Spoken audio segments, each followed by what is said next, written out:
When it comes to your home's maintenance and repairs, Jeffers Resource Group has you covered. Our handyman services offer a comprehensive range of expertise so you can have peace of mind. Contact us to schedule your service today. American River College is a top-tier community college sports program that provides student athletes with the opportunity to thrive both athletically and academically. ARC Athletics is currently ranked 5th in the state and 2nd in Northern California. With over 19 sports programs, our athletes compete with the region's best athletes. Our diverse and dedicated coaching staff helps athletes develop the skills necessary to compete at the next level. Start your community college athletics journey with us. American River College, Sacramento's best athletic program. Go Beavers. Hi, I'm Monica from Ace Body Shop in Towne. We are a family-oriented business. We've been in business for over 30 years. We are located downtown Lincoln at 333 Lincoln Boulevard in Lincoln, California. We do automotive repair and 24-hour towing. Our phone number is 916-645-2859, or you can find us on the web. When it comes to your home's maintenance and repairs, Jeffers Resource Group has you covered.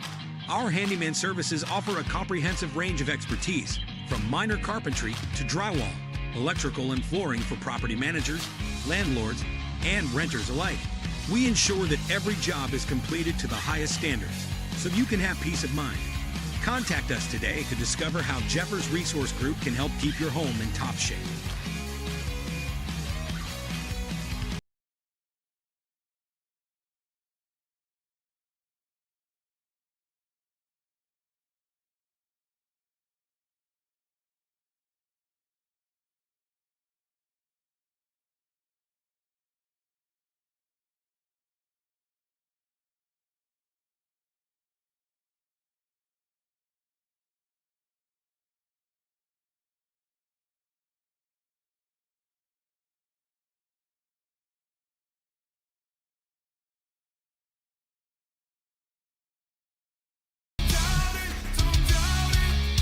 Got dragged there, and I didn't. He's an actor. Oh crap! Who cares?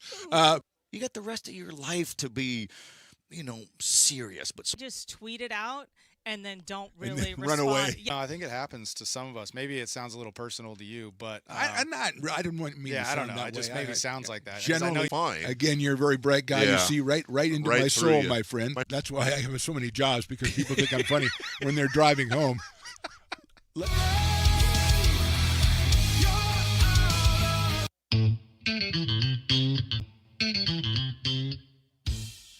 I love baking. I've been doing it my whole life.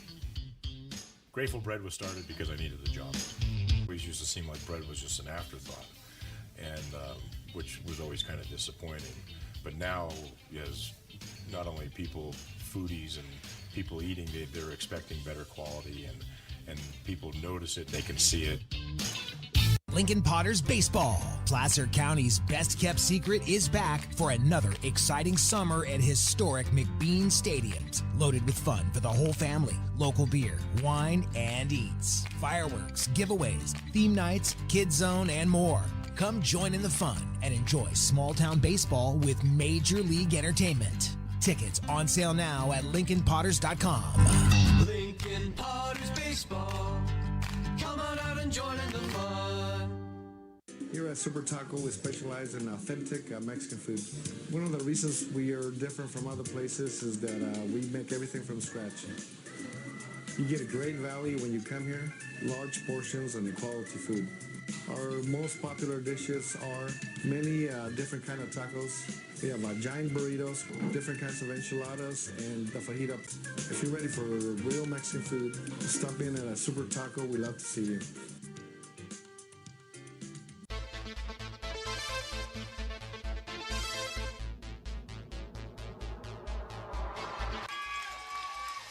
Pass flung on and missed. He got him on strikes at 86, the off-speeder. Bruno strikes out the...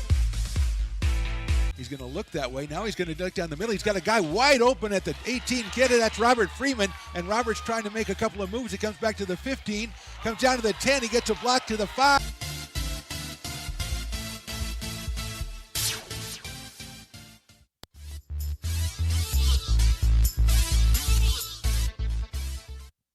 Welcome to the ARC pregame show, presented by United Rentals. Good afternoon, everybody. Welcome to Beaver Stadium on the campus of American River College in lovely Sacramento, California. My name is Mark, the Phantom Low. I'm here with Riley, the engineer, the boss, Stones McCoy, and filling in today for Jordan Georgeson, my broadcast partner, the founder and the voice of ABC Jam Productions, Mr. Matthew Bissett. And Matthew, welcome. Thanks for hanging out with us, man. Hey, thank you so much. I was really grateful when I got the opportunity. I knew I was going to be coming out here today, and I'm happy that my kids' soccer schedule aligned to be able to come out here. I mean, there's so many familiar faces to me, having covered high school sports in the area for the last few years on this field today, and I'm thrilled to be here. Thank you so much. Well, speaking of that, let's first of all, give us a thing about ABC Jam Productions. What is it that they do, and how long you've been doing it? We are an affiliate of the NFHS Network. We've been covering high school sports for 8 years. I've been doing it myself, covering high school sports for 11 years. But we've been covering high school sports for 8 years. We started up in Washington and then moved down here to the Sacramento area 3 years ago. And it's been a great run, and this area has been so welcoming to what we do, and they seem grateful for the coverage. And, I mean, you know as well as I do, right? We're kind of broadcasting to a hypothetical audience. We're sitting here talking about the game, and so when you get feedback, and it's mostly positive, you feel good, and then you take the negative and you ignore it, you know? Well, actually, you say mostly positive. I say, well, not mostly, and I can't really ignore the negative. That's all I get. Let's turn our attention to what's going on in the field today here at Beaver Stadium. The American River College Beavers, the Sierra College Wolverines, both teams 4-3 in the season, both teams 2-0 in conference. You talk about covering the high school football around here for a couple of years. Let's start with Sierra College and the quarterback, Maddox Barella, who comes out of Oak Ridge High, which I imagine you've had occasion to cover a few times. Just covered Oak Ridge High School last night. Actually, I was at the very field where I was the first time I covered Maddox when he was a senior at Oak Ridge a couple years ago, playing at Rockland High School, his alma mater. Oak Ridge scored a big win last night over the Thunder, so they'll be heading into the playoffs on a positive note. But Maddox is a terrific quarterback, and he's not the long quarterback like we're used to seeing. 6 feet, he can move a little bit. Very accurate passer, but a strong arm for his frame. Yeah, almost 1,700 yards on the season, about a 65 percentage completion rate, 18 touchdowns and 8 interceptions. And he's got a guy who's not from this area, but one of the most impressive players I've seen in the 3 years we've been doing football, number 85, Dante Robinson, the wide receiver who was tremendous against the Beavers last year. He comes in with 38 catches, almost 500 yards and 6 touchdowns, and he is somebody that you go ahead and prepare for. He's one of those guys that defensive coordinators think about the night before the game, maybe the week before the game. Well, I mentioned, I moved here from the Washington, just outside of Seattle, and Dante Robinson went to River Ridge High School, which is up in Lacey, Washington. And, he's the only guy, he's the tallest guy outside of the trenches that you're going to see today. He's about 6'5", 6'6", and he's not going to be hard to miss, and he is every bit of what you would look for in like a D1 receiver, and I expect he'll be, progressing throughout college, and he's a special player. Yeah, he absolutely is getting D1 interest from schools. I'm hearing as far away as the SEC, but he's not the only weapon that the Wolverines have. We should mention their last 3 games, they've won all 3. They've scored over 40 points in each one of those games. They've only been held, I think, under 25 points twice on the season, so they're a team that really puts points on the board. They also give up a lot of points, which is what we'll talk about on the other side, but they've got other weapons. Malachi Casey on the outside. Also, number 0, Sebastian Sutton, and you look at his stats, he's caught the ball 20 times in 7 games. You say, oh, that's okay, a little under 200 yards. The guy's put up 5 touchdowns, so Varela obviously has a lot of weapons that he looks to. It's not just one guy. Well, and Sebastian Sutton is Maddox Varela's teammate from high school. They both played at Oak Ridge together, so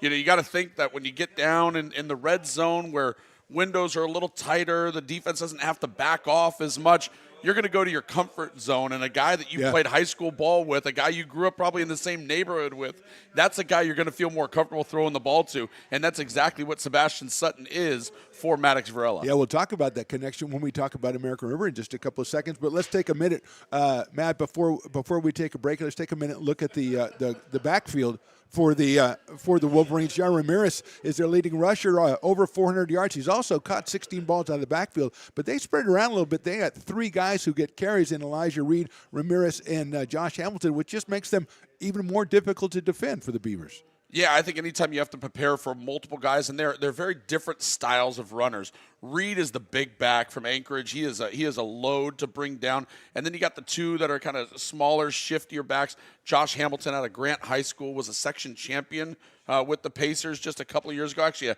section and a state champion with the Grant Pacers a couple of years back. So when you got different backs, it's always nice to have that change of pace, and that's exactly what Sierra has with their three backs. Yeah, and you look, they pass it for about 250 a game. They run it for about 175. The thing that you notice when you look at those three backs is their average yard per carry is very, very high. So that's a look at the Sierra College Wolverines. We're going to come back in just a second and take a look at the American River College Beavers on the pregame show. But I do want to mention one thing that I just was made aware of by the great Stones McCoy. The crab feed's coming up. It's in February for the ARC Athletics, benefiting the ARC Athletics. Saturday, February the 8th, 2025 at the ARC Student Center. 5 to 9 is when it will be. That's the duration of it. You can go ahead and scan the QR code that should be on your screen right now if Riley's doing his job and get all the information. But we do want to urge you to come out. We urge you to support it. This is a great event every year, and it's something that you can do to help ARC Athletics. So that's the crab feed coming up in February. We'll take a short break, come back and talk a little bit about the Beavers on the pregame show here from the Stones Broadcast Networks. Hi, I'm Monica from Ace Body Shop in Towing. We are a family-oriented business. We've been in business for over 30 years. We are located downtown Lincoln at 333 Lincoln Boulevard in Lincoln, California. We do automotive repair and 24-hour towing. Our phone number is 916-645-2859, or you can find us on the web.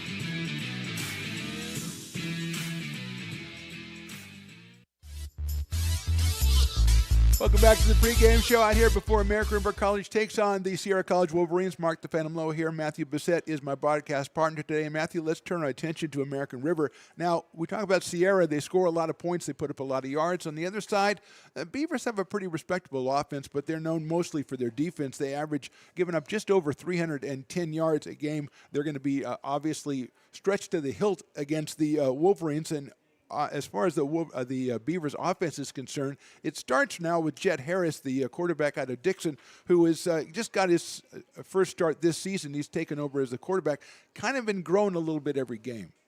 Yeah, and he had a big game last week in an overtime win, and so I'm certain that's something that the Beavers are happy to see. And he might have even found a go-to weapon on the outside or kind of on the inside with Gavin Correa. But certainly with their run game, we know what they can do there. And if you get that passing game to complement it, I mean, you watch out for this Beaver team moving forward. Yeah, the run game we'll talk about in a second. But I wanted to mention the two wideouts for the Beavers that we've come to know over the course of the season: Amari Baker and Jaden Anderson, who are both excellent wideouts. They've also been in and out of the lineup as far as injuries is concerned, which has caused Jet Harris to take a look. Like you say, American River known for their tight ends. They've had tight ends down the last couple of years. I know one of them, Grayson Barnes, started for Northern Illinois when they took on Notre Dame this year and beat them. So the tight ends for the Beavers have been known. We've got Gavin Correa. You mentioned also Dylan Fear at Lincoln High School and A.J. Fast. We've got a lot of tight ends, but also you mentioned the connection between high schoolers. Luis Torres has got a couple of big catches. He also out of Dixon High School, a teammate of Jet Harris. Yeah, it's always nice when you have that continuity, right? So much of the sport is your timing, the depth of routes, and all that stuff, and familiarity goes a long way, especially for these quarterbacks. They have to feel comfortable with the guy they're throwing the ball to. And if you've played with that guy in high school, you're going to feel that much more comfortable throwing the ball to him once you get to this level. And we talk about the defense. The defense for the Beavers, obviously one of their strong points. Diallo Washington, who's been a guy, kind of a Micah Parsons guy for the Beavers, had a great start to the season, then got injured and has just returned to the lineup the last couple of weeks, and so he will be a welcome addition to the Beavers on defense. So, Matt, we've talked about both teams a little bit. You know, the strengths of the Wolverines, the strengths of the Beavers. How do you think this one's going to play out? Well, you know, they both come in. You mentioned Sierra College coming in with a 3-game win streak.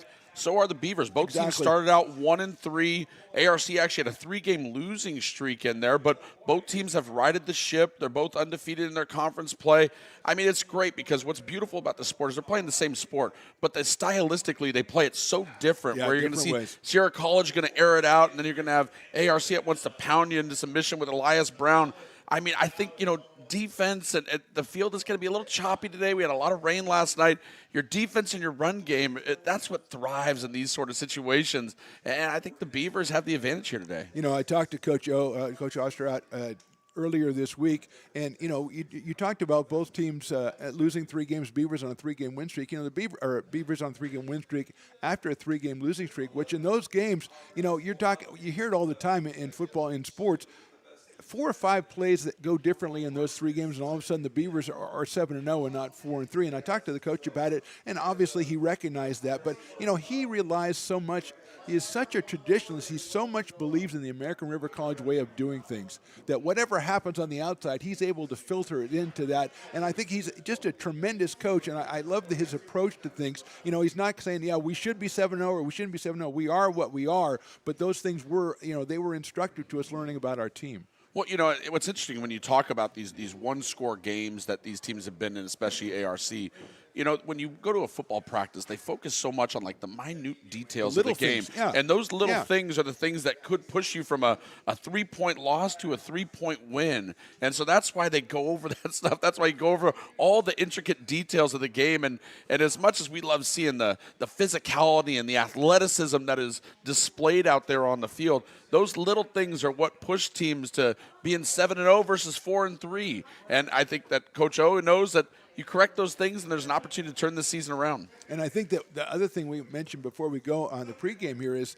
when you get to close games like you mentioned, Matt, the kicking game gets to be so important. And both teams, Cameron Smith, Cannon Tomlin on Sierra, Cameron Smith on ARC. Cameron had a big field goal in their last win. He's been good all season. Tomlin has 3 for 4 on field goals, 21 for 23 on extra points. So that could be critical as this game winds down into that maybe a one-possession situation. Yeah, they say that special teams are a third of the game. I don't necessarily buy into that, but it is an important facet of the game, and it can be a facet of the game that decides the game. As a matter of fact, the game I did last night, Rockland against Oak Ridge, special teams for Oak Ridge shined last night, even under the clouds. And that's how they came away with the victories. They were better on special teams. They were actually probably better in all 3 facets, but special teams were noticeably better for the Trojans, and they came away with the victory. So you can't forget about those kickers, those punters. We see the long snappers for ARC warming up down here. You can't forget about those guys, especially with a slick ball today. A little overcast today. He's Matthew Bissett. I'm Mark the Phantom Lowe. That is your pregame show. We've got the ARC Beavers against Sierra College Wolverines. They're going for the top spot in the conference. We'll have the kickoff and all the festivities coming up right after this short break on the Stones Broadcast Networks. When it comes to your home's maintenance and repairs, Jeffers Resource Group has you covered. Our handyman services offer a comprehensive range of expertise so you can have peace of mind. Contact us to schedule your service today. American River College is a top-tier community college sports program that provides student athletes with the opportunity to thrive both athletically and academically. ARC Athletics is currently ranked 5th in the state and 2nd in Northern California.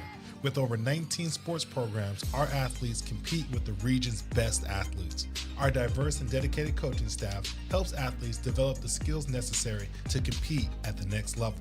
Start your community college athletics journey with us. American River College, Sacramento's best athletic program. Go Beavers. Hi, I'm Monica from Ace Body Shop in Towing. We are a family-oriented business. We've been in business for over 30 years. We are located downtown Lincoln at 333 Lincoln Boulevard in Lincoln, California. We do automotive repair and 24-hour towing. Our phone number is 916-645-2859, or you can find us on the web. When it comes to your home's maintenance and repairs, Jeffers Resource Group has you covered. Our handyman services offer a comprehensive range of expertise, from minor carpentry to drywall, electrical and flooring for property managers, landlords, and renters alike. We ensure that every job is completed to the highest standards, so you can have peace of mind. Contact us today to discover how Jeffers Resource Group can help keep your home in top shape.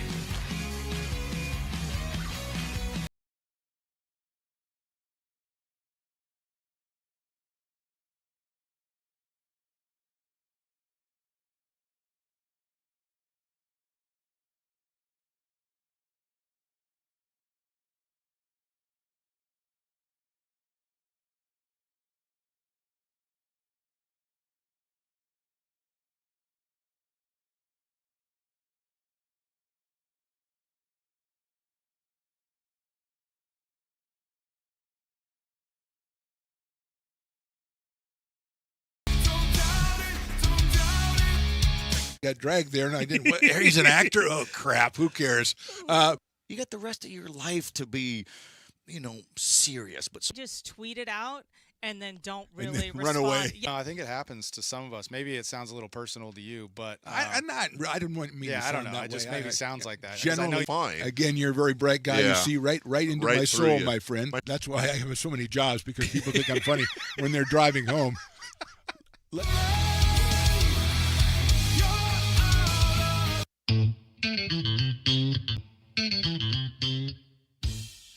Oh, I love baking. I've been doing it my whole life. Grateful Bread was started because I needed the job. It always used to seem like bread was just an afterthought, and which was always kind of disappointing. But now, yes.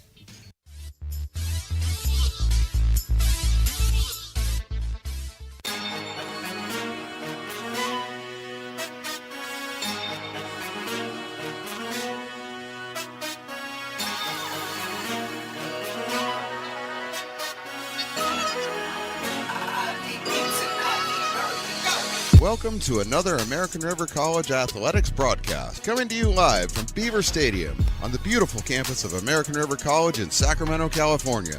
It's almost time for Beavers football. Today's game is sponsored by United Rentals, Ace Body and Towing, the Lincoln Potters Baseball Club, Grateful Bread, Super Taco, and Taylor Builders. To get you ready for today's matchup, let's send it up to the booth, to the legend, Mark the Phantom Lowe, to bring you all of today's action. It's Beaver football, and it starts now. And welcome back to Beaver Stadium on the campus of American River College. Mark the Phantom Lowe here. Matthew Bissett, my broadcast partner today. We met him during our pregame, the founder and voice of ABC Jam Productions. Once again, Matthew, thanks so much for joining us today and filling in. We needed you, man. It's an absolute pleasure to be here. Once I was told about the opportunity, I had to jump on it. And like I said, thank you so much for having me out. I'm excited to call this one with you. And a big game we've got, too, as we were going for the top spot in the conference. Sierra College at 2-0 in conference. And the American River College Beavers, who are going to be receiving the kickoff. They'll send TQ Wallace back to receive. Also, number 13, Luis Torres, who we talked a little bit about in our pregame. We didn't talk about, you mentioned him one time, Matthew, Elias Brown, the running back out of Rockland, and we will see him right away, and he's had a fantastic season. Oh, big game last week with 3 touchdowns, averaged 6 yards a carry in that overtime win.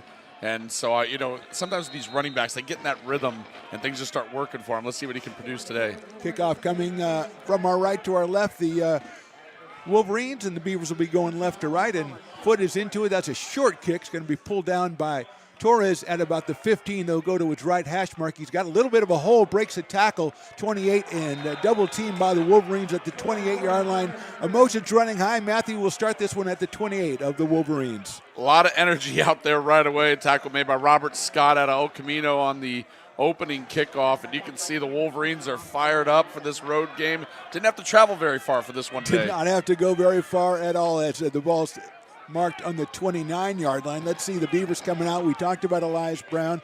The Beavers basically 170 yards through the air, 170 yards on the ground, so they do them both. Let's see what they start doing here with Jet Harris, the quarterback, and Brown behind him.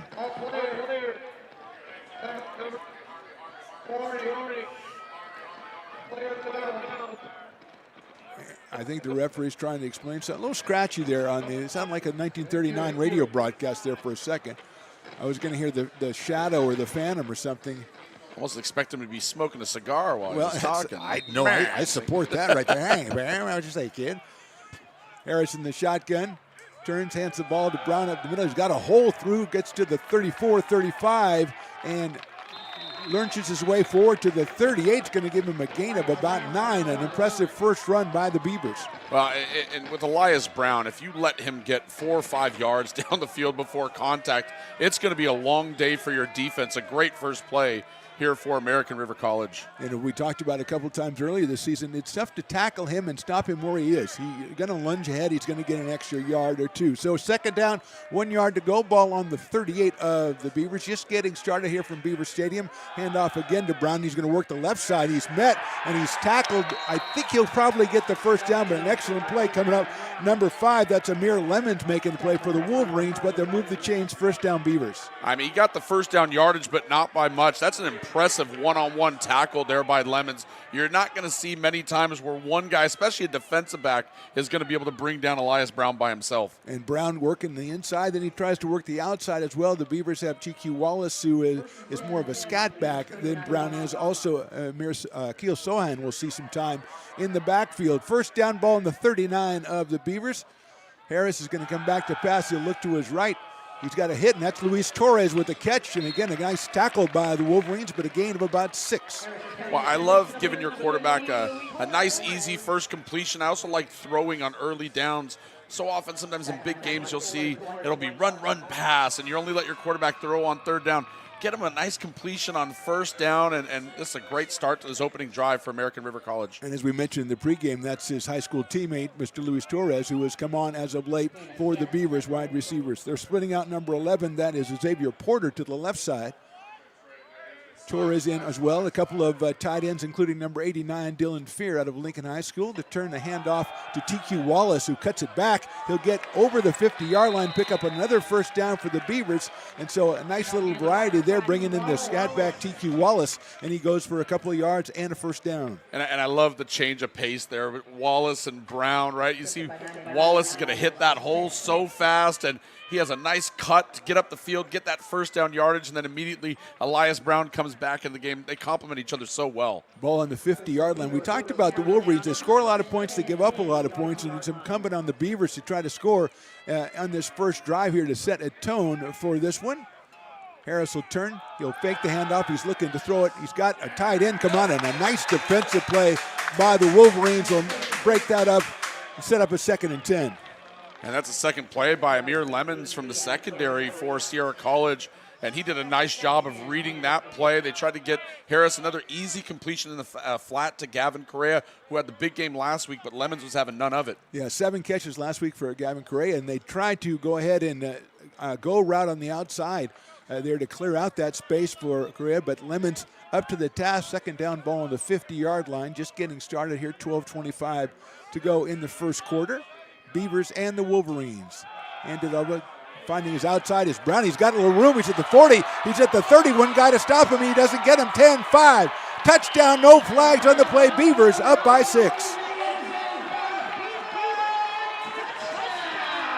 And it is unfair at 232 pounds that Elias Brown can move like that. A gaping hole on the right side of that offensive line. And like I said, once he gets to that secondary, it is tough to even have the desire to stand in front of that train. Well, you're a seasoned broadcaster, and you seem stunned by the fact that he went through. You had to take a minute there, Brown. You're right. He doesn't look like 230 from up here, and he got through a big hole, and give credit to that offensive line of the Beavers, and they put 6 up on the board with 12:17 to go, and Cameron Smith back to try to make it a 7-0 Beavers lead.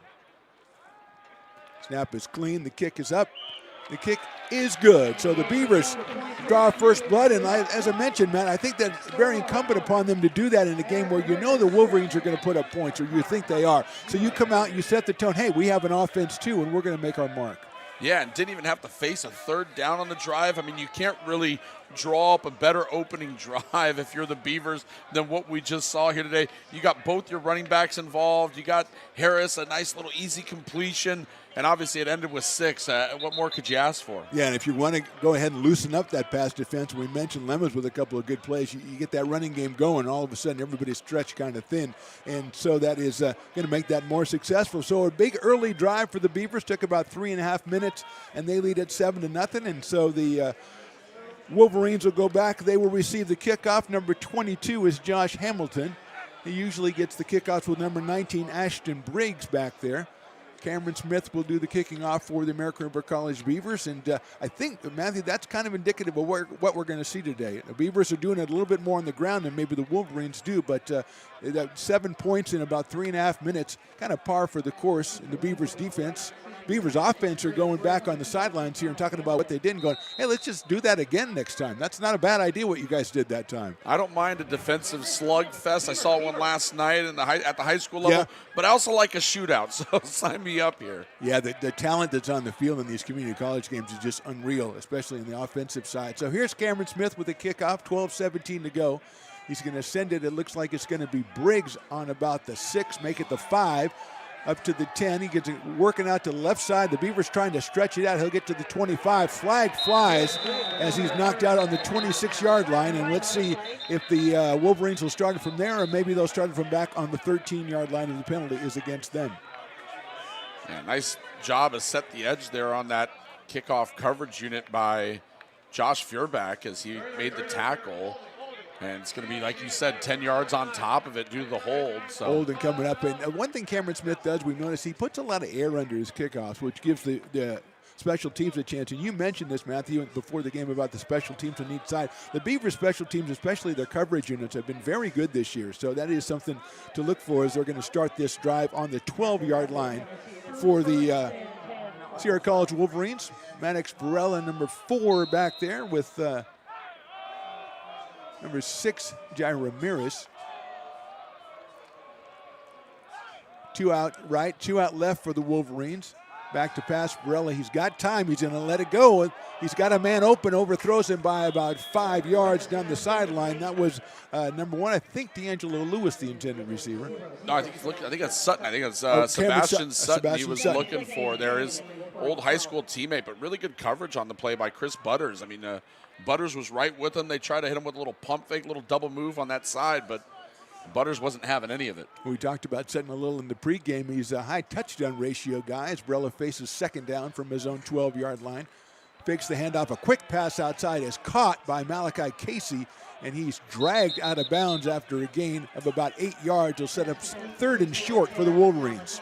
That is a great catch by Casey. I mean, he caught that one out away from his body, and I'm telling you, Varela put everything he had behind that one to put it into a tight window. Casey with the great hands and got some yards after the catch. Yeah, give him a gain of 8. The tackle coming up by number 23. That was Antonio Williams, who's been a standout all year for the Beavers in the defensive backfield. So 3rd and 2. The handoff up the middle. He's got a little room shut down, but I think he's got enough for the first down. Let's see if that was Ramirez on the carry, and they're going to move the chains, first down for the Wolverines. Yeah, you know, you run out of these spread formations and you don't have as many guys in the box, and right there, a nice looking run play the first time Sierra College gone to the ground game here today. Yeah, just over 2 yards. I mean, they did a good job of closing it in, but to your point, Matthew, they were so spread out that he's going to get the 2 yards he needs in that short yardage situation. So first down, ball on the 23. Solid right formation for the Wolverines. Relis back to pass. He's going to go down the left side this time to Robinson, but that is overthrown, and that's excellent defense by the Beavers. Yeah, really good job at corner, and that's Cade Dutton out there, the corner from Folsom. And Dutton's giving up some size to Robinson. So what do you do when you're giving up some size? You got to get into their body, right? Because you're not just going to be able to leap with the guy. 6'5", 6'6", Robinson's going to tower over you. But Dutton did a great job of staying attached. And you use that sideline as another defender, and that's exactly what Dutton did. So brings up the second down. Ramirez sets to the left, comes back and sets to the right of Maddox Barella. Gets the handoff, comes up the middle, cuts it back. He's got a hole. Contact at the 30. A nice tackle will keep him short of the first down, but a good 7-yard gain by Ramirez will bring up a 3rd and 3. Well, the vision from Ramirez on that run, the play was designed to go to his left, and he just cuts back all the way across because the right side of that line collapsed, and he found some room there to pick up 7 or 8 yards. Another short 3rd down here, make it 3rd and 4. I'm going to call it 3rd and 3. On a fine tackle by the Beavers there, as Ramirez did have a head of steam going up. So 3rd down, 2 right, 2 left for the Wolverines. They've got the back next to Barella. He's going to fake the handoff. Quick pass is knocked up in the area. Is caught, I believe, by the Wolverines, and that'll be enough for a first down. We got a penalty on the play coming in. We had number 22, Dutton, involved with Malachi Casey. So, Matthew, let's see what that call is. Yeah, something after the play. So I think it's going to be a first down either way because I believe this is going to be a dead ball foul, but nice hands by Sutton on the catch. Yeah, see where they mark it. Dead ball. Number 10 and number 22. Okay. You know, and Mark, I like that by the official, right? Both guys were getting into it on this near side of the field. Maintain order early on, but don't let it impact the game. Just let both these guys know, hey, we're not going to tolerate this stuff, but don't let it impact the field position either way on this opening drive for the Wolverines. You got a warning ticket, but you don't have a ticket. But the next time you do it, you're going to get a real ticket. And you're right, it doesn't give anybody an advantage there after play. The play was a short completion for a first down. Ball is going to be at the 36-yard line now. And Barella using that short passes. Here comes Antonio Williams back on the field a little bit late for the first down play. 10-13 to go first quarter. Varela has got a guy in the flat, but he's going to go deep down the right side. He's got a guy open. The reach shot right off his hand down the sideline again. I think that's Sebastian Sutton. And Matthew, he was more open than he was the first time. Well, he's targeting Sebastian Sutton a lot today. That's already the third target for Sutton from his former high school quarterback, Maddox Varela, but he just hasn't been able to hook up with him on the deep ball. We saw the short completion a moment ago that got the first down, but you got to figure those two will figure out a way to dial it in. And if you're Wolverines, you got to be encouraged the fact that Sutton, it seemed like, had more separation on that play than he did on the first one. Brings up second down. Ball still on the 36 of the Wolverines. Beavers lead at 7-0. Just over 10 minutes to go here in the first half. Handoff. And trying to bounce out of there is Ramirez. He does. He gets away from a couple of tackles, and he's going to turn that into about a 9-yard gain. I think he'll be a little bit short of the first down, but that could have easily been a loss of yards. What a run there by Ramirez. 6 feet, 210 pounds. A lot stronger than that frame might suggest. I mean, he broke 2 tackles right at the line of scrimmage and then picks up another 8 yards. You mentioned the open, the average yards per carry from all these backs. And you can see it, Ramirez. It's not necessarily what's blocked his vision, his ability to maintain his feet. Fantastic running back. Yeah, 434 yards on the ground for Ramirez before today, and he's going to get it again and go right. He'll cut it back left and have enough for the first down, just short of the 50-yard line. So it seems, Matthew, that the Wolverines have got the balance going that they want. They've got the short passes. They're trying the long pass, but the run's always open. Yeah, and you know, I think that's for any offense, when you can maintain that balance and be successful at both things, it makes it so hard for the defense to key in on what you want to do. And right now, Sierra College looking good early in the. Remember, this drive started back at their own 12, not yet at midfield, but they're right there. A nice-looking opening drive for the Wolverines. Josh Hamilton in at the running back for the Wolverines. Beavers jump and get back.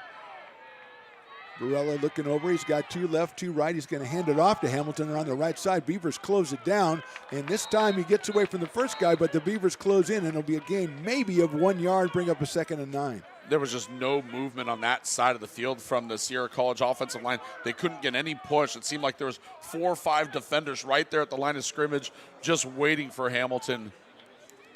Beavers with the mass substitutions. They bring 4 new players in, and probably to keep up with the pace of the Sierra College Wolverines, as Maddox Barella out of Oak Ridge High School gets into the shotgun for second down, 9 yards to go. Make it 2nd and 10. They didn't give him any gain on that. Barella straight back to pass. He's looking to left again to Robinson. He is closed off, reaches up, but again, tremendous defensive play by Cade Dutton, and it's incomplete. And it looks like Dutton's got the Robinson assignment today, so it's going to be fun to watch this develop over time. As you know, I mean, this kid Dutton, he played at Folsom High School, right? Some of the best skill position players out of the Sacramento area have come out of there. So you got to figure he's had some battles at the defensive back spot when he was in high school, but good preparation for a moment like this. And you have to wonder what time they're going to go ahead and let Robinson try to come back over the middle on a side that he has gone only down the sideline up till now. 3rd down, 10 yards to go, ball on the 49. Beavers trying to put some pressure on Barella. They do. Radix moves to his right. He's getting to the 50, closed down and down at the 46. And we got to get the number on the guy that chased him on that one, Matthew, because that was a tremendous play by the Beavers. And that's another Folsom Bulldog, Diego Villarreal, who chased down Maddox Varela, and you love to see that hustle from one of the big guys, interior defensive lineman, and here he is making a tackle 5 or 6 yards down the field on the opposite side near the boundary. And the Beavers have been hurt by quarterback runs out of failed passing situations this season, so well done by them to close that one down on Varela. And the Wolverines are going to punt here. The punter is number 87, Joe Bradley, out of Roseville High School, a tremendous athlete. We saw him play in high school last year. And he is his kickoff and punter duty. He strikes it from about the 42. It's a line drive kick.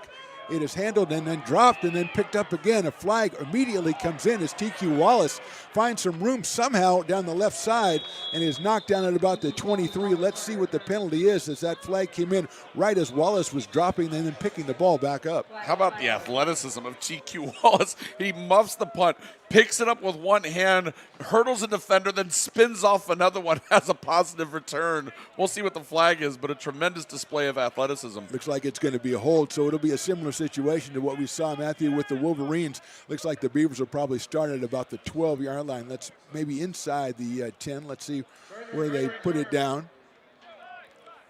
I think it's from the spot of where Wallace Where started Wallace the return. got- So yeah. This will be way back there at the 4. So it's at the 4-yard line. So a big break for the Wolverines as that play was called and marked off from the spot down inside the 5-yard line. So the Beavers, in the shadow of the goalpost, will start off their second drive of the day. The first one resulted in a 50-yard touchdown run by Elias Brown. And a great stop right there, Matthew, on third down to go ahead and force that punt, is because the Wolverines, you could see, were building up some momentum offensively, and a great job by the Beavers to shut them down. And now they turn their attention to offense with Jet Harris in the shotgun. He'll hand it off straight, trying to find a hole, but it closes up quickly, and the Wolverines are going to drop Elias for about a gain of 1. Well, just go back to that last drive by the Wolverines. We talked about the special teams.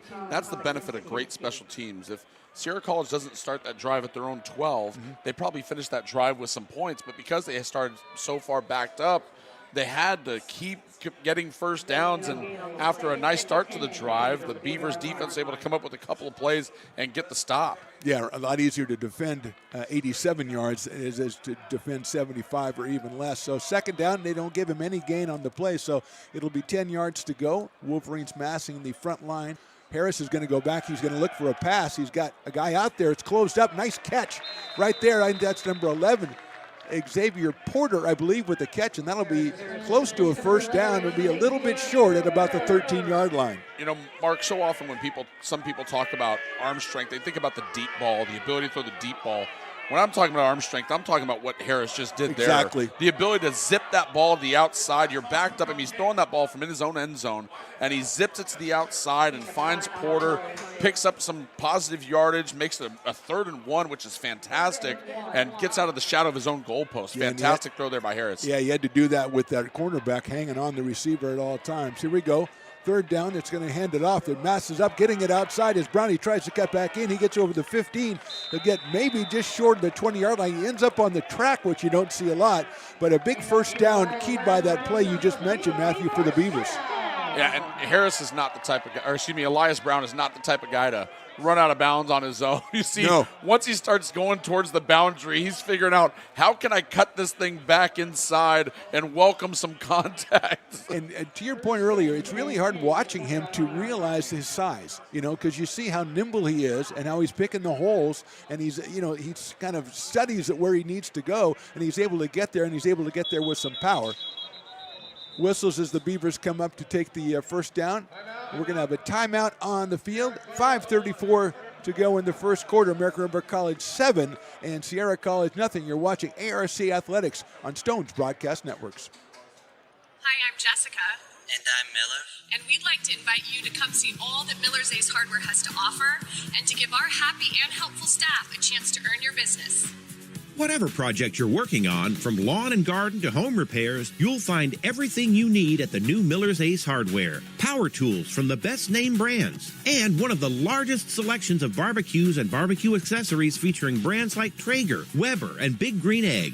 And if you're looking to freshen things up, visit the paint studio featuring Clark and Kensington, Benjamin Moore, and Magnolia Home by Joanna Gaines. Miller's Ace Hardware, where customer and community service meet. Located on the corner of Madison and Fair Oaks, behind the Ferrari building.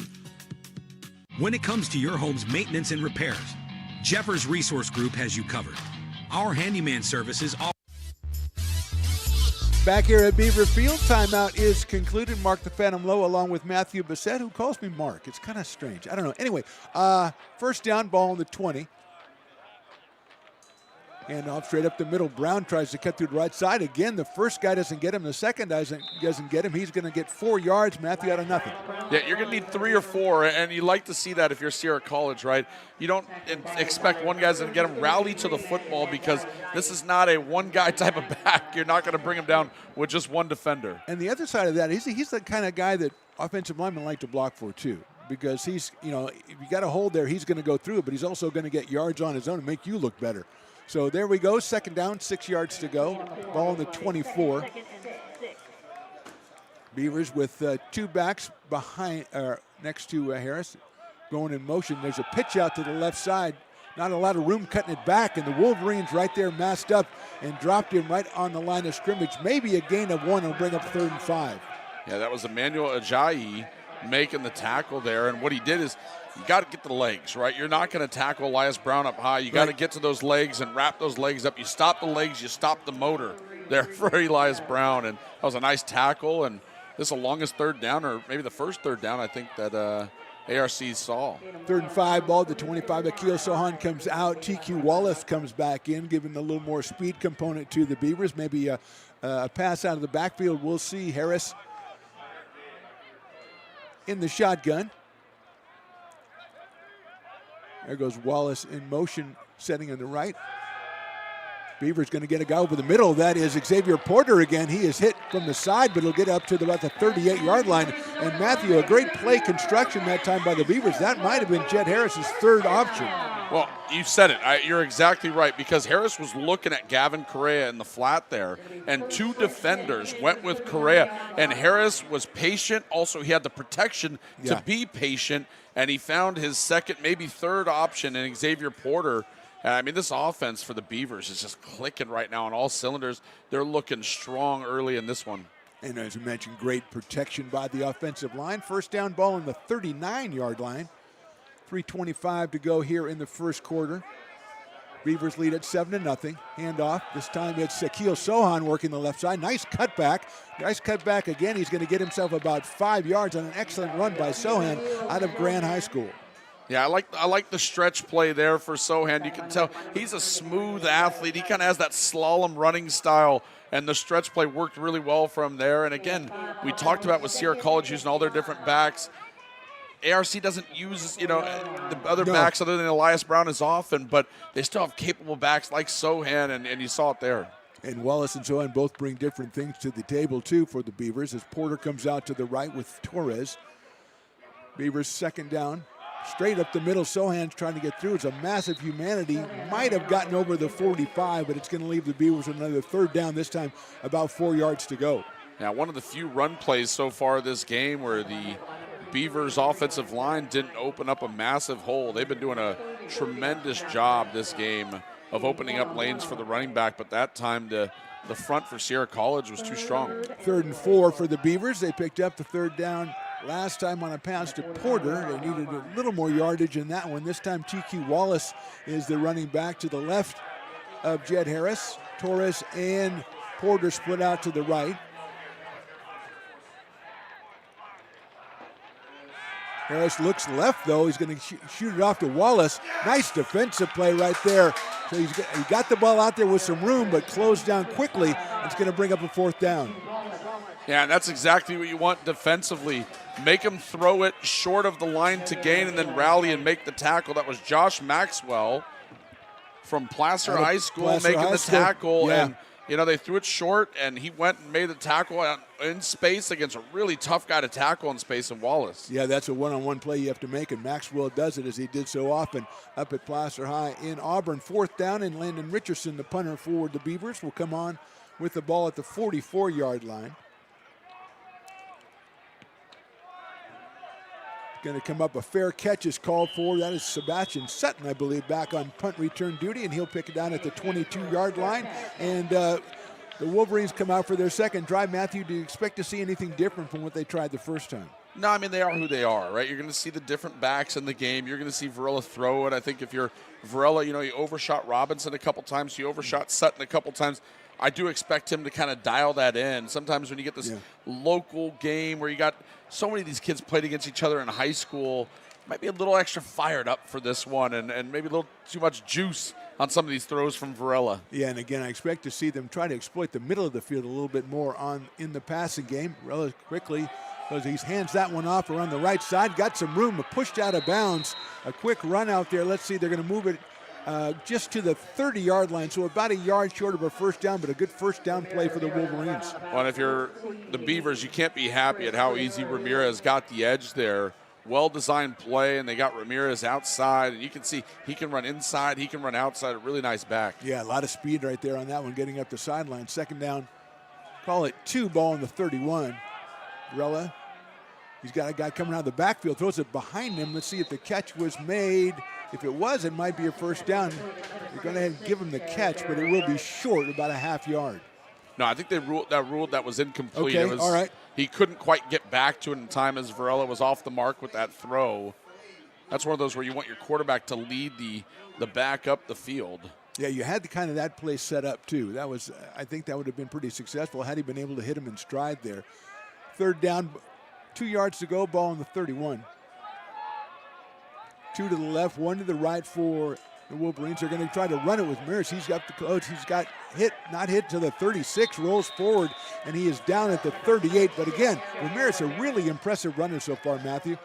Yeah, the statistics haven't really – we thought we were going to see more backs in the game for Sierra College based on the stats that we see.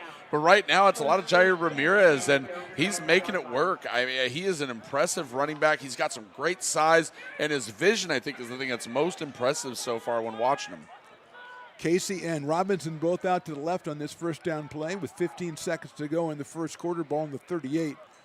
Quick pass to the right, though. The completion is made, comes back to the 47, maybe 48-yard line. So another quick one. That time goes away from the 2 receivers left and hits a guy on the right. Yeah, he got Sutton again. That's Sutton's second catch of the game, so the deep ball hasn't been working to Sutton.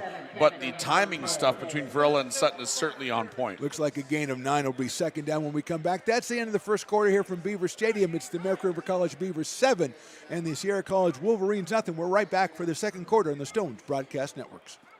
When it comes to your home's maintenance and repairs, Jeffers Resource Group has you covered. Our handyman services offer a comprehensive range of expertise so you can have peace of mind.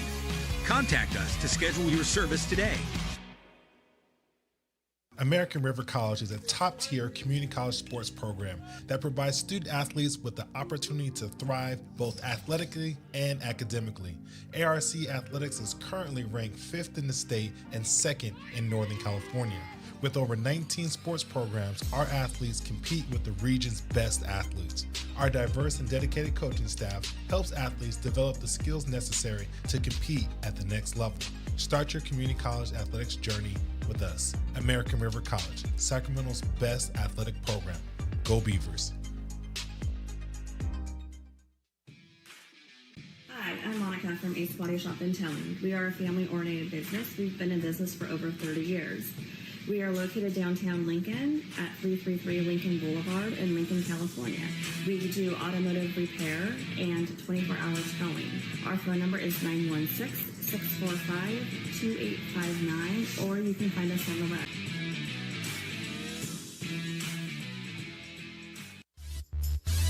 Back out here, start of quarter number 2 from Beaver Stadium. Mark the Phantom Low, Matthew Bissett with you for Stones Broadcast Networks.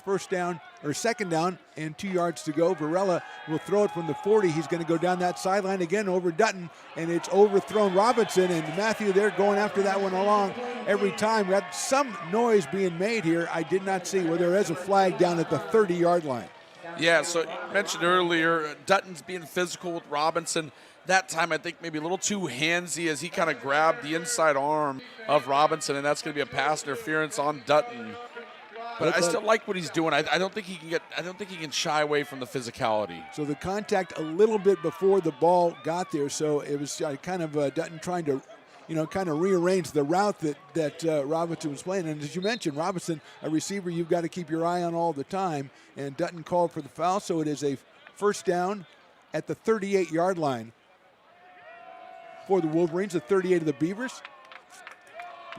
Wolverines with 3 out to the left. The handoff, though, is going to go to Ramirez. He'll cut it through, but Beavers shut it down pretty well. Ball goes to the 35. It'll be a 2nd and 7. And there's Villarreal in on another stop there for ARC. And he is just a tremendous player. You look at that.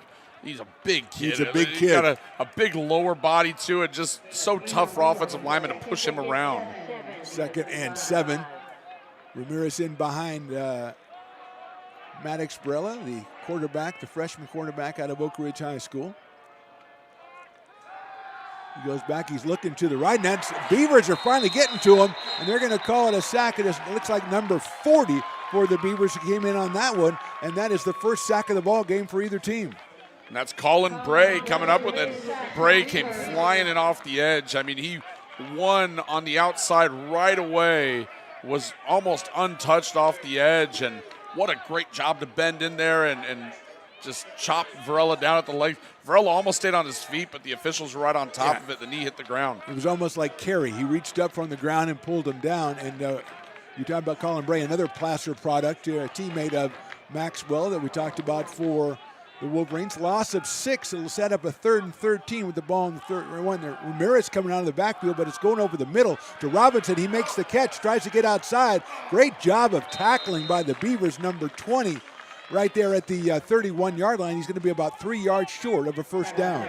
Well, that was a great job by Varela on the play. The snap was high, and so the first thing Varela had to do was reel that in and then found Robinson. Robinson does a nice job of picking up some extra yards after the catch, but you mentioned the tackle. Brevin Amiga, the sophomore from Monterey Trail High School. I mean, that's a fantastic catch or tackle in the open field on a fantastic wide receiver. 4th down, 3 yards to go. No surprise the Wolverines are going to go for it here. And Robinson that time kind of came into the middle of the field. I'm looking for more of that coming up for the Wolverines. In motion. Going to send it down to Robinson again. Dutton right on him. The catch is made inside the 5-yard line. What a play. We talked about him, Matthew, in the pregame. Dante Robinson with a huge catch. Yeah, there's a flag on the play as well, and I'm pretty sure this is going to be on Dutton, which will be declined by Sierra College. But you know, right now, if you're ARC, you're asking a lot for Dutton, where it seems like he's been in one-on-one coverage against Dante Robinson time and time again. And that time, I like what Varela did. Took a little something off it. With a guy who's 6'5", you don't have to lead him up the field. It doesn't have to be a perfect throw every time.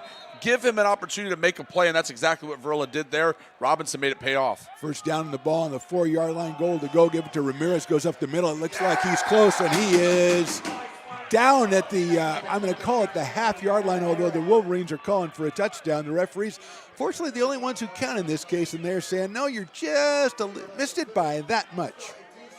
Yeah, strong run up the middle, though, there from Ramirez. And, again, they've featured him a lot in this game, more than I think either of us expected. He did come in with 82 carries on the season, so they do give it to him about 12 times a game, but they might have given it to him almost that already, and we're only in the second quarter. Hand off again. This time he is going to punch it through, and he is in for the touchdown. Ramirez with a 1-yard run puts the Wolverines on the board here with 12 minutes to go in the first half. And let's see who's doing the kicking, because we had Kenan Tomlin listed as our kicker, but I don't think he did the kicking off. I think that was Joel Bradley, so we'll keep an eye and see what number we have there. I think that is number 96, Kenan Tomlin. Yeah, it is Tomlin so out there. Tomlin is out there. He will try to put the extra point through, which will tie this game up with 12 minutes to go in the first half after the 1-yard run by Jerry Ramirez. Tomlin smoothly puts it up, and he puts it through, and we are tied at 7. And I was thinking about this at the quarter break, Matthew. Matthew Bissett here with Mark the Phantom Lowe. I was thinking that maybe if you're looking at this game from afar, you'd look at it and it says 7-0. That would be something you'd expect some more points on the board by now. But we've seen the offenses moving, and I fully expect there to be more as we go along. Well, also the defenses, other than the 50-yard touchdown run by Elias Brown, both defenses actually done a nice job of avoiding the big explosive plays. So you've had more methodical drives. We haven't seen a lot of the chunk plays that we're used to seeing from these two offenses. So credit to the defenses here today. But on that last drive by Sierra College, big play that we didn't even talk about is on special teams, Sebastian Sutton with a fair catch at the 22-yard line to start the drive. He had to run about 20 yards just to make that fair catch. If that ball scoots by him, we could be looking at a completely different drive for the Wolverines. And also when we talk about Robinson, he had the big catch inside. But even without that, he has caused 2 or 3 penalties already in this game. So he's not, even if you have him in fantasy league, you may not get the points for him, but he's the one who's making the difference out there. He made the great catch inside the 4 on a pass. Like you said, Varela put it right in there. So the kickoff coming up from number 87, that is Joel Bradley. He will be kicking back to TQ Wallace and Luis Torres for the Beavers, who are standing on the goal line here with, as we said, 12 minutes left to go here in the first half. And Bradley this time puts a little bit more foot into it, and it'll be TQ at the 8-yard line. Comes up to the 15. There's great penetration. TQ gets away from the first guy. Takes it to the right side this time. He's not going to make a lot of yards. He's going to get out to about the 21 or 22, but Matthew, that could have been disastrous for the Beavers. Yeah, it was great coverage by Sierra College, but TQ Wallace just makes a play, right? And you break a tackle, and then all of a sudden you got a little bit more breathing room, and that can sometimes change your play calling too when you're not backed up. So really nice job there by Wallace to stay on his feet. I think for ball carriers, something we don't talk about enough is balance. Guys that have great balance and the ability to stay on their feet. Right, and I think both the guys, we are getting a penalty on that, and I didn't see a flag on the play. I'm assuming it's going to be the half the distance to the goal thing. Let's see. Yeah, it's a spot foul from the 18. It'll take us down to the 9, so it is half the distance to the goal. 18, half, and I got that. You talk about balance, and I think Ramirez and Brown, both incredible examples of that we're seeing out here today. So first down from the 9-yard line, 11:51 to go first half. Beavers 7, Wolverines 7. Elias Brown, the mainstay for the Beavers, with the 50-yard touchdown run in the first quarter. Jair Ramirez, a 1-yard run for the Wolverines to tie it up. They're going to go straight to Brown. He's trying to find a hole. He has a little bit of a hole, get it out over the 10, maybe out to the 12-yard line, get a little bit more breathing room for the Beavers. There's a player down for ARC. I think it's Gavin Correa. That would be a blow to the Beavers. As you mentioned, last week, 7 catches, 102 yards. And they do have a deep well of tight ends, but Gavin really up near the top of that list. He is being attended to, and while he is, we're going to go ahead and take a short break here on the Stones Broadcast Networks. 11:40 to go first half. We're tied at 7. Hi, I'm Monica from Ace Body Shop in Town. We are a family-oriented business. We've been in business for over 30 years. We are located downtown Lincoln at 333 Lincoln Boulevard in Lincoln, California. We do automotive repair and 24-hour towing. Our phone number is 916-645-2859, or you can find us on the web. When it comes to your home's maintenance and repairs, Jeffers Resource Group has you covered. Our handyman services offer a comprehensive range of expertise, from minor carpentry to drywall, electrical and flooring for property managers, landlords, and renters alike. We ensure that every job is completed to the highest standards, so you can have peace of mind. Contact us today to discover how Jeffers Resource Group can help keep your home in top shape. Here at Super Taco, we specialize in authentic Mexican food. One of the reasons we are different from other places is that we make everything from scratch. You get a great value when you come here, large portions and quality food. Our most popular dishes are many different kind of tacos. We have giant burritos, different kinds of enchiladas, and the fajita. If you're ready for real Mexican food, stop in at a Super Taco. We'd love to see you.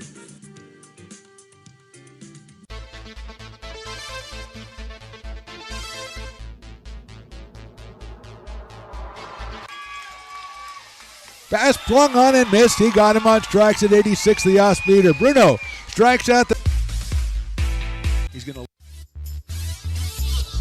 Back here at Beaver Stadium, Gavin Correa, the injured party, he is helped off the field, and the Beavers will resume play. Second down, ball at the 12-yard line. So it's 7 yards to go. Harris in the shotgun. He's got Brown to his left. Torres in motion left to right. Harris is going to pass. He's looking to his right. Now he's under pressure. He rolls to his right. Gets on the sidelines. A pass intended and almost intercepted. It was intended for number 12. That's Isaiah Stevenson, but short of the mark. And lucky, Matthew, I think the Beavers didn't get that intercepted. Arion Smith did a great job of undercutting that route. That's a really tough throw for Harris on the run there. And Arion Smith just buzzed right underneath the receiver, nearly picked that one off. That could have been a momentum swinging play for the Wolverines. Yeah, sometimes when you get a guy sprinting out like that, it thins out the defensive backfield and you're able to find a hole. But that time, the Wolverines did a great job of defending that as Harris rolled out to his right. So it's 3rd and 7, ball on the 12-yard line. Have to get just to about the 19 for a first down. We're tied at 7 here in the second quarter from Beaver Stadium. Harris now looking to the left. He's going to lay one out there and caught by Xavier Porter at the 40. That was a perfect pass by Jet Harris. Well, Porter won off the line of scrimmage, and Smith was being physical with him. I was actually surprised there's not a flag on the play. But Porter won off the line of scrimmage, and then the throw by Jet Harris. I mean, guys with the first name Jet, they should be fast. They shouldn't be able to throw the ball like that. 31-yard gain, make it for the Beavers. First down on the 43, and you're right. Porter won it at the line of scrimmage, but the ball had to be dropped in the perfect spot as it was closely defended by the Wolverines. Big play, biggest pass play of the day for the Beavers to give them this first down. Yeah, you got to remember that 3rd and 7 conversion if this drive continues here and ends up in some points for the Beavers. Brown behind center, and we got the whistle. Maybe too much time there. I think maybe they wanted to hear what you had to say, and they didn't snap the ball. They went, hey, what's Matthew going to say? It wouldn't be the first time I've had that effect on somebody where they can't focus on what they got to do because I'm talking. Let's see if they gave him. They did give him the timeout. So we sit here with 10:47 left to go in the first half. Beavers and Wolverines tied at 7. And yeah, that's a great play for the Beavers. We've seen the Wolverines try to throw that deep pass down the sidelines a couple times. Not so much the Beavers. And Porter, we talked about this in the pregame, Matthew. Anderson and Baker, the starting wideouts for the Beavers for most of the season, have been in and out of the lineup. And Coach O is having to go to a second level of wide receivers. Torres, one of them, and Porter, one of them, Stevenson as well, and Noble, too. And they've come up big so far. Well, Porter came in the game with 5 catches for 77 yards on the year. He's got 2 or 3 in this one already, and so you love to see that, right? You don't like seeing guys go down with injuries. You mentioned Baker and Anderson being the guys that go down with injuries, but hey, every team says it's next man up, and right now Porter's the next man up, and what a play there. Again, a 3rd and 7 conversion, a fantastic job by him. Yeah, and if they didn't convert, then they're punting from their own end zone, and Wolverines are having tremendous field position. So first down, ball at the 43. Brown and Wallace both in the game. Wallace will sit into the slot as Brown is behind Harris. Harris is going to try to look for Wallace on a short connection. He gets to by 1, cuts it back, gets to the 50, and to the 45. Might have picked up another first down. Let's see where they mark it. But that one, all TQ Wallace, Matt. He is, I mean, that's an extension of your run game right there, right? You just throw it out there to him, get him in space, let him make people miss. And because of his versatility, like you said, you can put him and Elias Brown on the field at the same time, and it causes problems for opposing defenses. They're going to mark it at the 49, which will make him about 2 yards short, but great penetration by the Wolverines defensively. They had a chance to drop Wallace where he caught it, and TQ got away from him, and then 2 more to get the gain of 8 on the play. So second down and 2 at the 49. Harris is going to try to find Porter again, and Porter goes up and makes a tremendous catch. Flag flies in late. The ball is at the 26-yard line, and to your point, Matthew, that may be the call you thought they were going to get last time. Yeah, and he still made the catch that time. Incredible. And he made it through the hand of Ben Drake, who was the defensive back in coverage that time. And Drake did a great job. He got his hand in between the hands of Porter. Porter's hand's just too strong, and he makes the catch anyway. And, of course, you'll decline that penalty. Sensational catch there from Porter. Give credit to Porter, obviously, but also give credit to Jet Harris, who's throwing that. He's dropping that long pass in there perfectly for the second straight time. And Porter, to your point, stepping up when he needs to. Other guys are out. He steps up, makes 2 big plays now, and he'll slice out to the right side for the Beavers. And if you're Harris, give your guy a chance to make a play. Don't overthrow him. Give him a chance, and Porter's making it pay off.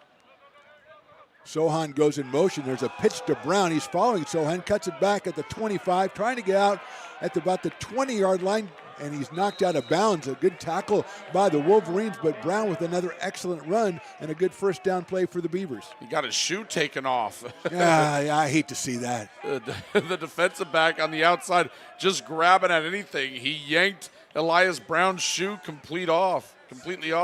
Nice setup on that play, too, because we saw Sohan go in motion. The pitch play and Brown behind Akil Sohan, who's a big back, and leading that play, and then it turns into just mostly Brown. His gain is 5.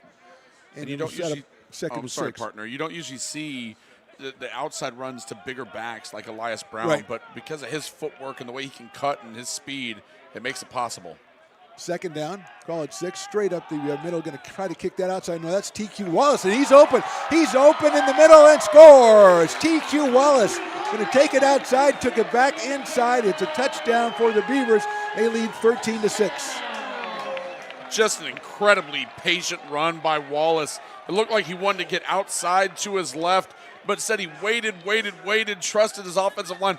Once he saw a hole, he is quick enough to exploit it, and he explodes into the end zone. The run game firing on all cylinders for the Beavers. And TQ kind of set himself up by having a nice run on a pass play, so he got himself some confidence, and he made all the right reads on that one and busted up the middle for the score. 21 yards, Beavers 13-7. Cameron Smith on to try to add on the 14th point. The snap is clean. The kick is up and is clean. It hits the left upright. It is no good. No good on the extra point. Let's got a little bit of confusion here. Let's see if we have any flags on the play. Yes, I do see one down at about the 3-yard line. The Beavers may get a break here, may get to try this again. Let's see what the call is. Personal foul coming up against the Wolverines. So that'll take him halfway. And Matthew, what are your thoughts on maybe trying for 2 with only 2 yards to go? Yeah, I mean, from the 1.5 yard line, I always like the idea of you give me that 1.5 yards, I'll go for 2. But it looks like the Beavers are going to stick with 1. And keep in mind, this is a 91-yard touchdown drive for ARC. A great job by this offense. And it's if you have a good kicking game, don't try to get cute. Just go ahead and try to put the points on the board. The snap is bad. He picked up. Julian Vasquez is going to pick it up. He's running to his right. He's under pressure, and he's going to be dropped down at about the 8-yard line. So I thought they had a chance to do it right. That time they did it wrong from the snap. Vasquez, who's the backup quarterback, picked it up, running to his right. He was kind of hoping somebody would emerge as a receiver. No one showed up. Well, and once the timing gets thrown off, it seems like Vasquez feels like he has to get out of there. The interesting part is nobody from Sierra College was really rushing. No. And they could have actually still gotten that extra point off, but I think that internal clock by Vasquez says, hey, I didn't catch the snap cleanly. I got to get out, even though I think they still could have got the kick off. And he knows how much time he needs to get the ball set up, and he probably had to spin the laces on a bad snap like that. He's probably got to do a little more cleanup than you usually do. So the bottom line is the Beavers score 6, but they don't make it 7. They are on top 13-7. As we mentioned, a 91-yard drive, which ends up in 6 points. A little disappointing it doesn't end up in 7, but the Beavers showing their offensive wares so far in this one with 8:46 to go in the half. Hamilton back and Briggs back for the Wolverines to receive this kick from Cameron Smith. We know the strengths of both of these offenses, the passing game for Sierra College, the run game for the Beavers, but you're seeing both of them how well-rounded these offenses can be because we see them do it in the pass game and the run game, each one. Yeah, Beavers 170 passing, 170 rushing. The Wolverines 250 passing, 175 rushing. And here is Cameron Smith. His kick is a good one. It'll go back. It'll be in the end zone, and the Wolverines are going to let it go through the end zone for a touchback.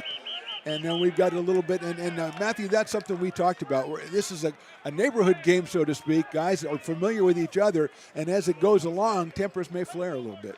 Well, yeah, I mean, you got Elijah Reed from Anchorage out there. Obviously, he grew up playing with a lot of these guys on the field. Yeah, and a lot of guys in Anchorage, yeah. Just around the corner from where we sit here in Sacramento. But no, it's great, right? As long as cooler heads prevail, you don't mind a little bit of that stuff. It makes the game fun. First down ball on the 25. Josh Hamilton, the running back. He has a run for 329 yards on just over 9 yards a carry so far. 3 touchdowns rushing for the Wolverines in the season. They are 4-3 on the year. Varela's going to pass. It's quickly Russell, and Beavers close in on that one. And the ball is incomplete on Hamilton, and that was lucky for the Wolverines. That wasn't taken back for 6. That's one of the best incompletions you're ever going to see, because when that ball was thrown, I thought it was going to be a 2-score lead for ARC. Yeah. So if you're Sierra College, you feel like, hey, we just got away with one there. Yeah, there were 3 Beaver defenders in the area. Yeah, sorry about the break. And Varela looks like a much more composed quarterback. Making a throw like that really surprised me, because he just laid that one up very softly. And the Beavers closing in, causing the incompletion. 2nd and 10 from the 25, and he's back to pass again. This time he's looking out to the side. The receiver falls down. Varela's going to just throw it out of play. Tremendous defense by the Beavers front line, and also the receiver looked like it was going to be Hamilton, fell down. Varela had nowhere to go with it, Matt. Yeah, and Jonathan Correa was tracking Varela down from behind. Those two both played in the Sierra Foothill League against each other a couple years ago. And Varela knew, I got to get rid of it because I got this big guy tracking me down. 3rd and 10, ball on the 25. Wolverines send 3 out to the right side, just 1 to the left. As the first 2 plays of the drive not going the way the Wolverines wanted. Varela's got Hamilton behind him. Beavers looking to come up with a big stop. Showing some pressure, backing off. Here comes a safety in, trying to go after Varela. Varela steps through. He's throwing the pass. It's a tremendous catch right there by the Wolverines. Probably going to mark it about the 34. That is number 1. I believe that's number 1 right there. That is D'Angelo Lewis. And he will get it, but he'll be short of the first down. A tremendous contested catch there by Lewis. It is short of the line to gain. It'll bring up 4th and 3, and something to keep an eye on. Varela took a big shot after releasing that one, and so he was a little shaken up on the play. It'll be interesting to see if he gets looked at by the training staff for Sierra College, but a nice defensive stand by the Beavers here. Yeah, it looked like that ball might have been caught a little bit further down the line. It's a good spot for the Beavers, as coming back to it was Lewis to make the catch, and the Beavers have had trouble. They've had a couple running into the punter penalties this year so far. That one they don't get close. It's a nice punt coming out of there. It is fair caught right there by TQ Wallace. There's contact made by the Wolverines, and TQ's like, that guy touched me, and the guy points back and says, yes, I did. I mean, I wasn't there, but I think that's what they said. There was contact there, and certainly I could read the lips, and that's exactly what most players said. You're spot on. But no, I mean, there was contact there. I think that the Wolverines probably got away with one. That probably should have been a free 15 yards. But either way, really good starting field position for the Beavers, their best starting field position of the day so far. Yeah, and the Wolverines on that last drive, the first 2 plays didn't really work at all for them. And they made a nice completion on the 3rd down play, but that was, kind of not like them, those first 2 plays with the lazy pass. And the next pass was out of bounds. There goes the handoff to Sohan. He'll cut it back up to 40. He'll get out to about the 42 or 43-yard line. Nice run on first down by Akil Sohan. And one thing we're seeing from every single back today, no matter if they're a bigger back or a smaller back, it doesn't matter. Everybody's a physical back. In order to play that position, you got to be a physical back because you're going to get hit. And you got to be able to break through some of those arm tackles. And Sohan, not necessarily known for that as much as Elias Brown, but a nice run to start the drive here. Yeah, and we talked about it. There's so much talent going on at this level. If you're going to get on the field, you got to be able to do more than one thing. You can't be a one-trick pony. You got to be able to run through tackles. You got to be able to run to space. End up the middle. That's Brown. He's got a little room. He's over the 50. He's going to be knocked down. It's a nice run by Elias Brown. The Beavers with a first down at the 48-yard line of the Wolverines. You mentioned the nimble feet by Brown, but that's what I love right there is once he has a safety lined up, he is not going to try to make a move around him. He's going through you, and he's going to punish you for being where you're supposed to be. 9-yard gain on the play by Brown sets up the first down. 6.5 minutes to go here in the second quarter. Beavers 13 and the Wolverines 7 from Beaver Stadium. Mark the Phantom Low along with Matthew Bissett, Riley the engineer on scene. Stones McCoy's actually here today, so I'm very happy about that. Hand off again to Brown. He's tricking that out at the outside. He's cut down a couple of nice plays there by the Wolverines tacklers that'll force Elias out. Maybe a gain of 2 on the play. Yeah, nice by the Wolverines defense to stretch that play out, and they didn't allow Elias to get north and south, right? For a big back like that, that's what you want to do. If he's running sideline to sideline, you're okay. Once he gets north and south, you're in trouble. And what it was is a lot of pursuit all the way down the line of scrimmage by the Wolverines defense. Ball on the 46-yard line, so a gain of 2 for Elias. Looks like Sohan is in.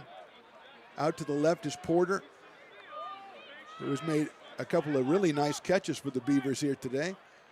That's going to go straight up to Sohan. He cuts it out to the outside, cuts it back in. He'll get a gain, but a trio of Wolverine tacklers will drop him at about the 42, leaving the Beavers 4 yards short of a first down. There's a flag on the play as well. Let's see what the call is. It's going to be called a hold on the Beavers, so that'll move them back here. And probably move them back to about their own 42 if the Wolverines take the penalty, which it looks like they're going to do. At least the referee thinks they're going to, because he's taking the ball and taking it back. Yeah, usually those guys know what to do with the ball. Yeah, well, he's back to actually the 44-yard line. So that's going to make it second and now 18 yards to go for the Beavers. They have to get down to the 38. So moves it back to the 43. I guess he decided the 44 wasn't good enough. He's going to go to the 43. So another second down for the Beavers and long. It's been a really clean game, though, for both these teams. Very few penalties, and you love to see that, especially as the season progresses. You expect these teams to clean it up, and both teams are playing some clean football here today. Yeah, most of the flags we've seen have been on kicks, kick returns. 2 against the Beavers, 1 against the Wolverines. So second down, ball on the 43. Beavers are going to hand it straight off. Trying to go on the left side, gets unblocked, but he's cut down from the back. Nice run will get him out to the 49, but an excellent play coming up by the Wolverines to drop him right there at the 49. That's Josh Maxwell making another tackle for Sierra College. I really like the stretch play to Sohan. That seems to fit his running style, but that time Maxwell was able to track him down from the backside. Tremendous pursuit there by the Placer product. Yeah, we've seen good pursuit on both teams so far defensively, and it brings up a big third down and 13 with 4:45 and counting to go here in the first half. Beavers look like it's TQ Wallace behind Jed Harris, and TQ's going to go out. He's been a receiver in this one already. He's going to spread out wide right, and he's going to be the target of a long pass down the field, but it's well defended. Flag coming in late here. Let's see what the call is. As it looked like from the naked eye, Matthew, there wasn't a lot of chance for TQ to catch that one. It would be a big break for the Beavers if they get the flag. Well, not going to be a popular thing to say here as we sit in Beaver Stadium, but I thought Ben Drake played that about as well as you possibly could. He located the football. He kind of cut off the path of Wallace, but as long as you're finding the football, you have every right to that space as the receiver does. It looks like maybe they called it I thought he signaled a hold on the play, so maybe there was some grabbing going on before the ball was released, or maybe it came from another spot, but I agree with you. I thought he did an excellent job defensively, and I thought the pass was almost uncatchable. Beavers' big break, because that's a first down on the 36-yard line. Well, keep in mind, I don't think at the college level, I don't think they have an uncatchable rule, Oh, right? there you So go. that's only in the pros where you have that uncatchable rule. Well, maybe I'm bringing it back. Bring Maybe it back. Maybe that's what I I'm think doing. we need it at the I high agree. school and the college level. Hand off to TQ Wallace, stretched out to the 36, hit at the 35, gets down to the 33, maybe the 34-yard line. So he turned nothing into something in. You know what I mean? He made 3 yards.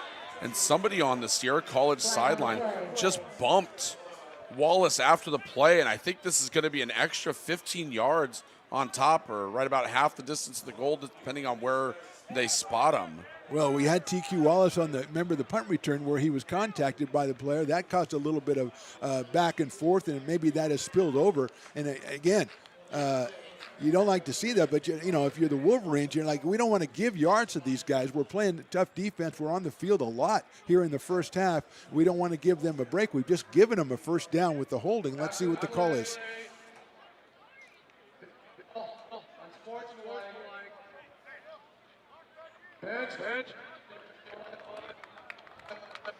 Well, it's against, again, I don't know what's going on with the microphone. It sounded like it was John F. Kennedy. That's not what your country can do for you. That would be probably over your head. But anyway, it's going to be a first down. Well, it's an unsportsmanlike conduct penalty, and it came from somebody on the sideline of Sierra College. That progresses the ball all the way up to the 18-yard line. But again, it's such a physical, emotional sport. Yeah. You got to keep your head about you, especially on that sideline, not even involved in the play. First down in the 18. Beavers with a couple of big breaks penalty-wise here on this drive, and they're going to go ahead and try to find Porter again. Porter reaches back, and a great defensive play finally, and a flag flies late, and it's number 23. That is Ben Drake, who we just talked about. It looked like he made a great defensive play, but the flag flew late. Yeah, again, I thought both players, I thought they were kind of jousting there and trying to gain some position. And now the officials are talking about it. It's going to be interesting to see what this discussion is. Well, Porter with a couple of big catches early on that, and that time it didn't look like he was open. He's made a catch when he wasn't open before. Let's see what the call is. And they're going to pick it up. They're going to pick the flag up, which I kind of think, just from what we saw with the naked eye, man, I kind of think that's a good call. I think that's the right call. I think that Ben Drake actually did a really nice job there.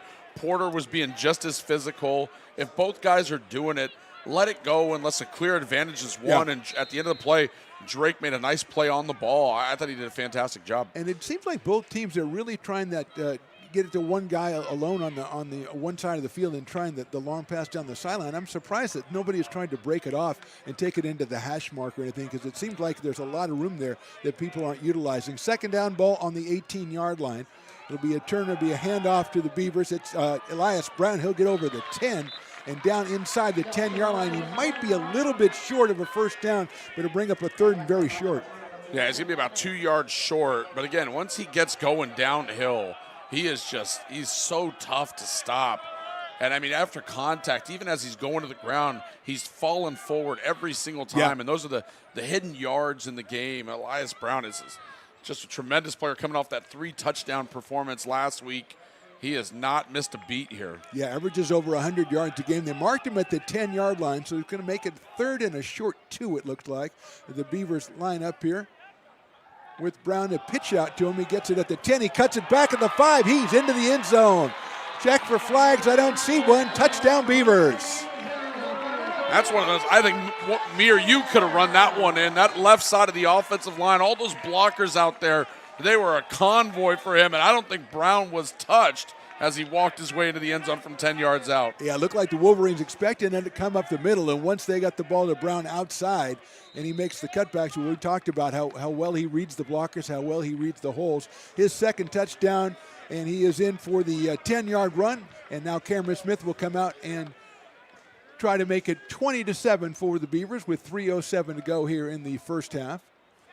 The last one went out the left upright, and then it was mishandled, and that one is right through the middle. So the Beavers put up a big 7 points here. They lead at 20-7, and if you're the Beavers, Matthew, you come into this game, you go, we're going to have to score a lot to beat this team. They've scored. They put 20 points up on the board in the first half. On the other side, they've held a Wolverine offense down to 7. Yeah, you talked about it was the strong defense of ARC against the potent offense of Sierra College, and right now it's the defense of the Beavers that's winning out in this one, and obviously they've gotten a great performance by the offense so far. I mean, the run game is looking as strong as ever for the Beavers, and one thing I really like, and some people might say, well, why don't you go for 2 there? You missed the last extra point. You need to make this 21-7.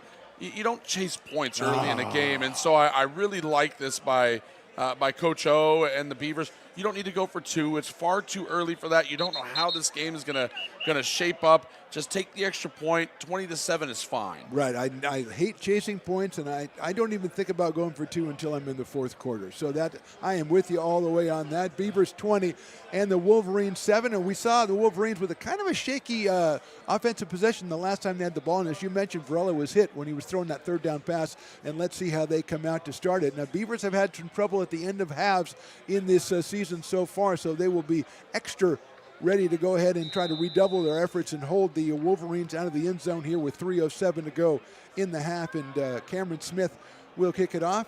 Hamilton and Briggs back to receive it. Last time Smith put it in through the end zone, didn't allow the Wolverines a chance to bring it back. And here we go with this one. That one is lined up. That's also going to be 2 yards deep when they're going to bring it back, though. Coming out to the left side is Hamilton. He's got a little convoy over there. Beavers trying to stretch it out. A flag flies in. Hamilton got it out over the 30, so I was a little dubious, not over that thought, but it looks like we're going to get a penalty thrown right around the 30-yard line. Yeah, interesting decision to take it out of the end zone there, but it paid off initially. However, that flag, I think, pretty rare to see this flag in this situation going against the kickoff coverage unit, more likely going against the return team for the Wolverines, and this is going to push them back. We had talked about how many of the penalties in this game have been on returns, and that one, another one. I think that makes 4 in the game, 2 for each squad, and it'll go back down to about the 20-yard line. The penalty occurring on the 30. Well, on special teams, on those punt and kick returns, there's so much more space, right? So it's not that the penalties happen more often. It's easier to spot because guys are in the wide open. You can spot a hole, the block in the back, much easier when it's out in the middle of the field. 1st and 10, ball on the just outside the 20-yard line for the Wolverines. They've got 3 wide receivers out to the right side.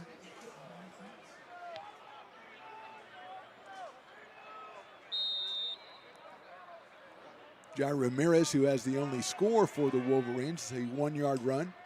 He'll take that and cut the left side, and the Beavers are right there and stack them up, and that might have been the most impressive run defense the Beavers have had in this first half, Matthew.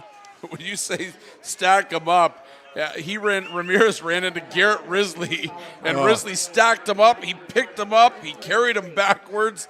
Just a tremendous stand there by Risley. Risley, one of a couple of Beavers that have just been fantastic on the front line. Malachi Red, another one. Diallo Washington, who's played linebacker and plays on the line. He has also been a standout for the Beavers. Second down, 10 yards to go, 2:25 to go first half. Beavers up top 20-7. That is a fake handoff and hit by Washington. The Beavers are going to scoop that up and run it in, and that's going to be a touchdown for the Beavers. There is a flag on the play, but you mentioned Diallo Washington being kind of the Micah Parsons of this defense, and you saw it right there coming off the edge. Let's see what the flag is, and yeah, Washington hit it, and I think that's Colin Bray who scooped it up and ran it in.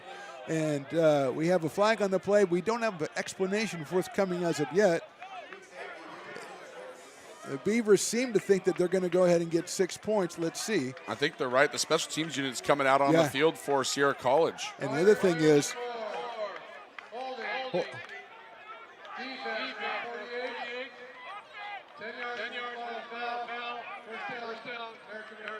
so it's a hold after the change of possession. Okay. Yep. So Bray scooped it up. Holding was called on the Beavers after, so they'll have a first down. The ball at the 15-yard line. And, yeah, Washington kind of prescient there as he came in and hit Varela. And to your point, Matthew, Varela was hit last time, and he was hit there, and he was very slow to get up that time. Yeah, he's taken a couple of big shots in this game, and this is just such a fast and physical defense for the Beavers.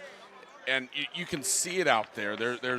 There's some violence out there, and it's the good kind of violence, right? Yeah. These guys are flying around the football field, and right now, unfortunately for Mr. Varela, he's been on the receiving end of some big shots. Yeah, we talked about it earlier because Colin Bray got that sack where he reached down and got him by the foot earlier, and that kind of opened the floodgates a little. They've been getting to him a little more lately, and that time Washington just showing how a versatile a player he is and came in from the left side and dropped him. So first down, the ball on the 25. Beavers with a chance with 2:11 to go to try to put some more points on the board, and it's a pitch out left side. Not a lot of room there for the Beavers. That's TQ Wallace, and he's going to be stacked up again, and that time at the 20, and they might have lost a yard on that play. Yeah, they did a good job to not let Wallace outside as they tried to get to the edge. A 2-minute timeout. Again, another one that they put in college. And, anyway, the 2-minute timeout is on us. It's 1:57 to go first half. Beavers on top, 20-7. We'll take a short break here on the Stones Broadcast Networks.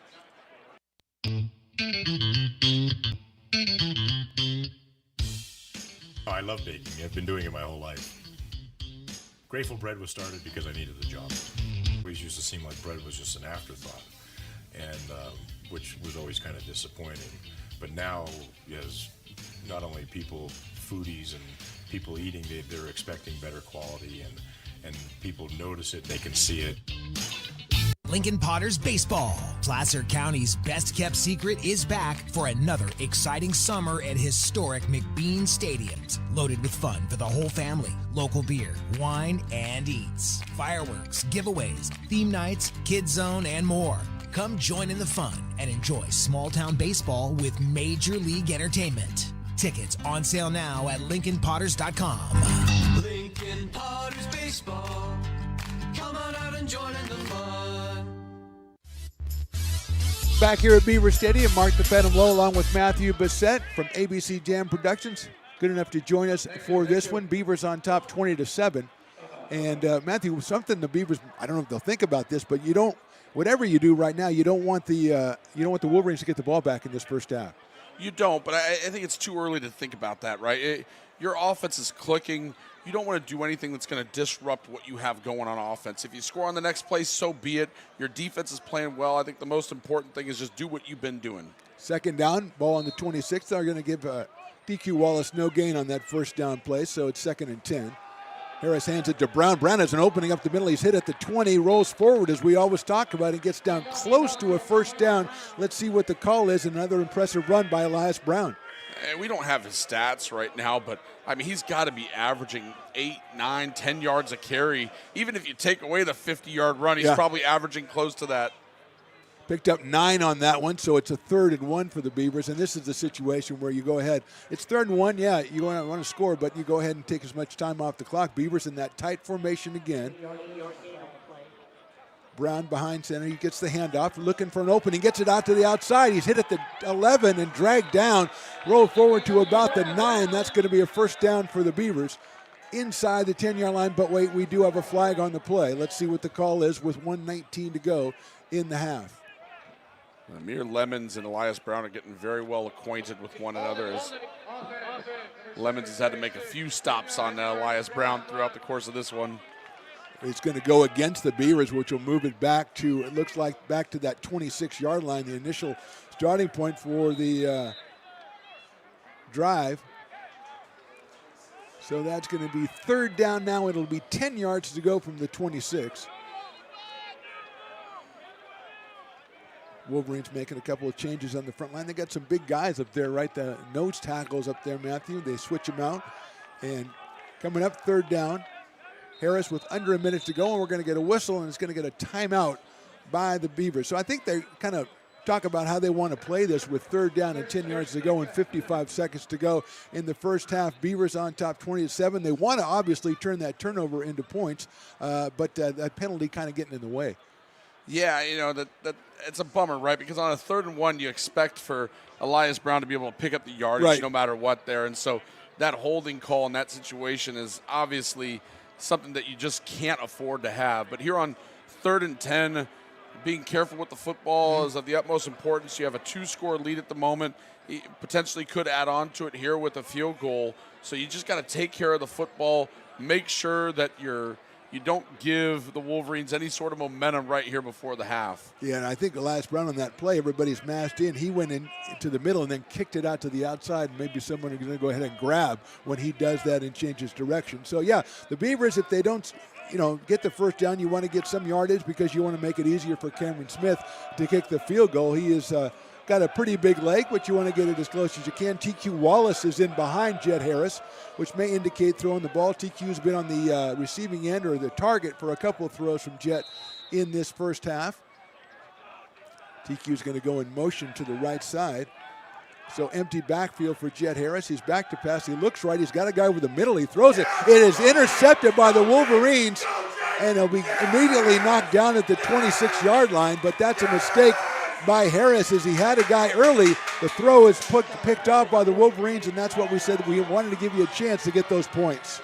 Yeah, and I don't think you ever saw Jake Hall. Jake Hall was on Jet Harris's left. Yeah. And he was looking at receivers coming from the right side. And as the receivers crossing the formation, crossing the field, Hall was just right there, and it looked like Harris threw it right to him. But again, I don't think he ever saw him because his eyes were trained on the right side where Hall came from the opposite side of the field. A big defensive play by the Wolverines. Let's see how the Wolverines want to play this. Maybe you try to send Robinson down the sideline. You get a call, you get a catch with 46 seconds. We talked about the Beavers having some trouble before the half.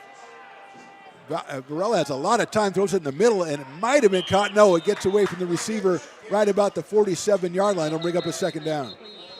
Yeah, and that ball just kind of died there. But keep in mind, Sierra College does still have 2 timeouts to work with. So if they're looking for some points before the half here, they certainly have an opportunity. Casey and Robinson both on the left side, and that time they did fold the guy into the middle, Matt, which I've been wanting to see all half long from both teams, and they've been keeping people on the sidelines.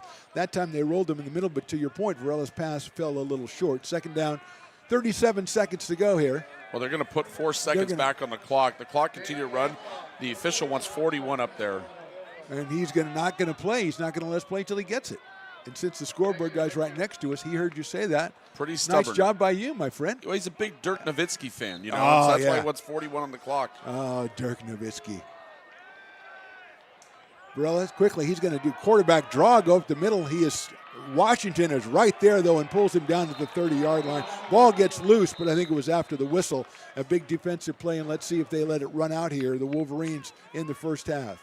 That is an interesting call there to go with the quarterback draw.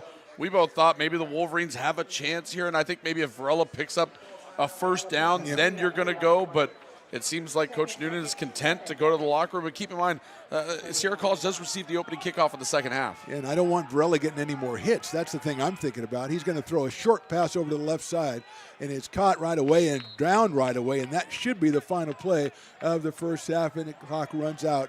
3-2-1-0. That's the way it works. We are at halftime here from Beaver Stadium, although there's a little bit of conversation, as there has been, Matthew, on almost every play. A little bit of conversation on the field. We'll go to halftime. Our score, American River College Beavers 20, Sierra College Wolverines 7. You're watching ARC Athletics on YouTube, presented by the Stones Broadcast Networks. When it comes to your home's maintenance and repairs, Jeffers Resource Group has you covered. Our handyman services offer a comprehensive range of expertise so you can have peace of mind. Contact us to schedule your service today. American River College is a top-tier community college sports program that provides student athletes with the opportunity to thrive both athletically and academically.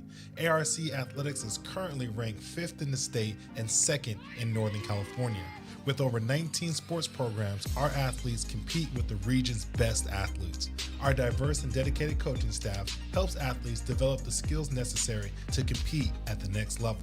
Start your community college athletics journey with us. American River College, Sacramento's best athletic program. Go Beavers. Hi, I'm Monica from Ace Body Shop and Towing. We are a family-oriented business. We've been in business for over 30 years. We are located downtown Lincoln at 333 Lincoln Boulevard in Lincoln, California. We do automotive repair and 24-hour towing. Our phone number is 916-645-2859, or you can find us on the web. When it comes to your home's maintenance and repairs, Jeffers Resource Group has you covered. Our handyman services offer a comprehensive range of expertise, from minor carpentry to drywall, electrical and flooring for property managers, landlords, and renters alike. We ensure that every job is completed to the highest standards, so you can have peace of mind. Contact us today to discover how Jeffers Resource Group can help keep your home in top shape.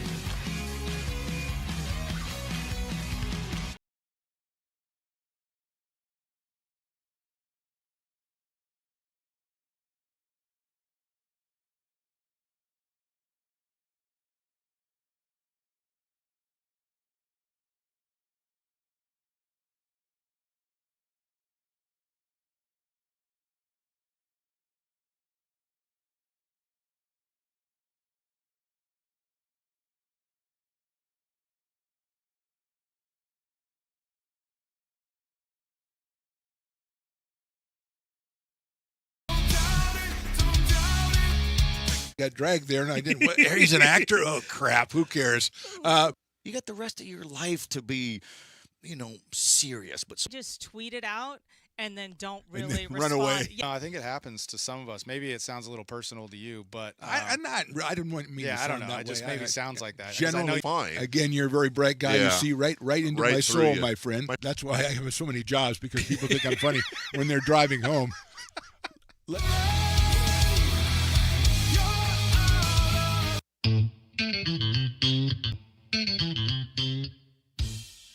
Oh, I love baking. I've been doing it my whole life. Grateful Bread was started because I needed the job. It always used to seem like bread was just an afterthought, and which was always kind of disappointing. But now, as not only people, foodies and people eating, they're expecting better quality, and people notice it, they can see it. Lincoln Potters Baseball. Placer County's best-kept secret is back for another exciting summer at historic McBean Stadiums. Loaded with fun for the whole family, local beer, wine, and eats. Fireworks, giveaways, theme nights, kids zone, and more. Come join in the fun and enjoy small-town baseball with Major League Entertainment. Tickets on sale now at LincolnPotters.com. Lincoln Potters Baseball. Come on out and join in the fun. Here at Super Taco, we specialize in authentic Mexican food. One of the reasons we are different from other places is that we make everything from scratch. You get a great value when you come here, large portions and quality food. Our most popular dishes are many different kind of tacos. We have giant burritos, different kinds of enchiladas, and the fajita. If you're ready for real Mexican food, stop in at a Super Taco. We love to see you.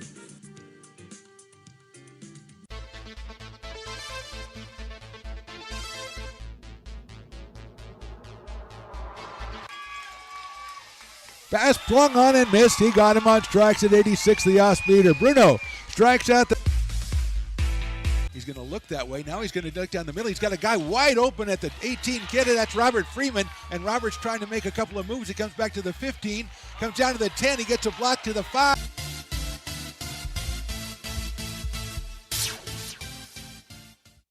When it comes to your home's maintenance and repairs, Jeffers Resource Group has you covered. Our handyman services offer a comprehensive range of expertise so you can have peace of mind. Contact us to schedule your service today. American River College is a top-tier community college sports program that provides student athletes with the opportunity to thrive both athletically and academically. ARC Athletics is currently ranked 5th in the state and 2nd in Northern California. With over 19 sports programs, our athletes compete with the region's best athletes. Our diverse and dedicated coaching staff helps athletes develop the skills necessary to compete at the next level. Start your community college athletics journey with us. American River College, Sacramento's best athletic program. Go Beavers. Hi, I'm Monica from Ace Body Shop in Towing. We are a family-oriented business. We've been in business for over 30 years. We are located downtown Lincoln at 333 Lincoln Boulevard in Lincoln, California. We do automotive repair and 24-hour towing. Our phone number is 916-645-2859, or you can find us on the web. When it comes to your home's maintenance and repairs, Jeffers Resource Group has you covered. Our handyman services offer a comprehensive range of expertise, from minor carpentry to drywall, electrical and flooring for property managers, landlords, and renters alike. We ensure that every job is completed to the highest standards, so you can have peace of mind.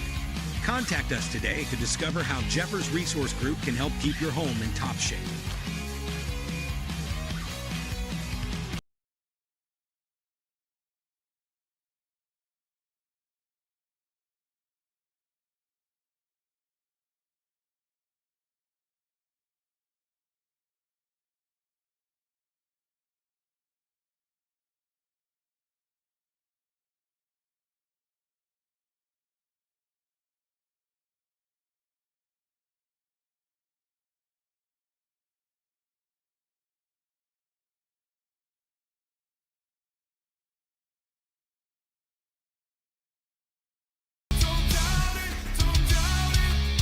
Got dragged there, and I didn't. He's an actor. Oh crap! Who cares? You got the rest of your life to be, serious. But just tweet it out and then don't really run away. Yeah. I think it happens to some of us. Maybe it sounds a little personal to you, but I'm not. I didn't want me. Yeah, to I don't sound know. that It just way. maybe sounds like that. Generally, fine. Again, you're a very bright guy. Yeah. You see right into Right my through soul, you. my friend. That's why I have so many jobs, because people think I'm funny when they're driving home.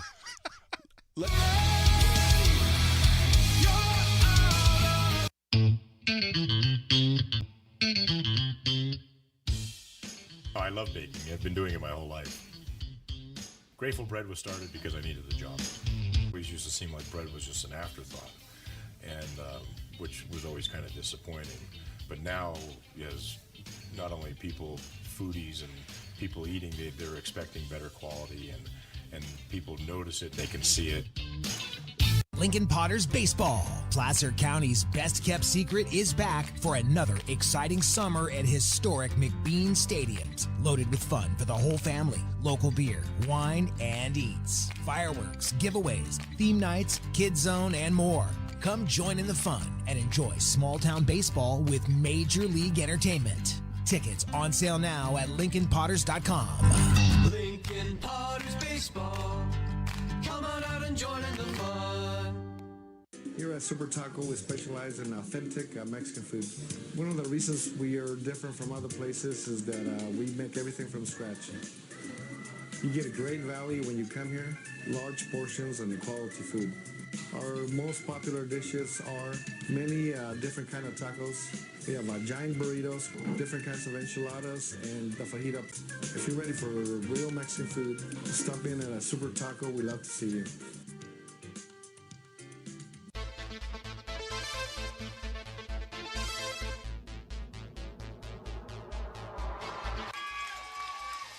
Pass flung on and missed. He got him on strikes at 86, the off-speeder. Bruno strikes out the... He's going to look that way. Now he's going to duck down the middle. He's got a guy wide open at the 18 kid. That's Robert Freeman. And Robert's trying to make a couple of moves. He comes back to the 15, comes down to the 10. He gets a block to the 5.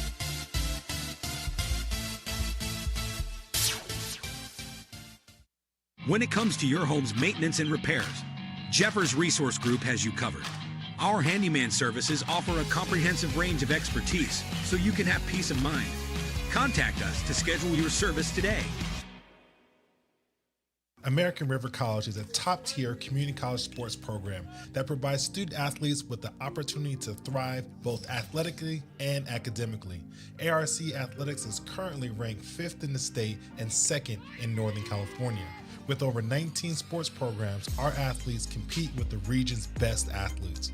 Our diverse and dedicated coaching staff helps athletes develop the skills necessary to compete at the next level. Start your community college athletics journey with us. American River College, Sacramento's best athletic program. Go Beavers.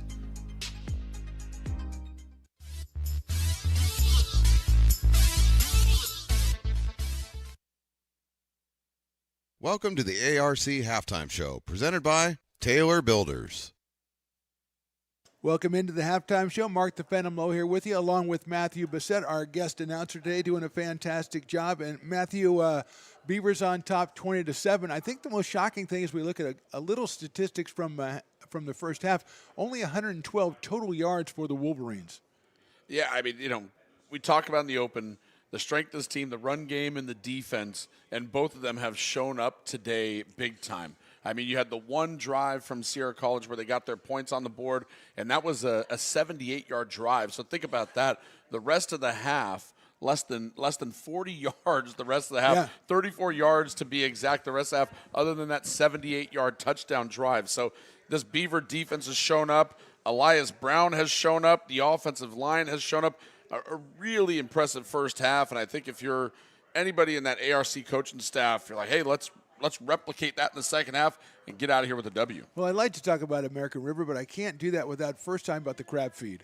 I'm sorry. It's on February the 8th, 2025 from 5 to 9 at the ARC Student Center. And I want to stress it is a huge event. It's a big event. It raises money for ARC Athletics, so it is very, very important. You can get your tickets. Now you can go ahead and scan the QR code up on your screen, and that will help you get tickets to the crab feed. But as you mentioned, Matthew, very impressive on both sides of the ball for the Beavers. And the thing that I thought was really key for them defensively is they started to put more pressure, it seemed like, on Maddox Varela in that second quarter. And that kind of got maybe the Wolverines a little bit off their game.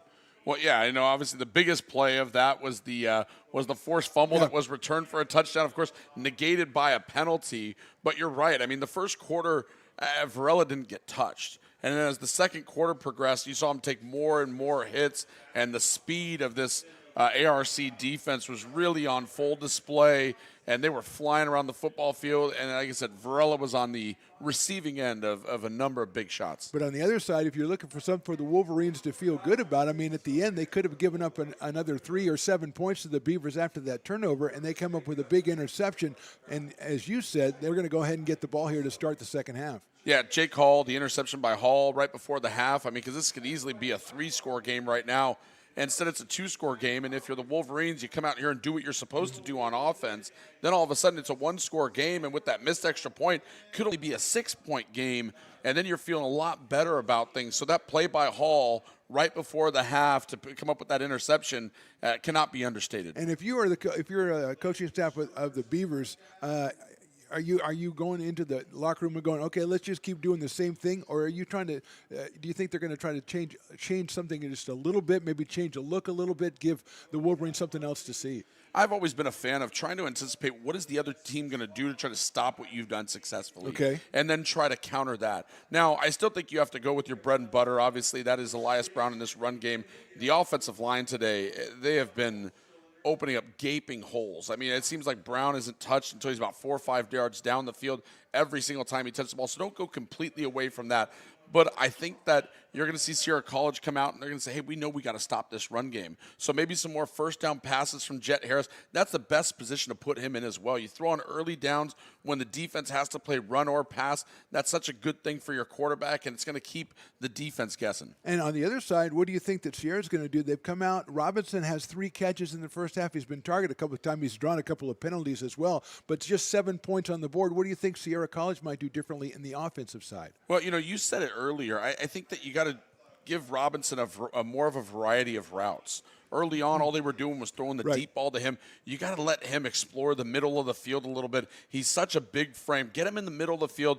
Give Verla an option where he doesn't have to throw it deep down the sideline to get it to his big target, and let him go to work. Because we've seen Robinson, he can go up and get it. He can also do some things after the catch. Give him an opportunity to showcase everything that he can do, and you're one explosive play away from being right back in this game. And you talk about it. They're down 13, and they're getting the ball to start the second half. So it's not like they kind of abandoned their run game. Ramirez has run the ball. Hamilton's run the ball. Ramirez has been especially effective and impressive. So that's not something they're going to give up. So I look for them to go to, keep that balance, at least here through the first drive in the third quarter. Yeah, I mean, Jair Ramirez is the guy for them, right? He was impressive in that first half and really throughout this season. He has a combination of speed and strength, and he can also catch the ball a bit out of the backfield, which is nice for this kind of spread offense that Sierra College runs. But I do look for them to get a little bit more balance, maybe even get the big guy back there. Elijah Reed, we haven't seen him carry the ball much out of the backfield yet today, and he's a guy who's carried the ball quite a bit for them this season. So I'd expect them maybe to get more of these guys involved, but I think Ramirez is still going to be the bell cow of that backfield. There you go. He's Matthew Bissett. I'm Mark the Phantom Lowe. We're bringing it to you here. Our halftime score, the American River College Beavers 20, Sierra College Wolverines 7. We're going to take a little more of a halftime break. We're back in a couple of minutes with the second half on the Stones Broadcast Networks. When it comes to your home's maintenance and repairs, Jeffers Resource Group has you covered. Our handyman services offer a comprehensive range of expertise so you can have peace of mind. Contact us to schedule your service today. American River College is a top-tier community college sports program that provides student athletes with the opportunity to thrive both athletically and academically. ARC Athletics is currently ranked 5th in the state and 2nd in Northern California. With over 19 sports programs, our athletes compete with the region's best athletes. Our diverse and dedicated coaching staff helps athletes develop the skills necessary to compete at the next level. Start your community college athletics journey with us. American River College, Sacramento's best athletic program. Go Beavers. Hi, I'm Monica from Ace Body Shop in Towing. We are a family-oriented business. We've been in business for over 30 years. We are located downtown Lincoln at 333 Lincoln Boulevard in Lincoln, California. We do automotive repair and 24-hour towing. Our phone number is 916-645-2859, or you can find us on the web. When it comes to your home's maintenance and repairs, Jeffers Resource Group has you covered.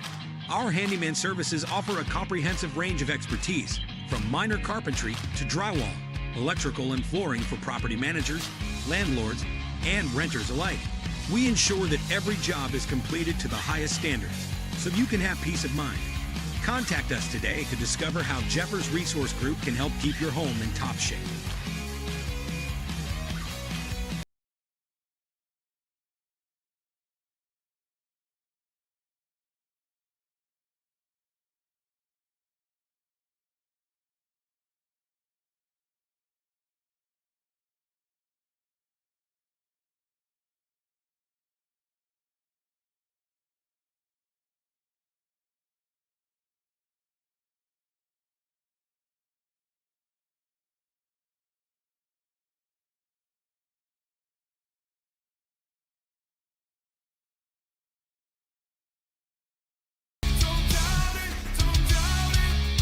Got dragged there, and I didn't. He's an actor. Oh crap! Who cares? You got the rest of your life to be, serious. But just tweet it out, and then don't really run respond. away. Yeah. No, I think it happens to some of us. Maybe it sounds a little personal to you, but I didn't want me to yeah, I sound don't know. that It just way. maybe sounds like that. 'Cause Generally, I know fine. Again, you're a very bright guy. Yeah. You see right into Right my through soul, you. my friend. That's why I have so many jobs, because people think I'm funny when they're driving home.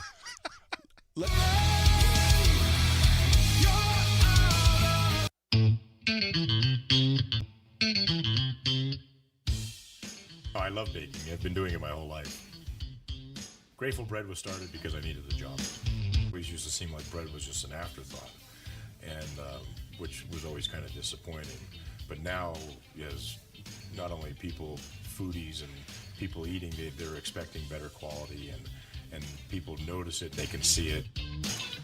Lincoln Potters Baseball. Placer County's best-kept secret is back for another exciting summer at historic McBean Stadiums. Loaded with fun for the whole family, local beer, wine, and eats. Fireworks, giveaways, theme nights, kids zone, and more. Come join in the fun and enjoy small-town baseball with Major League Entertainment. Tickets on sale now at LincolnPotters.com. Lincoln Potters Baseball. Come on out and join in the fun. Here at Super Taco, we specialize in authentic Mexican food. One of the reasons we are different from other places is that we make everything from scratch. You get a great value when you come here, large portions and quality food. Our most popular dishes are many different kind of tacos. We have giant burritos, different kinds of enchiladas, and the fajita. If you're ready for real Mexican food, stop in at a Super Taco. We love to see you.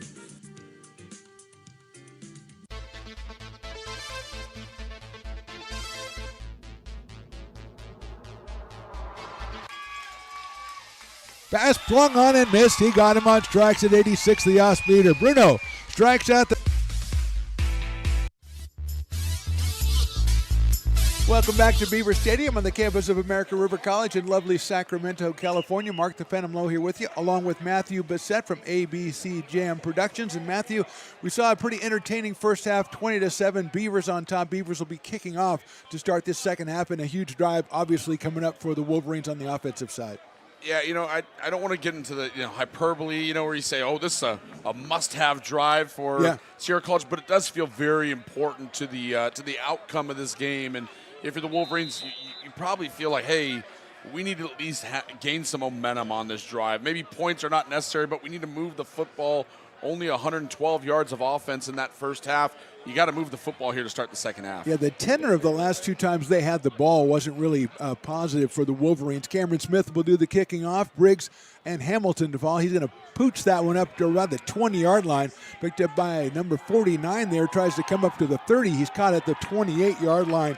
Let's see what we have here. Number 49, that's J.C. Gill, the freshman out of El Camino. And the Beavers obviously going for a little bit different strategy on their kickoff, Matt. Yeah, keep it away from those deep guys. And I do like the variety, mixing it up here. We saw a touchback kicked in the first half, but then we also saw a nice return by Josh Hamilton later. And I think that probably dictated the shorter kick there. But you love to see one of those up men take it with confidence, right? Because sometimes the up men bail, and on those kickoffs, when the ball hits the ground, that can only mean bad things for the team receiving the kickoff. So a nice job by him to take that kick. That was what you said, 49, J.C. Gill. That's the ball at the 27-yard line. First down and 10 yards to go for Sierra College. The Wolverines, 4-3 on the season, 2-0 in conference play. To hand off to Ramirez around the right side. Beavers close in, and a tremendous team up right there. Number 20 on the Beavers. That is Brevin Amiga, who you talked about, Matthew, earlier, making a nice play defensively on a pass. That time it was on a run. Yeah, and with the speed of this Beavers defense, you're not going to have much success going sideline to sideline. You have to get up the field, but they just strung that play out. Everybody filling their responsibilities beautifully. Tight formation to the left for the Wolverines. Second down and still 10 to go. Varella's going to quick out to Robinson. He makes the catch. He's dragged down, but he'll get up to about the 36-yard line. Cade Dutton on the play. And that looked like the more efficient Wolverine offense we've been reading about. Yeah, and again, that's a different route for Robinson than what we saw in the first half. We saw him go down the field. We saw him with an in-breaking route one time. This time they set him up more in like the slot, a little closer to the end of the line of scrimmage, and he broke outwards, got a nice gain there, and Cade Dutton actually had to come off the field. I think he might have got the wind knocked out of him there. 10-yard gain. That's a first down for the Wolverines. They have 1st and 10 at the ball at the 37-yard line. Just under 14 to go here, third quarter. Hand off to Ramirez, kicks it outside. Beavers bunching it up there and knocking them down about the 38-yard line. Good gang tackling by ARC. There's not just one guy there ever for ARC, right? Anytime Ramirez makes a move, because he had a tremendous spin move there, spun off of one guy, but then there's a second tackler right there, and it's just so hard to get anything going right now for Sierra College, as that was Edgar Montez who made the tackle for the Beavers. Ramirez out of Williams High School, just an excellent back who came in with 434 yards on 82 carries. He has a 1-yard touchdown here today for the Wolverines' only points. He gets the handoff there, goes to the left side, gets around one. He's down the sideline, jumps over a tackler at about the 48, but he's going to be marked out of bounds. But an excellent run by Ramirez, and he got away from the first guy, and that was the key on that one, Matthew. Well, and to get away from that first guy, he threw a nasty stiff arm. Might as well call him Sweetness out there with the way he threw that right hand. Let's mark it down at the midfield. Quick handoff this time. Ramirez goes to the right, and they're going to get a whistle right away as the tackle made, ball flies out, but I think that one is going to be called back as we got whistles in the middle, which is never good for a play. So the officials weren't set after that play, so there's no penalty or anything like that, but the officials weren't set. Sierra College going too fast for the guys in stripes, so still be 1st and 10 at the 50. Well, you mentioned it earlier. They like to get in there and get at it, especially when they come off a successful play. And they've had a couple of them in this drive, the pass to Robinson, the run by Ramirez. And they have 1st and 10, ball at midfield. If you feel like you got a defensive team that's tired, keep running that play. Don't let them substitute in and out. We've seen ARC substitute defensive linemen regularly. Barella, number 4, the quarterback.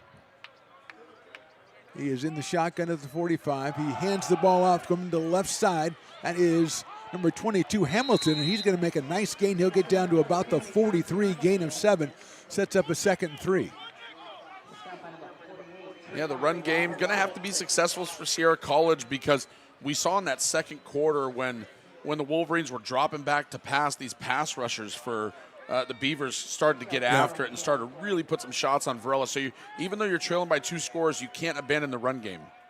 Mark it at the 44, gain of 6. Barella's going to try to pass. He has time. Finally coming in, and he's hit. The ball up in the air is intercepted and then dropped. Beavers had the easy interception and dropped it, and it's just an incomplete pass. And I love to see the other guys picking up Brevin Amiga there. I mean, he knows he had an opportunity to make a big play for the Beavers defense, but it's hard to catch a wobbly football, and because of the way Varela got hit when he threw it, that was the reason Amiga had a chance to pick it off, but it also was the thing that made it hard to intercept. And he probably wasn't really expecting the ball to come to him in the spot he was standing in, and he had a couple of guys in front of him. But 3rd and 6, big play right there. Perhaps, let's see if the Wolverines can capitalize as they have the ball on the 44-yard line. Makes it to Hamilton, quick in. That's going to hit Casey, and that'll be enough for a 1st down. A play that I thought we'd see more of when we finally saw it. The fake to the running back and the slant to Malachi Casey. And Varela's a little slow getting up again. He's favoring his left arm. But I think Casey caught that same route in the first half. It's only his 2nd catch of the game. And I'd be surprised if they don't try to get him more involved. Get him a gain of 10 on that 1st down, ball at the 34. Hamilton, the running back, right next to Maddox Varela. He's going to go back to pass under pressure. Gets it over to Robinson, who stops, comes back, picks it up. He is around Dutton and into the end zone for the touchdown. Dante Robinson, we talked about him beforehand, Matthew, and that's exactly why. And that's a perfect back shoulder throw by Maddox Varela. He's tried to lead Robinson up the field in that first half. He overthrew him a couple times. That time, throw it on the back shoulder. Let this special physical athlete do what he does best. He comes back, makes the catch, and then he has the ability, the strength, the quickness to pull it off afterwards and continue on for the score. At 6'5", 205, he is quite the specimen, and a lot of speed to go with that. He converts the 34-yard touchdown pass, and the Beavers now lead at 20-13. Wolverines with Tomlin puts it through for the extra point. We are 20-14, and Matthew, that's what we talked about. Your team, you're down 13. You have a turnover at the end of the first half. It doesn't cost you. You come back with the ball and make a drive with about 3 or 4 very impressive individual plays. And that's the thing that the Beavers defense did not allow in the first half were the explosive plays. They were making Sierra College work the ball down the field, and it's just you have to be perfect if you're going to work it all the way down the field. That time, a couple of explosive plays on the drive. You had the big run by Ramirez, and then that one to cap it off by Robinson. And again, that interception by Jake Hall at the end of the first half, Phantom, I mean, that is the big play right now because it could have been a 3-score game going into half. And if you're Sierra College, I think you just felt so much different because of that play and the little bit of momentum you stole back here at Beaver Stadium. And let's trace it back one more play because when the Beavers scooped that fumble up after the sack, Bray picked it up and was easily into the end zone, and somehow somebody called for holding behind the play and stopped it from being 6 points for the Beavers. So it's now 20-14 Beavers, and it will be Tomlin kicking it off here. Cannon Tomlin gets into it. It's going to be about the 10-yard line, it looks like. Make it the 13. Coming up is Torres. He cuts back at the 25, 30, 35. He's hit by a couple of Wolverines. He might not have made it to the 35, but still good field position for the Beavers. And for Torres, you know, because of the way he had to run up to field that ball, he had to outrun some of his blockers. But I love it because he didn't care. He just said, let me get up the field and get positive yardage. And he did a really nice job to get it out beyond the 30, almost to the 35-yard line. He had quite a head of speed, so give credit to the Wolverines for stopping him right there. And the ball will be marked at the 34-yard line.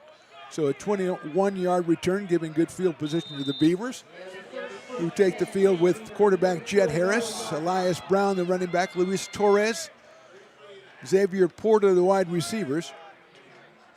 Gavin Correa at a lower leg injury. He will not return in this one. He was injured in the second quarter, so he will not be back. So the Beavers down a tight end there. Fearback is in there, 81, and so is Dylan Fear, number 85. A handoff to Brown. He's going to come back right and cut it back. He's going to get through. He is free at the 50, 40, 30. Jason at the 10. He rolls into the 3-yard line. What a run, Elias Brown. And that's exactly what the doctor ordered for the Beavers. That's a 63-yard run on the first play of the second half for this Beavers offense. And Brown, just not enough gas in the tank to pull away there from Dwight Martin. Yeah, Dwight Martin out of Oak Ridge made a saving tackle at least for a second there. And Brown, you know, give credit to that offensive line again, spreading out the defense. And Brown picked the right hole. The offense was set to the left. They ran the ball to the right, and he got through and busted it through for, like you say, a 63-yard gain for Elias Brown. And now the Beavers looking to capitalize here. They got the big boys in there. Turn the pitch to Brown. He'll cut through the left side. He's hit at the 3, rolls to the 2. He might have got in. Let's see. Touchdown, Beavers. We talk about it, Matthew. We talk about Elias Brown the whole time. He just does not get tackled where he gets hit. Yeah, and that time you got to credit the offensive line. I love when you see the offensive line continue to play until the whistle. And right there you saw a couple guys get behind Brown, and while he stayed on his feet, they gave him that little extra shove to get into the end zone. You called it hit at the 3, and he ends up in the end zone. So the Beavers offense, they asked questions of it. They came up with the answer, and it's Elias Brown for the Beavers. Here's Cameron Smith to try to make it 27-14 with just under 10 minutes to go here in the third quarter. And now we're getting our offensive explosion we thought we'd get earlier on in the game. As 2 touchdowns quickly here in the third quarter. Smith puts it up and puts it no good. He misses the extra point. Second missed extra point for the Beavers in this one. And Matt, you and I talked about that before the game. Special teams, when you're getting a close game like this, we think it's going to be, special teams can make all the difference. And so far, the Beavers on the wrong end of that score. Yeah, I mean, those 2 missed extra points are looming large right now, especially if Sierra College, the offense that they showed on the last drive, is something they can sustain. Those 2 extra points are going to matter big time as we head down the stretch of this one. But how about that? Elias Brown, 3 touchdowns last week. He's got 3 already today. I mean, we got 9:57 to go in the third quarter. He's probably approaching 200 yards and 3 touchdowns already. What a day. Yeah, he averages about 105 yards through the first 7 games of the season. He had that in the first half, and he just added about 67, 68 more in this half. So we're going to conservatively say 175, and we may be... His 2 long runs, I'm sorry, partner, his 2 long runs of the day, 50 yards and 63 yards. Yep. So he had 113 just on those 2 runs combined. And we know he's had pretty successful runs other than those as well. So we've had offensive successes for both of these offenses. The Wolverines came out, they were very impressive. Beavers may have been more impressive or more efficient, but the result, a 26-14 count, and the Beavers kicking off with Cameron Smith looking to Briggs and Hamilton. Last time he kind of did a little pitching wedge that landed at about the 25-yard line or 20-yard line. Let's see what approach the Beavers take this time with the 12-point lead. It's turned out to be a beautiful day here. I mean, we had a lot of rain last night. The sun is coming out. And the Beavers have the sunny outlook on it right now at 26-14. And let's see if that changes. It gets a little cloudy here with the Wolverines taking possession. Smith's going to send that one deep, and that is going to be, I think, out of bounds. Did it get in? I think he might have got the touchback. Let's see what the call is in the corner there. And it is, no, the flag comes out late. I think he was waiting for very dramatic effect right there to throw the flag, because that'll bring the ball out with great field position for the Wolverines. That just goes out of bounds before it gets to the end zone. It's kind of when like a home plate umpire, gives a second and then gives the big punch-out call.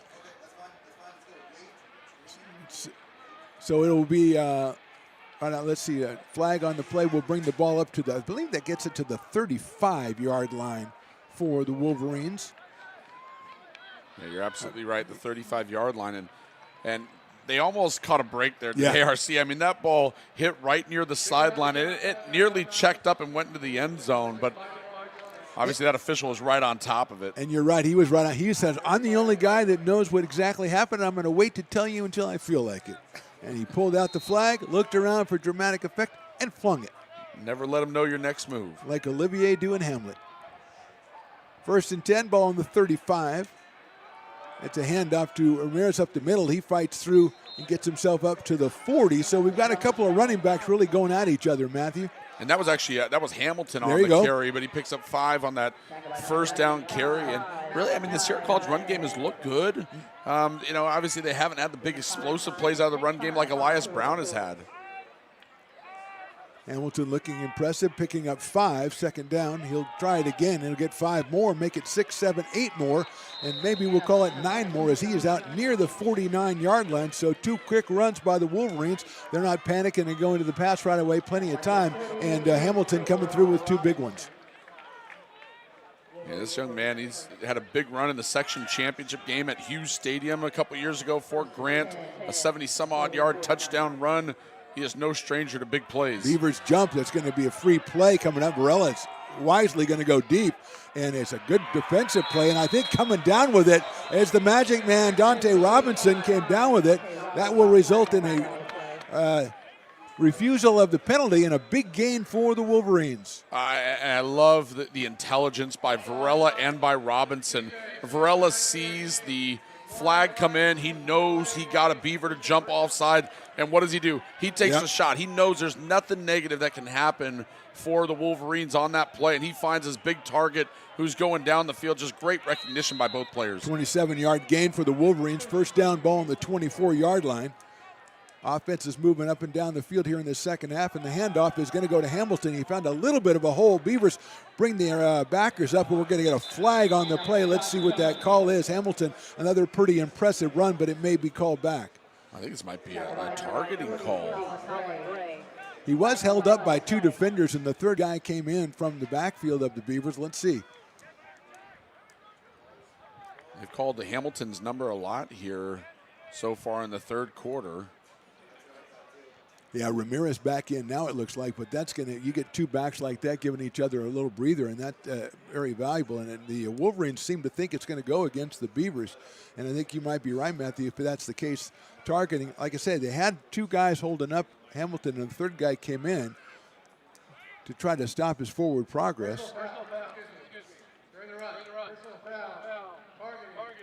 Yep. That's number 23. That is, I think, Antonio Williams, and he's a key player for the Beavers. And if he's targeting that, now I don't know if the rules are the same, but that would eliminate him from the game. Yes, he would be removed from the game, and that's a huge loss for the Beavers, as Williams, one of the top defensive backs. He's a sophomore out of Monterey Trail High School. But it sets up the Wolverines' 1st down ball on the 9-yard line. So first and goal from the 9. Ramirez back in the backfield.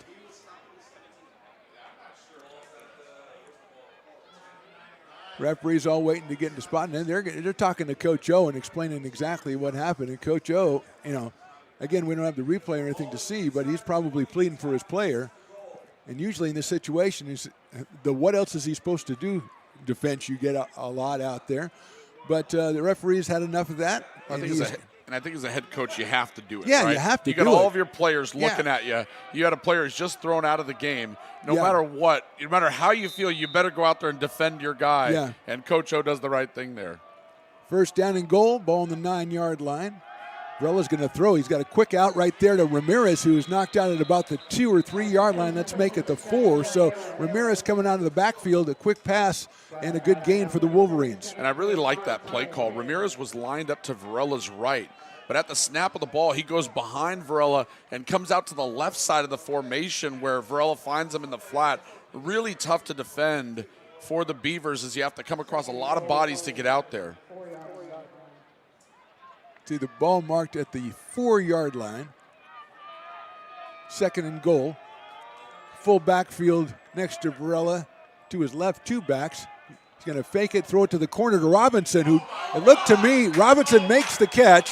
It looked like he threw down Dutton there in the corner of the end zone. The flag was thrown. Let's see what the call is. The Wolverines are going to, there you think it's going to be against the Beavers, and that looks like what it's going to be. I looked up and saw Robinson push Dutton away, but it's going to be called against the Beavers. Touchdown to Robinson. And again, we talked about him in the pregame. We talked about him at halftime. He's a special talent, and he's showing it right now.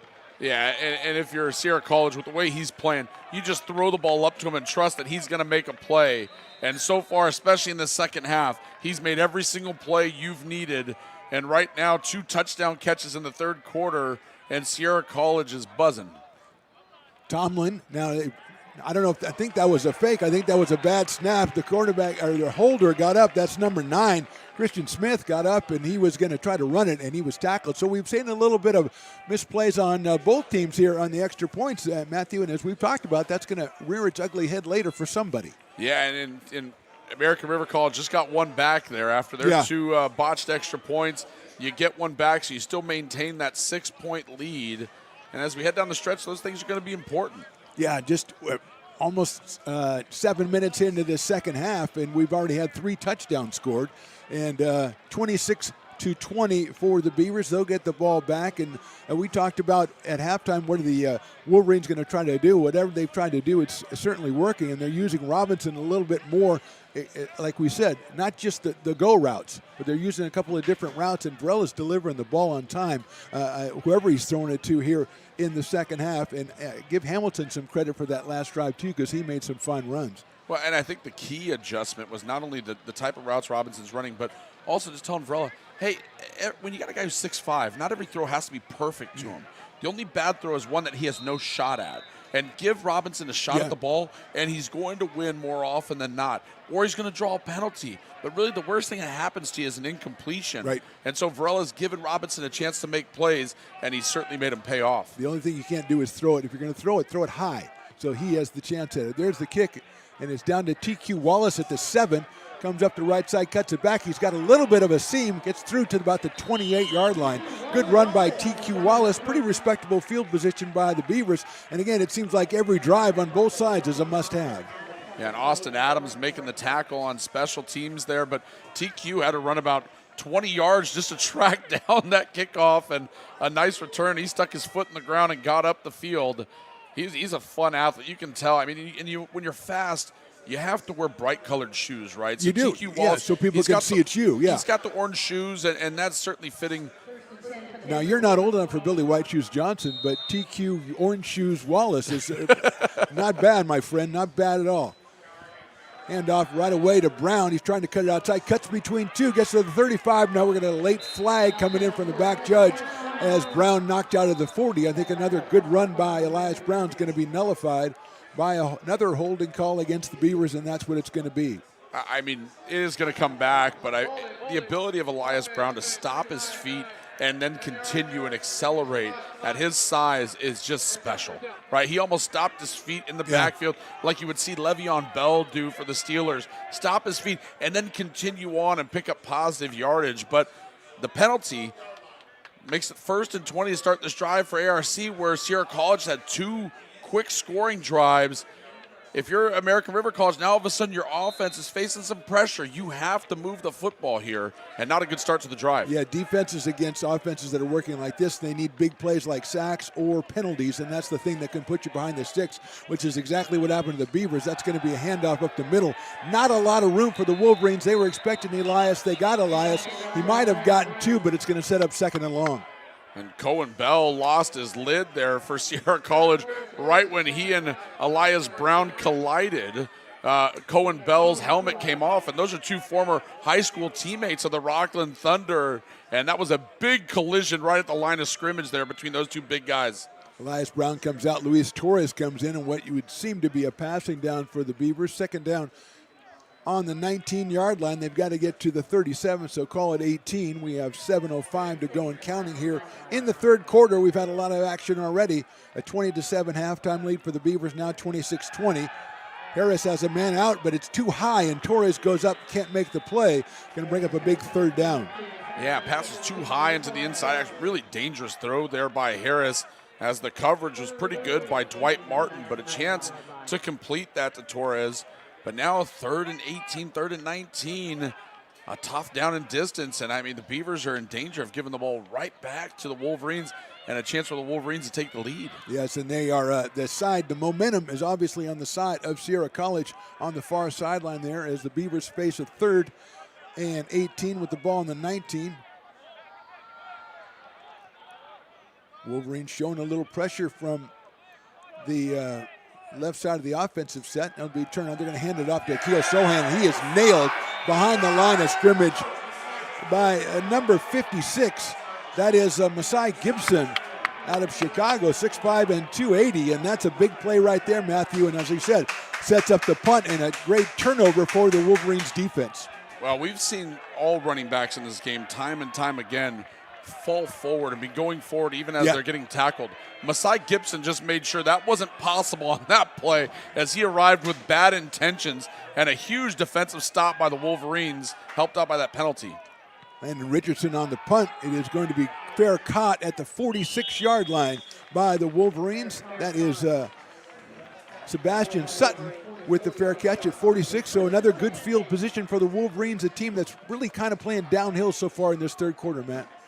Yeah, whatever was said at halftime has really worked for Sierra College. And again, don't overlook Sebastian Sutton fair catching that ball. He had to cover about 20 to 25 yards to get over towards the sideline. Sure-handed, catches the ball. If that ball hits the ground, it has potential to, skip about, 10, 15, 20 yards and make it worse field position for the Wolverines, but he doesn't let it happen. 3 to the right for Maddox Barella. He's going to turn. He's going to hand it off. A hole for Ramirez, cuts it back at the 43, over the 40, down to the 35.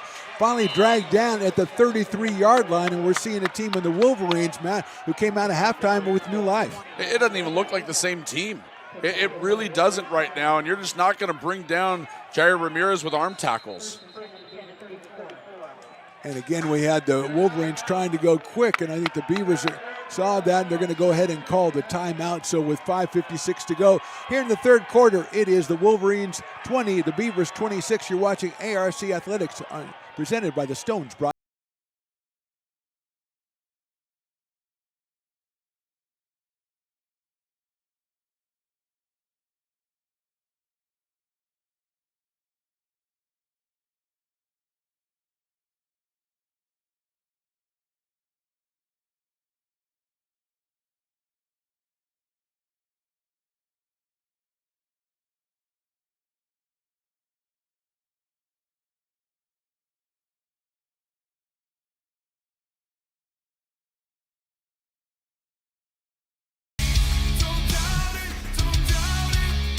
Got dragged there, and I didn't. He's an actor. Oh crap! Who cares? You got the rest of your life to be, serious. But just tweet it out, and then don't really run respond. away. Yeah. I think it happens to some of us. Maybe it sounds a little personal to you, but I didn't want me to I sound don't know. that It just way. maybe sounds like that. 'Cause Generally, I know fine. Again, you're a very bright guy. You Yeah. see right into Right my through soul, you. my friend. That's why I have so many jobs, because people think I'm funny when they're driving home.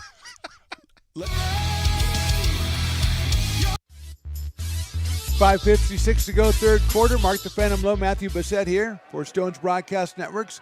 Wolverines with it. Hand off to Ramirez. Another good hole up the middle. He'll get dragged down at about the 29, so a good gain on first down of 5 yards. And he had a couple of plays off, and it looks like he's got a second life himself, Matthew. Yeah, I think backs need that from time to time, right? As much as you'd love to carry the ball 30 times in a game as a running back, you need that break sometimes, and Hamilton spelled him nicely. Quick pass, and that time almost picked off, but the receiver is Robinson. He gets it, and he's knocked out of the 23.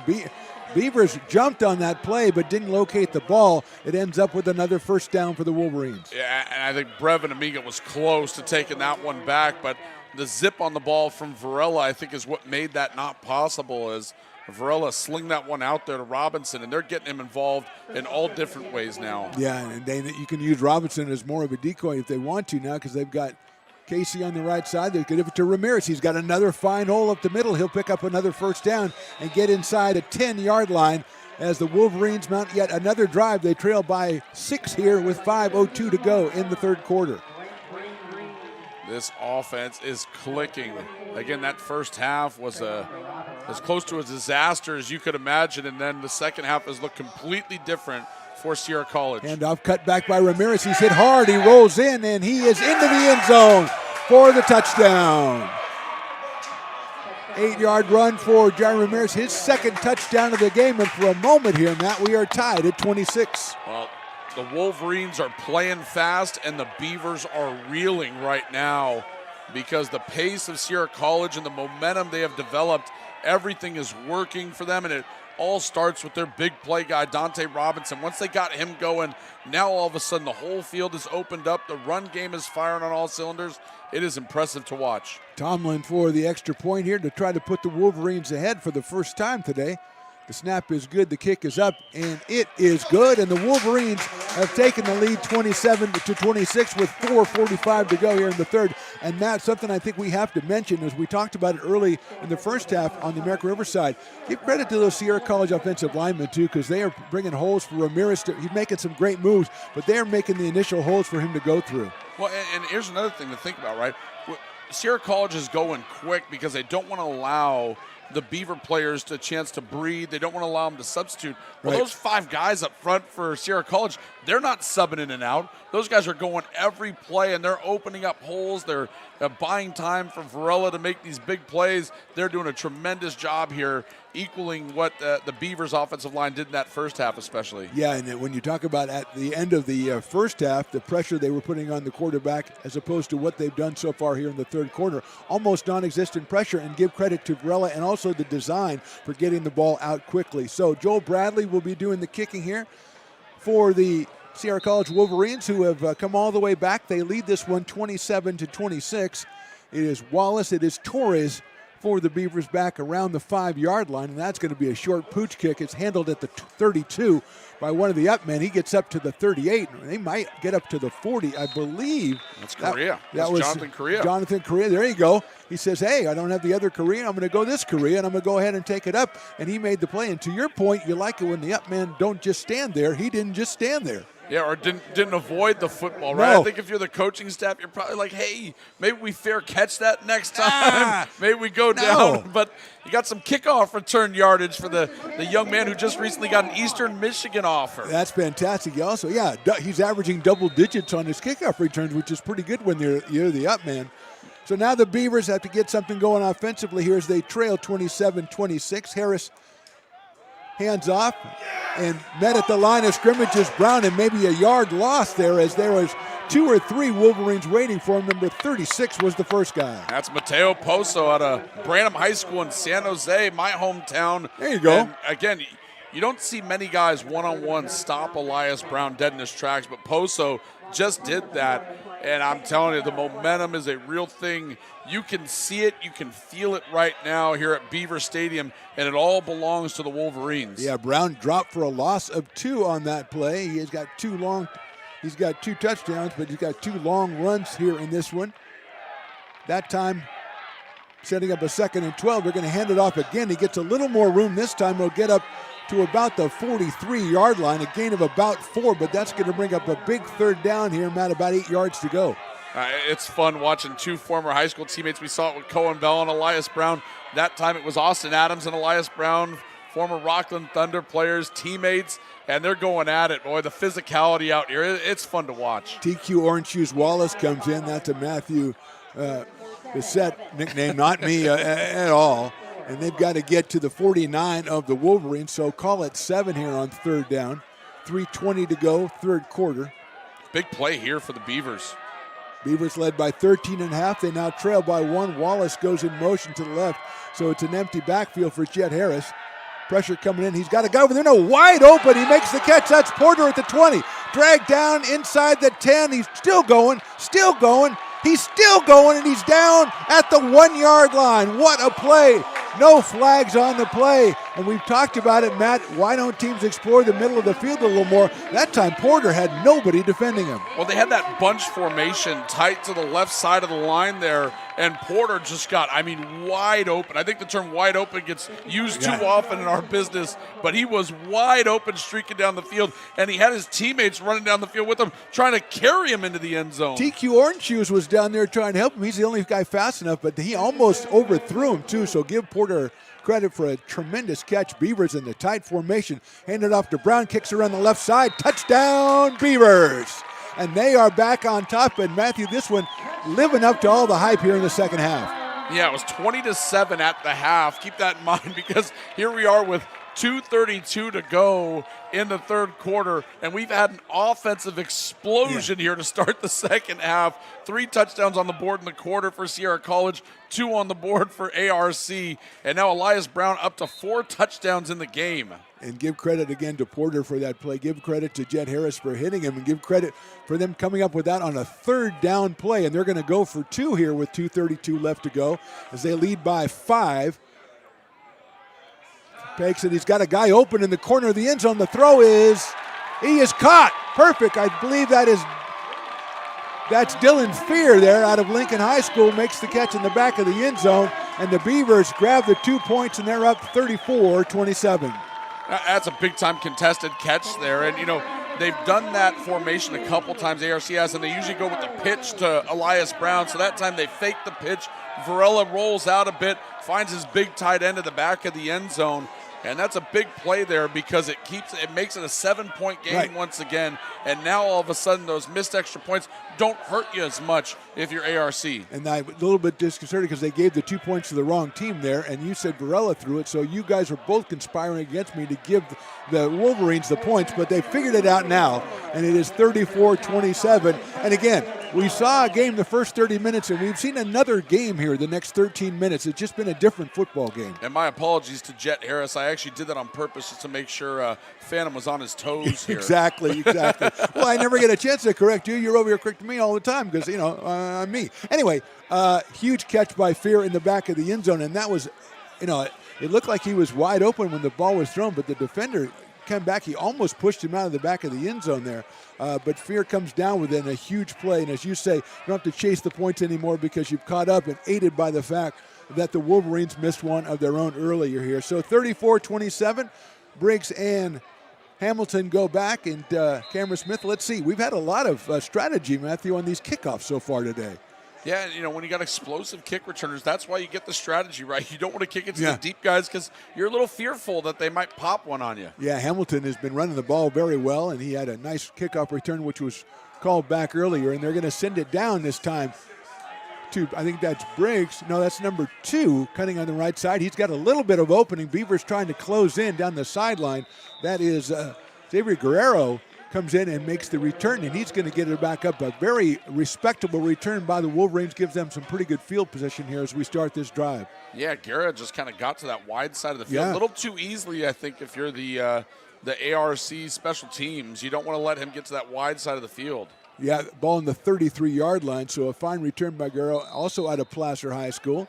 And it'll be 1st and 10. Let's see if the Wolverines can keep that incredible momentum they've got offensively. And it usually centers around Dante Robinson, but it's also included Jair Ramirez and Hamilton as well, number 22.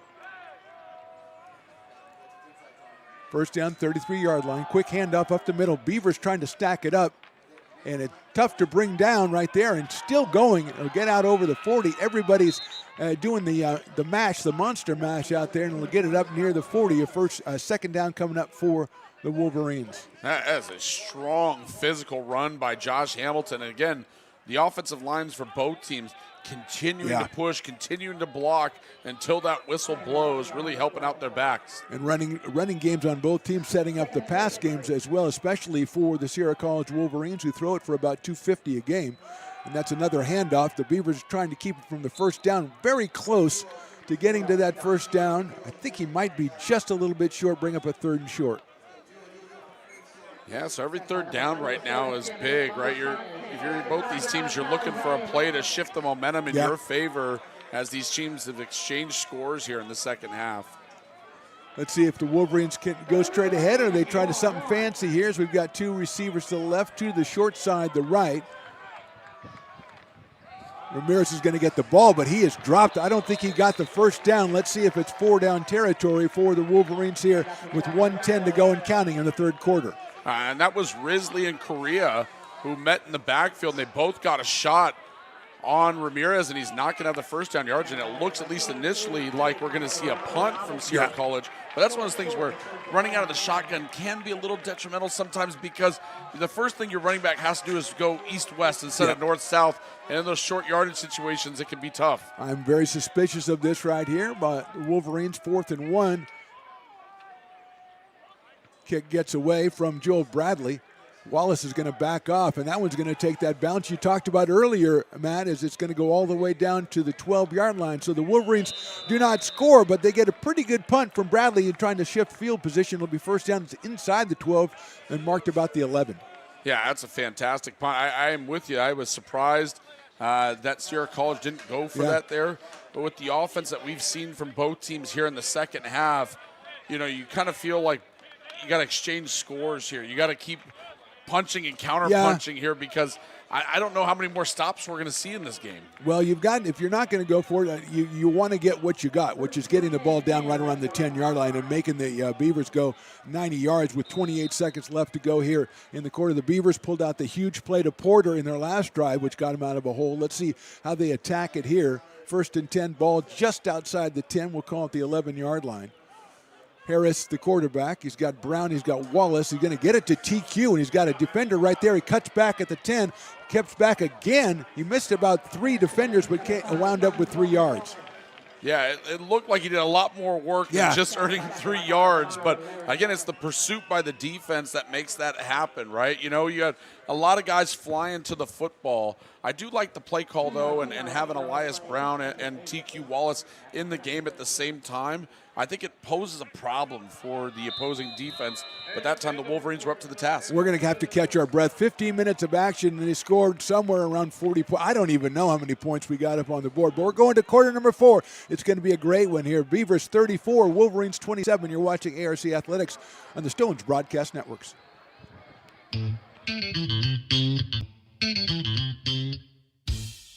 I love baking. I've been doing it my whole life. Grateful Bread was started because I needed the job. It always used to seem like bread was just an afterthought, and which was always kind of disappointing. But now, as not only people, foodies and people eating, they're expecting better quality, and people notice it, they can see it.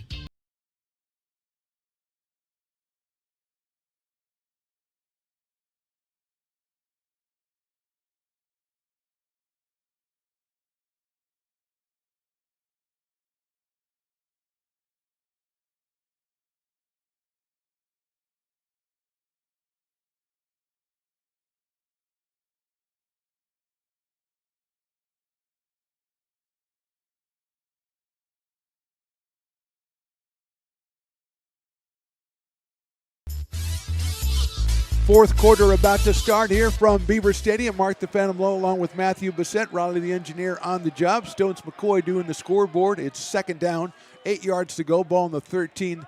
Straightaway handoff to Brown. He looks like he had some room and he's hit hard, but he goes forward as he always does. He'll get to about the 17 and bring up third down and 4.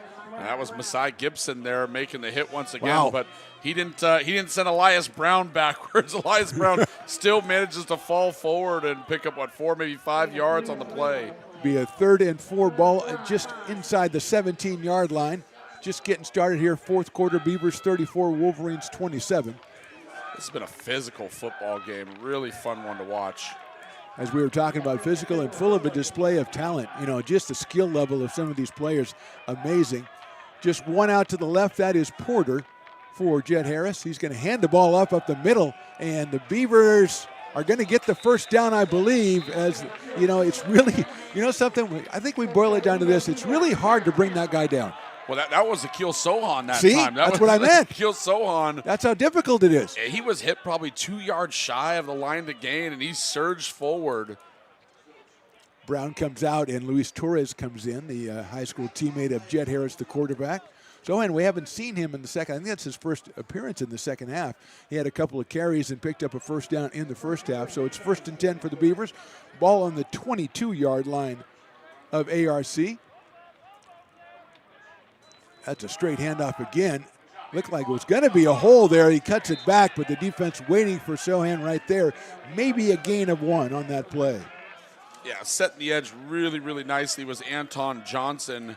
He just stayed on the edge there, and when Sohan tried to bounce that one outside, there was just no room inside or out. Great job by that front 4 for the Wolverines. Sohan thought he had himself a little channel there he could go through, but it was closed up quickly by the Wolverines defense. And as we go down, 13 minutes to go in this one, second down, 9 yards to go, ball on the Beavers 23. Single wide receiver to the right, sent in motion. There's a pitch play. That is Brown on the right side, 25-30, hits at the 30 and goes ahead. Now we know Brown usually lunges forward. I don't know if he lunged forward far enough for that first down. It's certainly close, and they're going to give him first down yardage. Another 10 yards for Elias Brown. He is a load. I mean, when he gets going with that speed and that physicality, I'd be shocked if somebody doesn't come and grab him and he's playing at the next level for the next few years. He comes out, TQ Orange Shoes Wallace comes in. You're going to have to start paying me to use that nickname so much. No, you came up. We collaborated on it. That's what my final decision is. You pointed out the shoes, and I gave him the nickname because you didn't know who Billy White Shoes Johnson was because you're not old. I think we're going to get a timeout on the field. Everybody's going to discuss whose nickname is whose. 12-11 to go in the game. Our score, Beavers 34, Wolverines 27. You're watching ARC Athletics on YouTube, presented by the Stones Broadcast Networks. Hi, I'm Jessica. And I'm Miller. And we'd like to invite you to come see all that Miller's Ace Hardware has to offer and to give our happy and helpful staff a chance to earn your business. Whatever project you're working on, from lawn and garden to home repairs, you'll find everything you need at the new Miller's Ace Hardware. Power tools from the best name brands, and one of the largest selections of barbecues and barbecue accessories featuring brands like Traeger, Weber, and Big Green Egg. And if you're looking to freshen things up, visit the paint studio featuring Clark and Kensington, Benjamin Moore, and Magnolia Home by Joanna Gaines. Miller's Ace Hardware, where customer and community service meet. Located on the corner of Madison and Fair Oaks, behind the Ferrari building.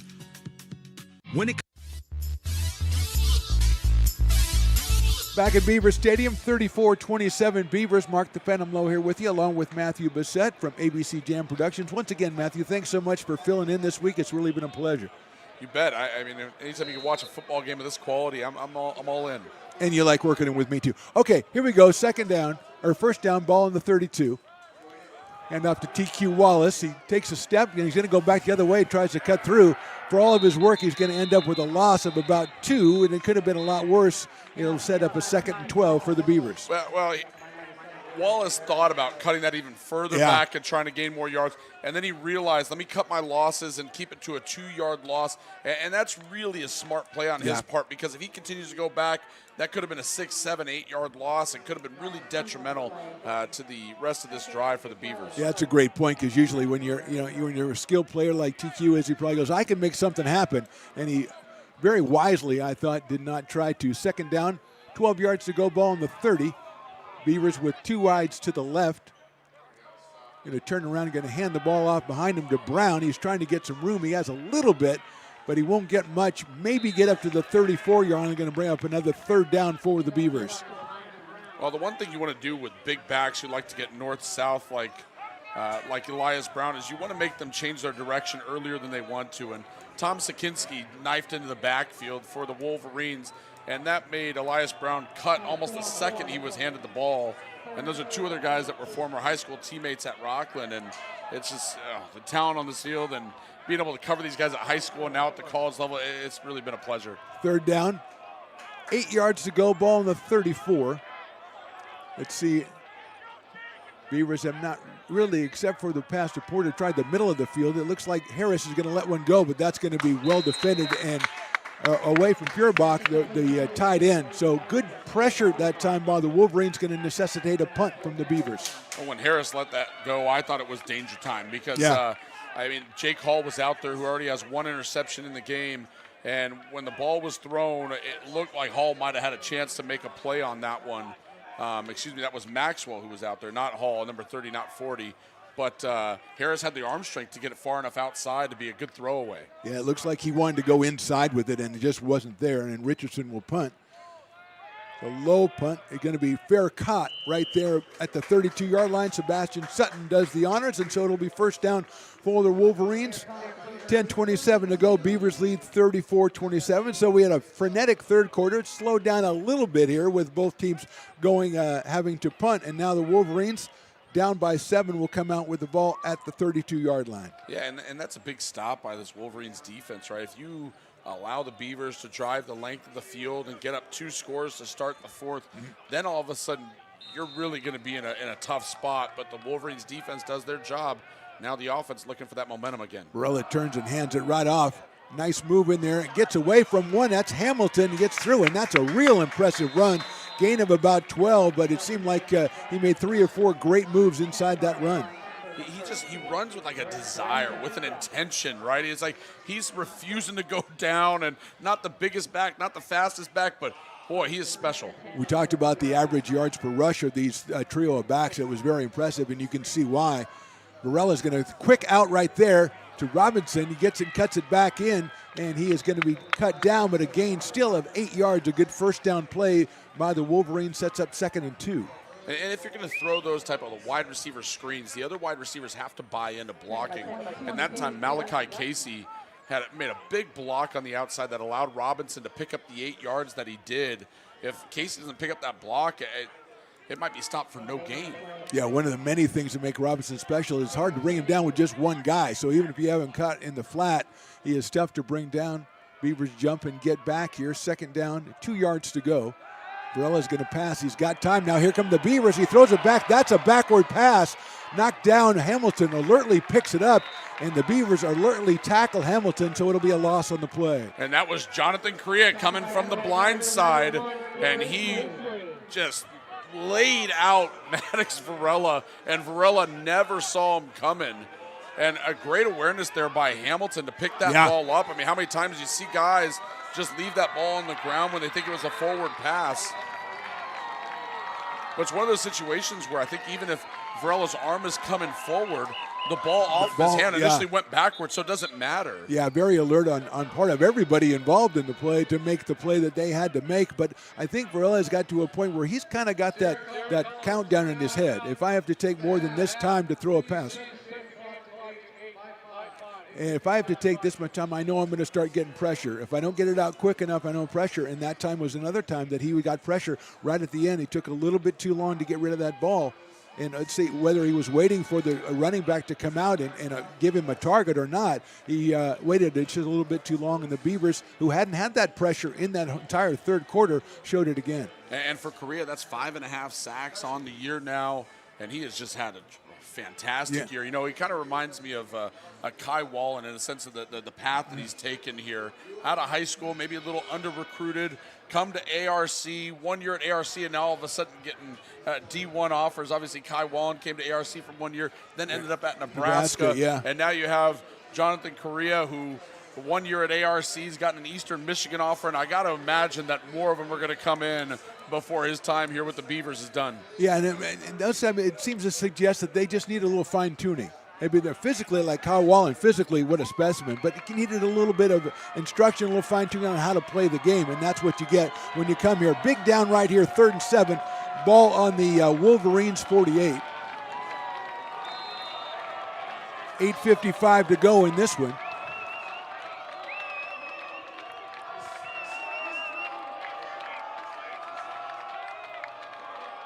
Borelli mishandles it and picked up by Hamilton. He's going around the right side. Looked like a flag. Yes, we're going to have a hold here. Pulled down. Beavers defensive back lineman was pulled down at the 48, and pleading his case is number 28. That is Elijah Reed pleading his case, but I think he's going to be called with a hold. Yeah, Reed had his hands on the outside of the frame of Edgar Montez, and he just took him to the ground. Yeah. Montez was there, ready to make the play. I mean, credit to Hamilton and Varela, because it looked like that play was going to be a disaster in the backfield with the ball being mishandled. They made the most of it, but I certainly agree with the official call that Reed held Montez, because Montez was in a nice spot there. It was an interesting call, too, on 3rd and 8.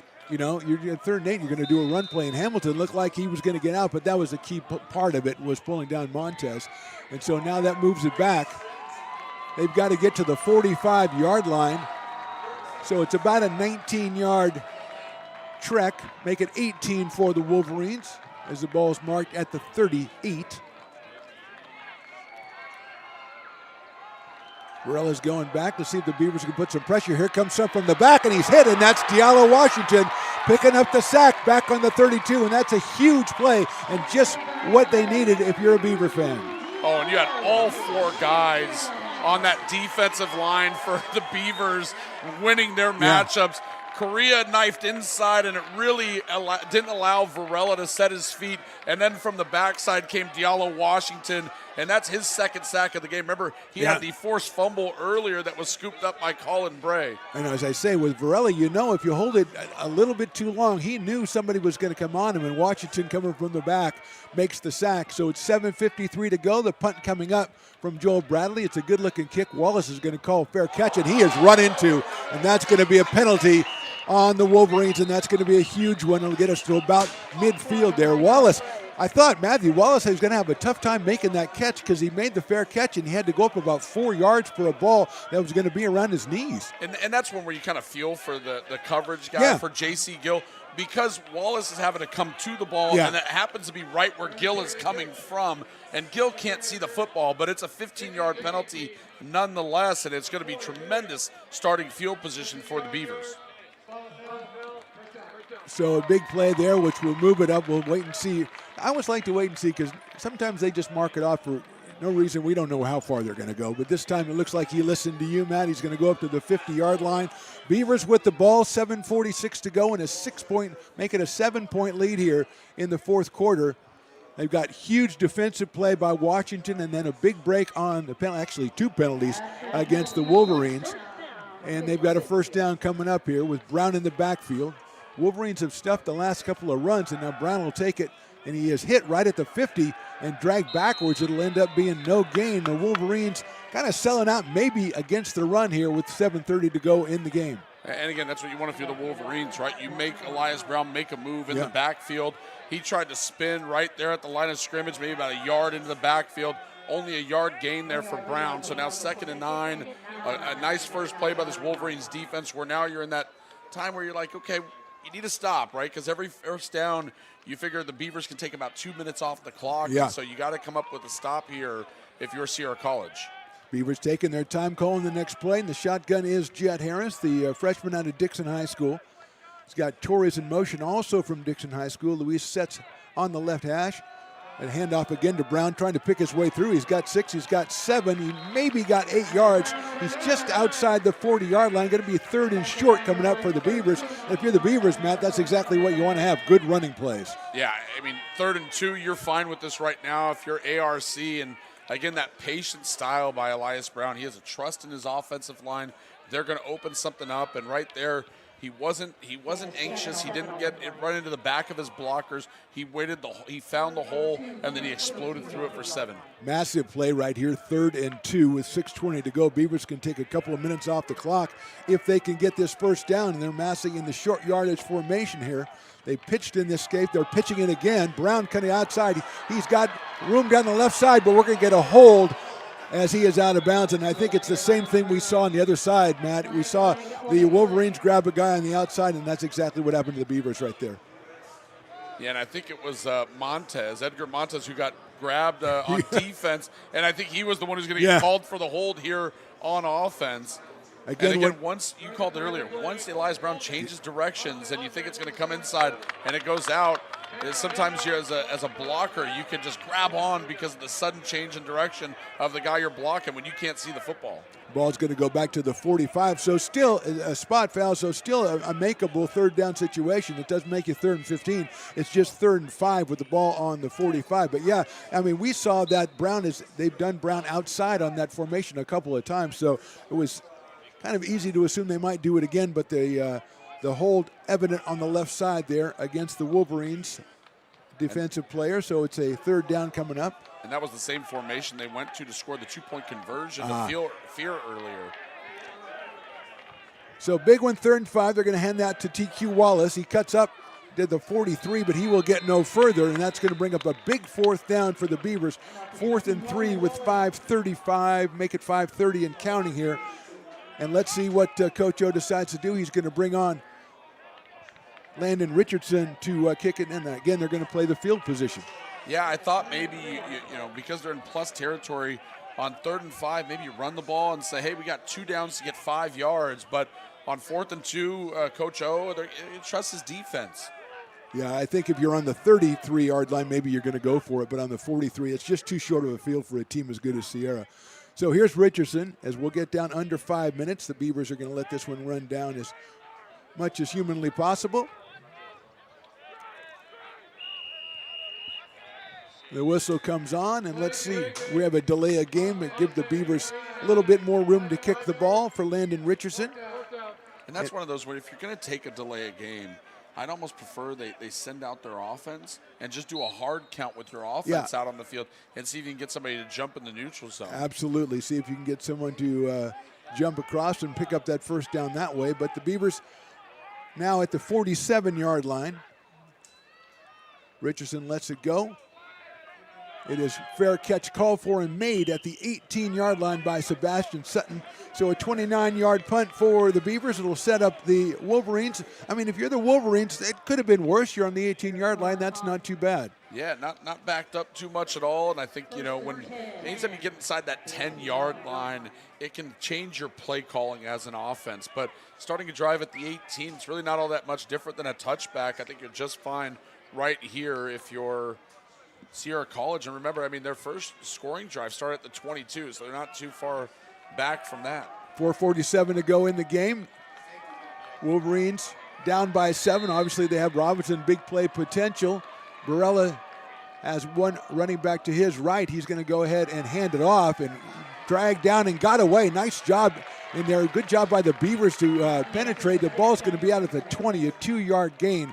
It could have been worse, and Jair Ramirez the ball carrier. Yeah, and so, we've seen it on both sides for both these teams.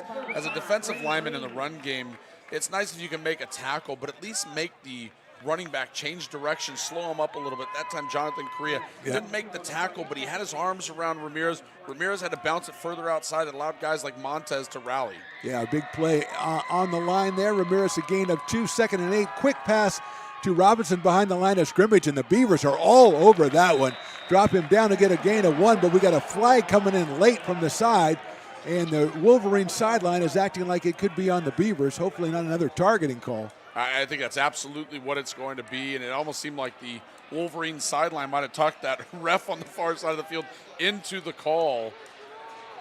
I know Amiga was the first one to arrive. I don't think it's going to be on him. I think it might be number 33, Diallo Washington. Which would be a huge loss. We already lost Antonio Williams early on a targeting call, and both on plays where they looked like they had stopped the running back or the receiver, and you come in and you try to stop him from getting any more yardage, and it ends up in a targeting call. But let's see what the final call is. It's a huge play with...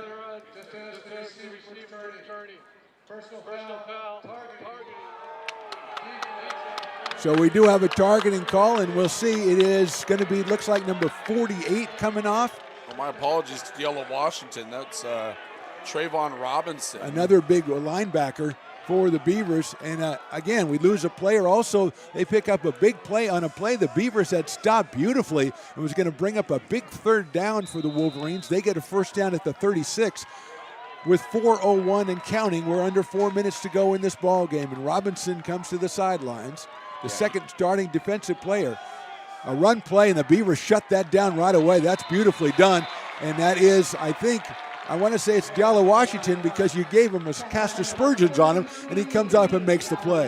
Yeah, Jonathan Correa got in there again, made the initial hit. Washington cleaned it up, and those two, I mean, you talk about a duo in the front seven for a defense. Washington and Correa in your front seven, they are playing some fantastic football here for the Beavers. Malachi Casey comes out of the lineup. Elijah Reed comes in for Sierra College. Is at 3:20 to go. Second down. Call it 10 again at the 36. Varella's going to go across the middle, and it's behind the receiver. That is Robinson, incomplete. It's going to bring up third down for Sierra College. 3:11 to go, and you don't like to make, as you say, you don't want to get too hyperbole, but this could be this huge play here in this ball game. Yeah, that's the first throw in quite some time that Varela has missed. Yeah. He had Robinson on that in-breaking route. He had him there, and he just threw it behind him. I think if you're Robinson, you probably say, I still should have caught it, but I know Varela knows he had to be better with that throw. And after hearing myself say that, I think probably Sierra College is looking at this at 4-down territory. So maybe third down, they get part of this, if not all of it. They're going to hand it off around the left side, and good job by the Beavers to shut that down. So if that was their plan, they did not take the Beavers by surprise, and that's going to bring up a big fourth down and 9 yards to go for the Wolverines, just 2:55 and counting. Well, I think that run play was designed to not get the first down, but to at least maybe knock some off of that 9 yards they had to gain, but it didn't do it. And so now 4th and 9, only 2 timeouts remaining. Right, yeah. You pretty much have to go for this. It wouldn't exactly be victory formation No, for you the have to Beavers go for if it. you Yeah, don't, but you're right. It's close enough. And you've got big play receivers, of course, number 85 being paramount among them. Here's the snap back to Varela. Beavers trying to get some pressure up the middle. Caught and still on his feet. Going down, that's Malachi Casey. He is dragged down inside the 30-yard line at the 28-yard line. So a 36-yard gain for the Wolverines. They used the middle of the field, Matt, and it worked for Malachi Casey. And I think the linebacker underneath that throw might have even gotten a piece of it. Casey with tremendous concentration to still make the catch, and then all the yards after the catch. Yeah, he broke a couple of tackles. That was a great run by Malachi Casey. We've got a Beavers player down here at midfield and necessitate a timeout at 2:09. We're going to take a short break here. We have a score, Beavers 34, Wolverines 27. We'll be back after this on the Stones Broadcast Networks.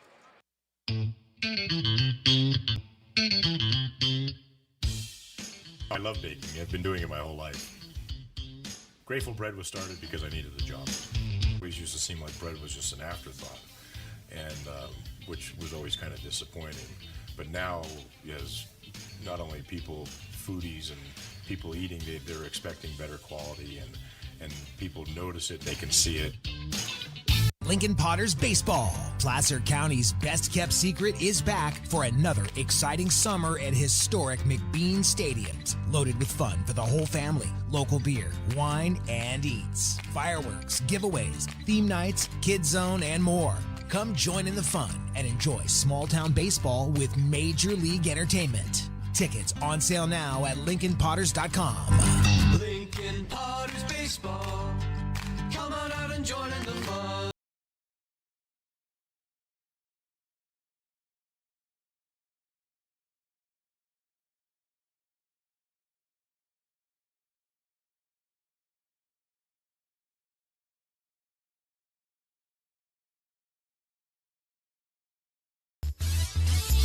Injured player was Diallo Washington. He is helped off the field. First down, ball at the 26-yard line for the Wolverines. 2 minutes. We're going to be under now. The referees say no. Don't be rolling the clock.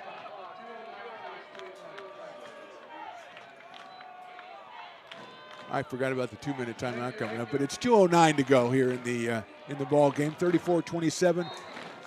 Beavers on top. Wolverines driving after that big play to Malachi Casey. Great catch and run. Puts the Wolverines in position here.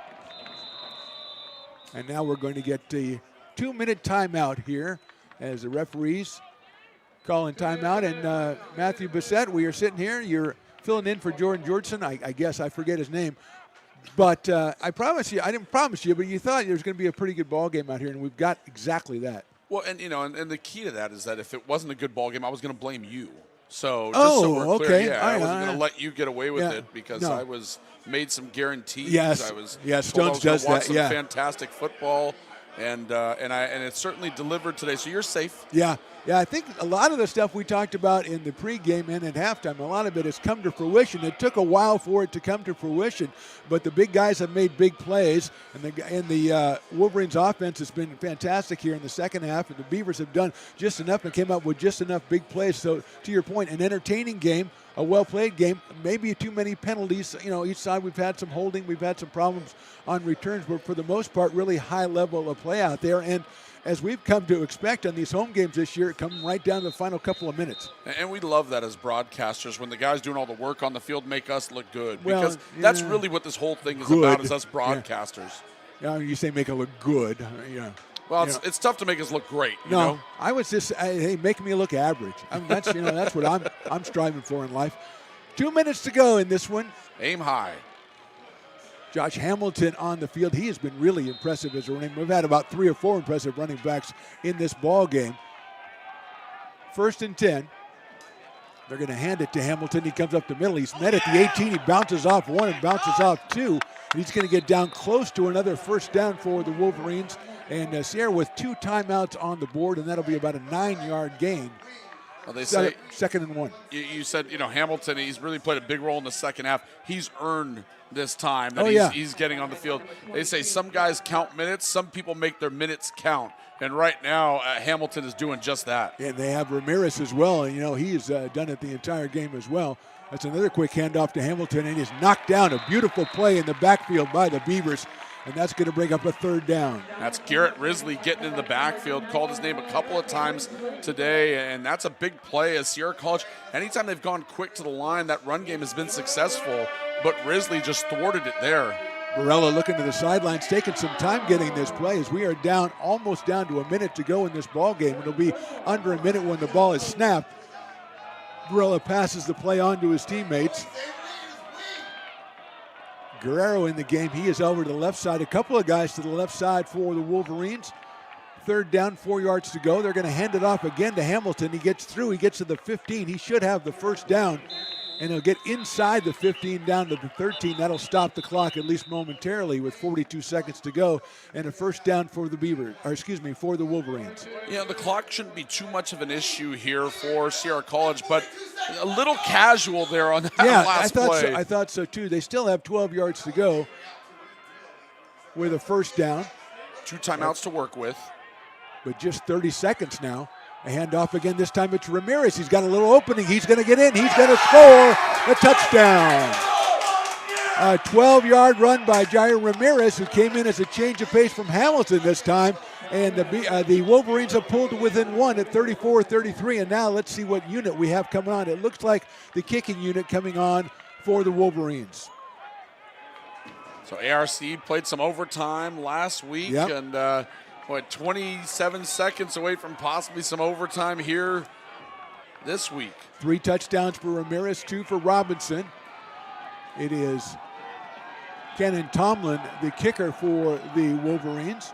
Beavers won last week on a missed extra point. This one comes up, and it is good.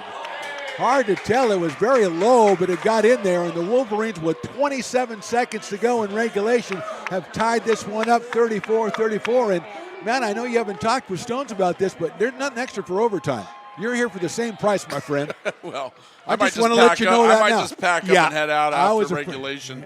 There's such a thing as professionalism, okay? Come on. Yeah, well, that extra point, I mean, it didn't look pretty. And certainly I think both of us were waiting for the call from the officials. Yeah. But, hey, it counts for a point all the same, and we're all tied up with 27 seconds to go. How about the Wolverines going to the ground there on that last drive, using Ramirez, using Hamilton, then bringing in Ramirez, and give credit to their offensive line as well as the running backs for coming in and opening the hole there for Jair Ramirez to get across for his third touchdown of the day. And now it will be the Beavers with just 27 seconds left to go. Smith is a pretty good leg as a field goal kicker, but you figure they got to get inside. They've got to make it inside a 40-yard try, so they're going to have to try to get themselves a good. Let's see what Joel Bradley does as far as kicking off here is concerned. We've seen kicks down to the goal line. We've seen pooch kicks. I would think they would want to get it down as far as they can here. I think if you're ARC, unless you get a really good return, I think you probably go really conservative here. With only one timeout to work with, it feels like the negative is going to outweigh the positive on the potential outcomes to this drive. Yeah, it's a situation where maybe you just, unless you get that return like you talked about, man, you're just kind of going, let's get to OT then. We've done it last week. We can do it again. Bradley's kick is going to be a deep kick. It might go out of bounds on the right side. No, it's TQ Orange Shoes. Wallace picks it up at the 10. He's going to try to get outside. Gets out down the 15 to the 17, and he's dropped there at the 17-yard line. And with 21 seconds to go, now the Wolverines have 2 timeouts they can use, but still probably not enough if the Beavers want to go ahead and take the knee and run out the clock there, because it is first down, the ball on the 18. And I think if you're a Beavers fan, you're sitting there hoping TQ breaks that one, but also going, TQ, don't hold on to the ball. That's the only thing that could really hurt us right here is losing possession. But the Beavers will bring the offense out here with 21 seconds to go. Jed Harris at quarterback. Luis Torres also on. He's going to go all the way back to the goal line, so you think the Beavers will be taking the knee. Interested to see if the Wolverines will just allow that or go ahead and take the timeout under the anything can happen situation. Harris takes the snap, puts the knee down, and that'll take it. And it looks like the Wolverines are content to let this one go. So we are going to have extra football here today. It's Beavers were leading 20-7 at halftime. They led 34-27 with 2 minutes to go. Wolverines score under a minute left. They tied up on the wonky-looking extra point. We are tied at 34. We're going to take a short break here and come back. It's overtime here at Beaver Stadium. We are tied at 34. Lincoln Potters Baseball. Placer County's best-kept secret is back for another exciting summer at historic McBean Stadiums. Loaded with fun for the whole family, local beer, wine, and eats. Fireworks, giveaways, theme nights, kids zone, and more. Come join in the fun and enjoy small-town baseball with Major League Entertainment. Tickets on sale now at LincolnPotters.com. Lincoln Potters Baseball. Come on out and join in the fun.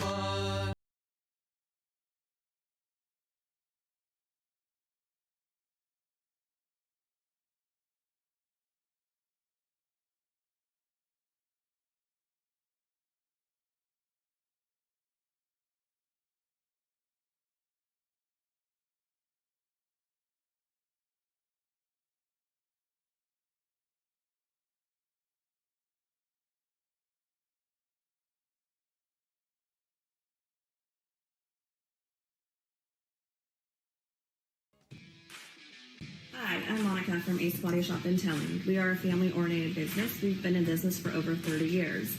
We are located downtown Lincoln at 333 Lincoln Boulevard in Lincoln, California. We do automotive repair and 24-hour towing. Our phone number is 916-645-2859, or you can find us on the web. Welcome to overtime here at Beaver Stadium. Mark the Phantom Low along with Matthew Bissett, Stones McCoy on the scoreboard, Riley the engineer. I guess engineering, I haven't really seen much of him. We have the Beavers and the Wolverines tied at 34. And Matthew, you come from high school, you come to college. Have you seen a lot of overtime so far this season? No, actually, I haven't been blessed with many close games this high school football season. But it's interesting is a lot of times which side you play on is going to be important, but without seats in the end zones here, I don't think which end you go is really going to matter to these two teams. As you see the captains out in midfield. Maddox Barella and Jared Quinga, the defensive back out of Consumers Oaks, and of course Maddox, the quarterback from Oak Ridge, who engineered the comeback as the Wolverines trailed 20-7 at halftime. And for Varela, you say engineered the comeback, right? Is that big 3rd and 7 completion that he had to Malachi Casey. Right. Yeah. Yeah, big play. A lot of big plays in this game. We kind of expected them from Sierra. We expected a good game from Elias Brown, and he, exceeded our expectations as far as the offense for American River is concerned. But they picked out, Xavier Porter got to step up, in absence of a couple other wide receivers. He's made a couple of big catches in this game as well. So we've seen offensive highlights from both teams, and it's going to come down, obviously going to come down. We've said this before. You get defensive stops, and that puts your team in the advantage, but then the other team manages to come back. And so, we find ourselves tied here at 34. We are talking about two teams at 2-0 in conference. So this is for first place in the conference. Both teams 4-3 on the season. Both teams with 3-game winning streaks coming in. I mean, there's a lot of similarities between the way this the season has shaped up for both these squads. And one of them is going to score a big-time victory today, especially overtime. You score one of those overtime victories, it feels like it's something that can propel you to huge things moving forward. Yeah, American River ranked 11th coming in. I think Sierra's ranked 20th. And I was looking at the schedule.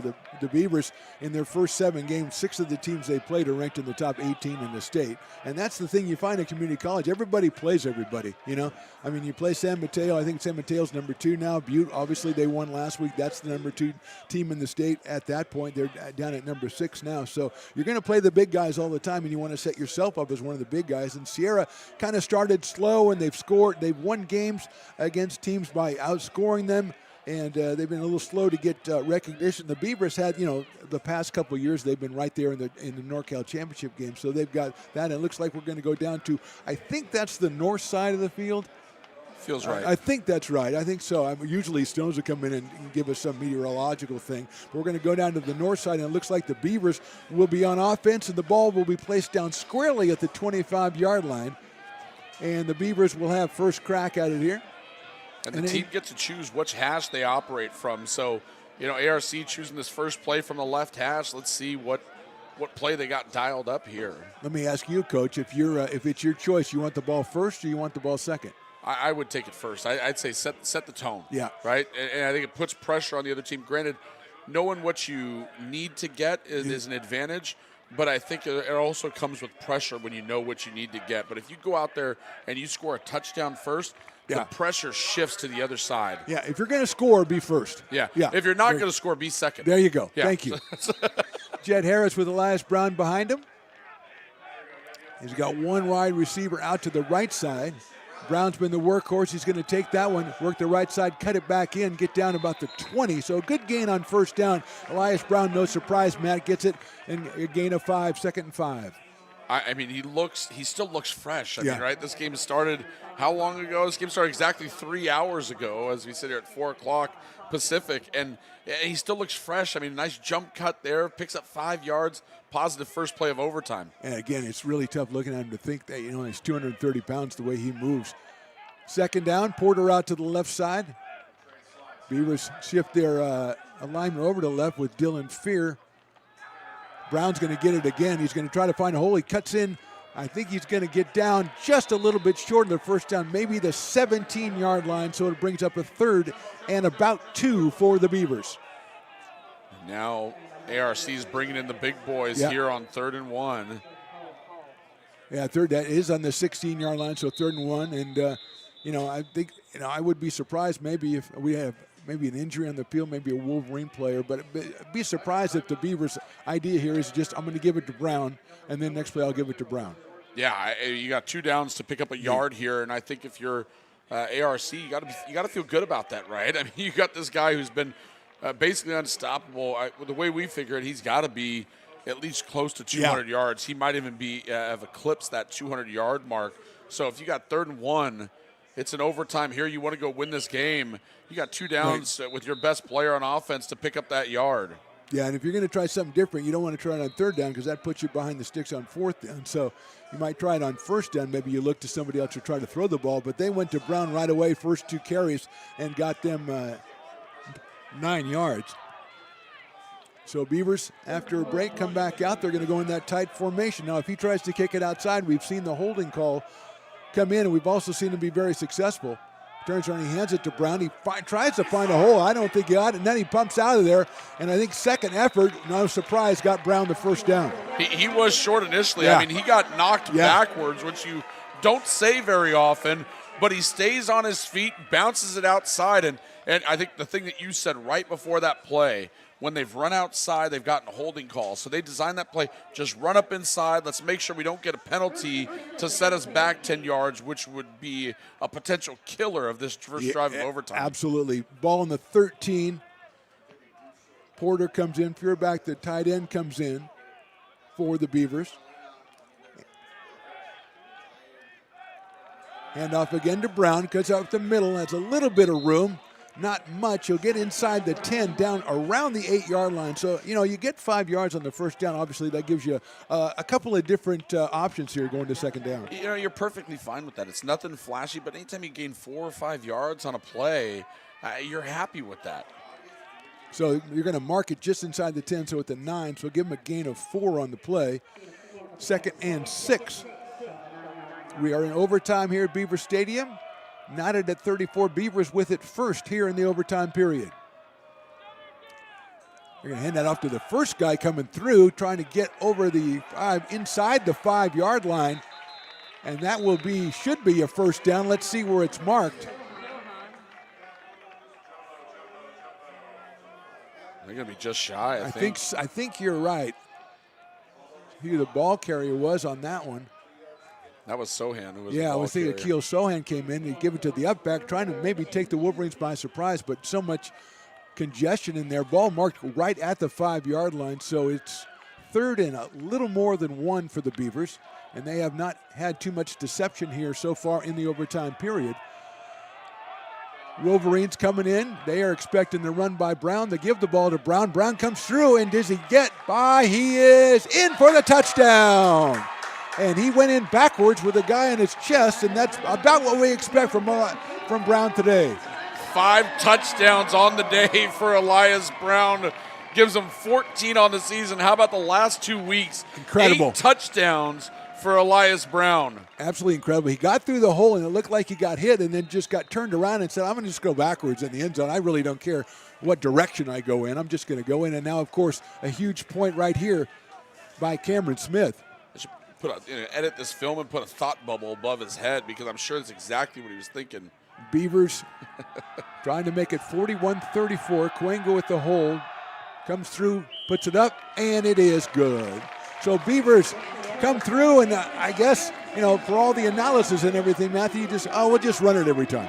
Yeah. I mean, stick with what got you here, right? I mean, you got a guy who's got 4 rushing touchdowns on the day. You're going into overtime. What are you going to do? You're going to come out here and get cute in OT and start to do something different? No, you give it to the guy who got you here, Sohan with the 1 carry. But other than that, it was all Elias Brown on that scoring drive to start overtime. And now this is where it's beneficial to take the ball first. Sure. If you can get that score, I think there's a lot of pressure on Sierra College.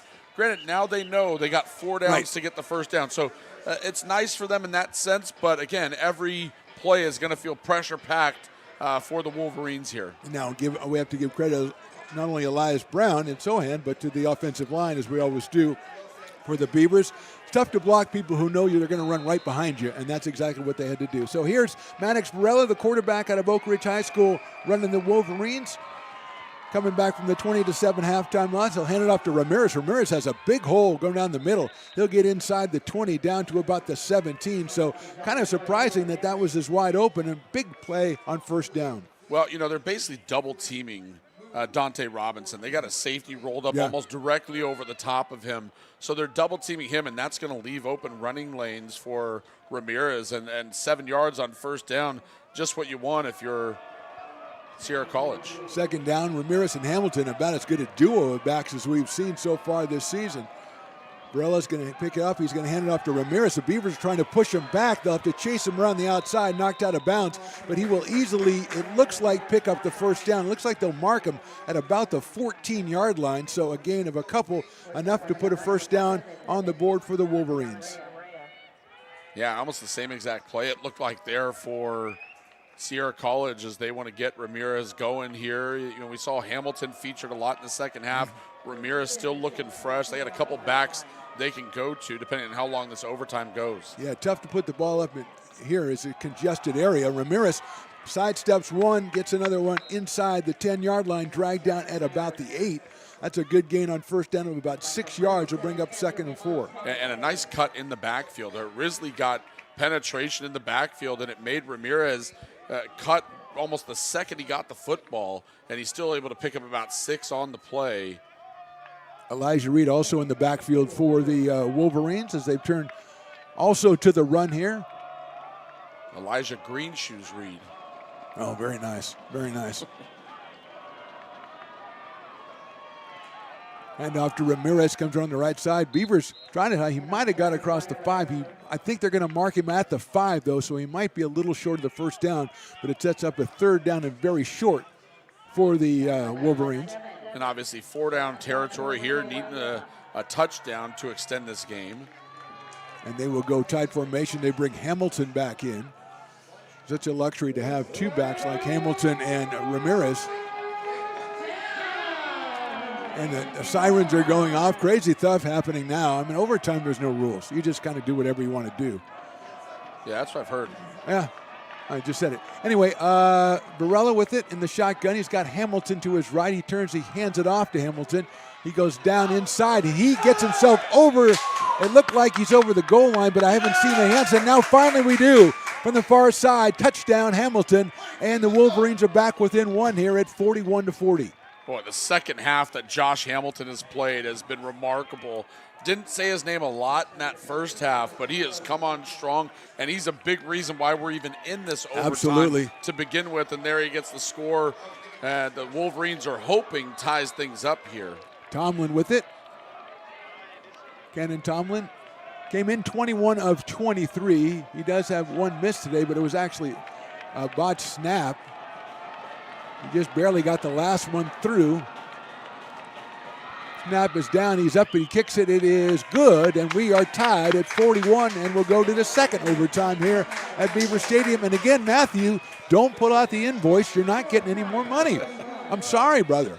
You're doing a great job, but I still, if I do it for you, I have to do it for everybody. I've already talked to my agent. I texted my agent right at the end of you regulation. You have an agent? No, That's I awesome. don't. But Or it is sounds State Farm? cool. It Yeah. sounds cool. Yeah, I got an agent too. Yeah. A couple of them. So it's the first overtime, very run heavy. Nobody really wants to put the ball up in the air. I think make a mistake, as we said. It's very congested down there when you're inside the 25-yard line. And most of the time, especially the Wolverines using Robinson and their wide receivers as decoys. Well, and just turning around and going with Ramirez and Hamilton. That's the difference for me right there is Sierra College is running it because American River's defense is almost dictating that they run the ball because they're playing the receivers. They're not going to allow those receivers to beat them. But ARC's running it because that's what they do. Sierra College is trying to stop that, but the Beavers are saying, we don't care. We got this offensive line that we believe in, and we got a back to run behind them and run through you. And we're going to go to the south end now because the north end proved to be even. So we're going to go to the south end now and try it down here. As, again, I'm not really – I think, don't they switch now and have the Wolverines take the ball first? I believe that is true. Yeah. But the defense and if is it's out not, there they should. They should. The defense is out there for ARC. That would be a good indicator, too. Which is kind of tough because they just ran the ball through, and now you have to go out there and defend again while the Wolverines defense gets a little bit of rest. But, like you say, it's late in the afternoon. So everybody's been working hard out there. And here is let's see if the Wolverines take any much of a different approach here. They still have Hamilton in the game. He's behind Maddox Varela as we're ready to start overtime number 2 here from Beaver Stadium. 41-41. Varela's going to turn. He's going to hand it to Hamilton. He avoids one, cuts it back. He's hit by 2 or 3. He gets 3 yards, but good defensive pursuit that time by the Beavers defense. Hamilton, I don't think we've seen him go down on first contact today, and he spins out of that one. He's still looking fresh. Of course, some of that is because Jair Ramirez was the kind of bell cow in the first half. But, he was a former Grant Pacer. They run very competitive practices, and you can see the competitive fight in him every time he carries the football. Yeah, he has not been brought down by one very often, if at all, today. Second down, 7 yards to go, ball on the 22. Beavers jump, get back. Brella takes it, hands it off again to Hamilton. The Beavers getting behind the line, and that is a great play. Just when I said that, give credit right there to the Beavers, number 40. I believe that's Colin Bray, who comes up limping a little bit, but he made a huge play right there. Yeah, that's an arm tackle. Yeah. He was able to wrap up the leg of Hamilton while being blocked, and a really big-time play because we might see our first pass attempt of overtime right here on a 3rd and 9. Changes the balance that we haven't seen so far in overtime for either team, and now all of a sudden we have a 3rd and 9, the ball on the 24. Bray came off with a couple others. Barella back to pass. He looks to his left. The Beavers try to put pressure. The throw is in the corner. It is out. Knocked out of there by number 22, Cade Dutton, and that's going to bring up a big play. Obviously, 4th and 9. That was a little bit high risk, I thought, for a pass on 3rd and 10. They had some success going across the middle, but that time they went to the outside. Just one guy could make the play. Yeah, that time Dutton was matched up on Casey. instead of Robinson, and he did a really nice job there. I think that pass, they were looking for the back shoulder throw, just a little too far wide of his intended target was Varela. 4th down, ball on the 24. We're going to get a timeout. It looks like it's going to be called by the Sierra College Wolverines. Yeah, to your point, man, it seems like that pass had to be a 25-yard back shoulder. That's not an easy pass to throw. No, I mean, that timing has to be perfect, right? And we've seen him have success with that throw with Robinson, but we haven't even seen him attempt that throw today with Casey. And obviously, I know they practice this sort of thing, but you just haven't seen it in the game. So in one of the game's biggest plays to the moment, you just, that's the play call you go with, and it's just kind of an interesting decision there. Yeah, maybe you don't make that play call if you're not in 4-down territory. But let me ask you, I'm not worried about which player. What part of the field do you think they're going to try to complete this? They're going to go in the sideline still, but try the middle there? We talked about the congestion, but still, it hasn't really been explored that much, and they have had success earlier with Casey. Well, I think here, you're not worried about an interception because it's 4th down. So yeah. You have to attack the middle of the field. If you're Varela, it can't just be a single read type of play. You can't just say, okay, we got Robinson running a go. That's because it, yeah. What if they double team him and then the throw's not there? So you're going to have some different things going on, I'm sure, and Varela's going to have to see what he likes and try to complete something. And let's see if the Beavers defensively do something different, maybe try to bring more pressure or drop a couple more off. It's 4th down, the ball on the 24-yard line. We are in overtime. Varela behind center. He's got time. Comes up, throws it down the middle. It is incomplete. Check the flags. We have none, and that is a stop from the Beavers defense. And now the Beavers know what they have to do. They're going second. They know what they have to do, and they've already done the big thing, holding Varela and the Wolverines off the scoreboard. And I was looking in the defensive backfield on that play. There was nothing there. Yeah. I mean, there was nothing open on that play. The pass rush didn't even get home. Varela actually had some time, which he hasn't been able to say a lot today when he's gone with those deeper dropbacks. But the defensive secondary, the linebackers, they did their job there for the Beavers, and now a chance to go win the game on offense. Yeah, it looked like they might have opted to go ahead and drop a couple more guys back because, as you said, when I saw the ball come down the middle of the field, I looked up and all I saw were blue jerseys. And at that point, if you're a Beaver fan, you're just hoping, don't grab anybody, don't bump into anybody, because that's the only way it could be ruined. Okay, so the Beavers now, all they did was run the ball with Elias Brown, and one was Sohan the first overtime, and that worked out for him. But now the stakes might be a little different as any kind of score for the Beavers, and they take this one. They'll hand it. Oh, here's Brown. He's got a little running room. He's at the 20. He's inside the 20 down to the 16-yard line. And that exactly what the doctor ordered for the Beavers. And Brown gets up like, is that enough? Have I done enough for you guys today? Are you not entertained? I'm very entertained by Elias Brown. They're actually giving him 10 yards there in that play all the way down to the 15. There you go, because it's Elias Brown. And he is certainly over 200 yards now. Yes. I mean, this kid is just having himself a day. He had the two big runs of 50 and 63 yards, 5 touchdowns on the day. What more do you want? And he's still out there in the second overtime, probably approaching 30 carries. And shout out Mason Baker, number 68, who cleared the hole and has been doing it all day on the right side. Turn around, hand off to Brown. He looks to the left this time. Goes straight up and down to the 10-yard line. A nice gain of 5 yards. So the Beavers get the first down and then get a good play on second down. It'll be marked right at the 10-yard line. So Brown comes up big. He's been so good today that when he gets stopped for 5 yards, it feels like a win for the Wolverines defense. That's how good he's been. And it's surprising. The first time the Beavers had the ball, it was tough yardage. This time they've opened the holes. It's been 2 pretty easy runs for Elias Brown to pick up the yardage down now at the 10-yard line. 2nd and 5. Beavers with Dylan Fear, the tight end on the right side. They're going to hand it off, surprise, to Brown. He gets through to the 5-yard line, and he rolls forward as he always does inside the 5. It's Beavers' first down and goal on the 4. And you know what you love? Ball security there, right? He's so secure with the football. He's not trying to stretch the ball out and gain every last yard. It's always in tight to his frame, and you got to feel good about finishing this off with Elias Brown carrying the football if you're Coach O and the offense for the Beavers. Now, if you're a Beaver, silently you're saying, okay, no penalties. I don't want any penalties. We're in good spot right now. Our play calling is not really very varied. We're kind of going with the same thing a lot, but it's working out for us. First down, ball on the 4. Brown getting it. He's got some room, but nice tackle right there. He'll get about half of it and be down at the 2. And then we've got Torres is involved with the defensive back, and that's what you don't want to see is any kind of interaction there, but no flag on the play. A 2-yard gain for the Beavers and 2nd down and goal. Yeah, if you're the defensive players for Sierra College, you want that right now. Yeah. You want some kind of confrontation after the play, because if you get 15 on the Beavers here, that's a big win. That's the only thing that pushes them back. Obviously a turnover or that. The ball on the 2-yard line. Brown responsible for all 23 yards so far, and he's back there. Now we got a flag, and that's what you didn't want to have. If you're the Beavers. Too many men in the huddle. So they had 88 just came off the field. He was in the huddle. That's fast, I believe, AJ. And that's going to move it back. Still 2nd and goal from the 7. 2nd and goal from the 7, which is good, but you have a situation where everything was going forward. Everything, there was no obstacles in the way. Everybody was on the same page. And that time they just gave 5 yards back and it moves the ball all the way back to the 7-yard line. They're going to leave the big guys out there, though.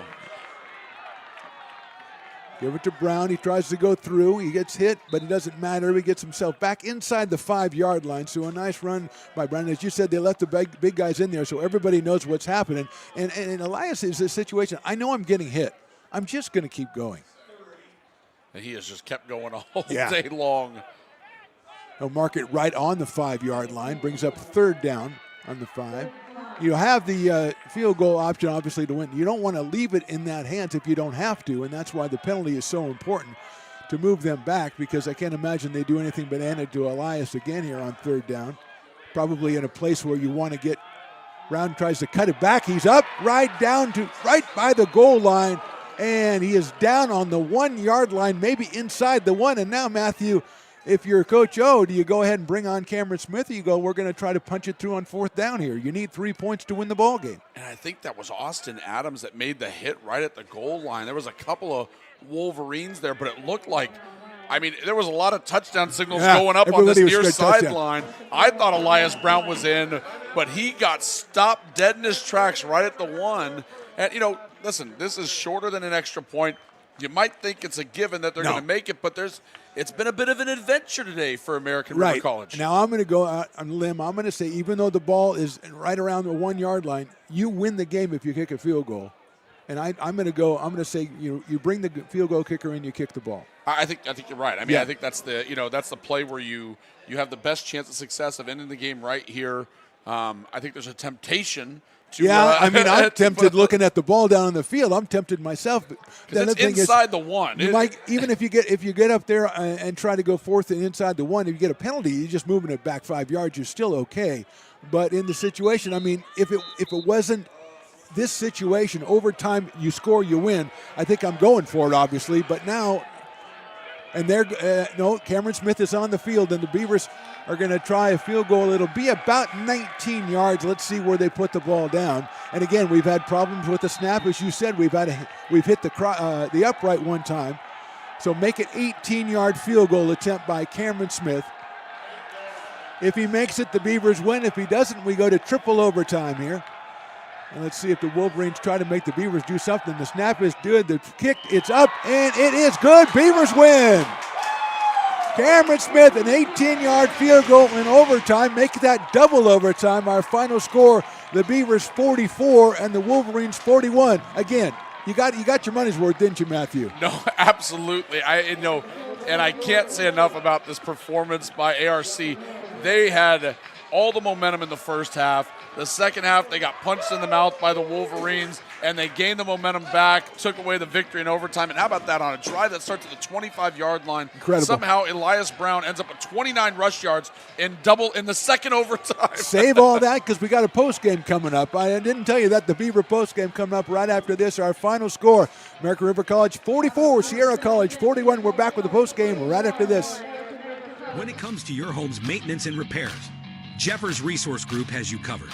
Our handyman services offer a comprehensive range of expertise so you can have peace of mind. Contact us to schedule your service today. American River College is a top-tier community college sports program that provides student athletes with the opportunity to thrive both athletically and academically. ARC Athletics is currently ranked 5th in the state and 2nd in Northern California. With over 19 sports programs, our athletes compete with the region's best athletes. Our diverse and dedicated coaching staff helps athletes develop the skills necessary to compete at the next level. Start your community college athletics journey with us. American River College, Sacramento's best athletic program. Go Beavers. Hi, I'm Monica from Ace Body Shop in Towing. We are a family-oriented business. We've been in business for over 30 years. We are located downtown Lincoln at 333 Lincoln Boulevard in Lincoln, California. We do automotive repair and 24-hour towing. Our phone number is 916-645-2859, or you can find us on the web. When it comes to your home's maintenance and repairs, Jeffers Resource Group has you covered. Our handyman services offer a comprehensive range of expertise, from minor carpentry to drywall, electrical and flooring for property managers, landlords, and renters alike. We ensure that every job is completed to the highest standards, so you can have peace of mind. Contact us today to discover how Jeffers Resource Group can help keep your home in top shape.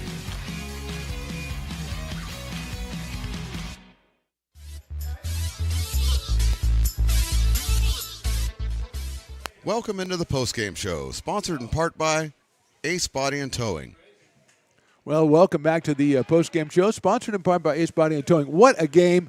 Mark the Phantom Low here, Matthew Bissett. Let me first, before we even get into it, though, mention again the crab feed coming up for the Beavers and your supporters. And if you probably said, hey, if we win this game, I'll go to the crab feed. Okay, well, it's February the 8th, 2025. Goes from 5 to 9 to the ARC Student Center. There's a QR code up on the screen. Go ahead and scan that, and you'll get all the pertinent information. And Matthew Bissett, we brought you out here, we said we need somebody special for this one, and it turned out to be a special game. I said earlier, if it's a high-scoring game that favors Sierra, it didn't quite turn out that way. Well, I know you were looking for somebody special, but I appreciate you settling for me. I really do. Nobody else was home. It means the world to me. No, I mean, you couldn't really ask for a better football game, right? I mean, you had the contrasting styles between these two teams, although the run game for Sierra College showed up in a big way today, and that's what helped them in large part force this overtime.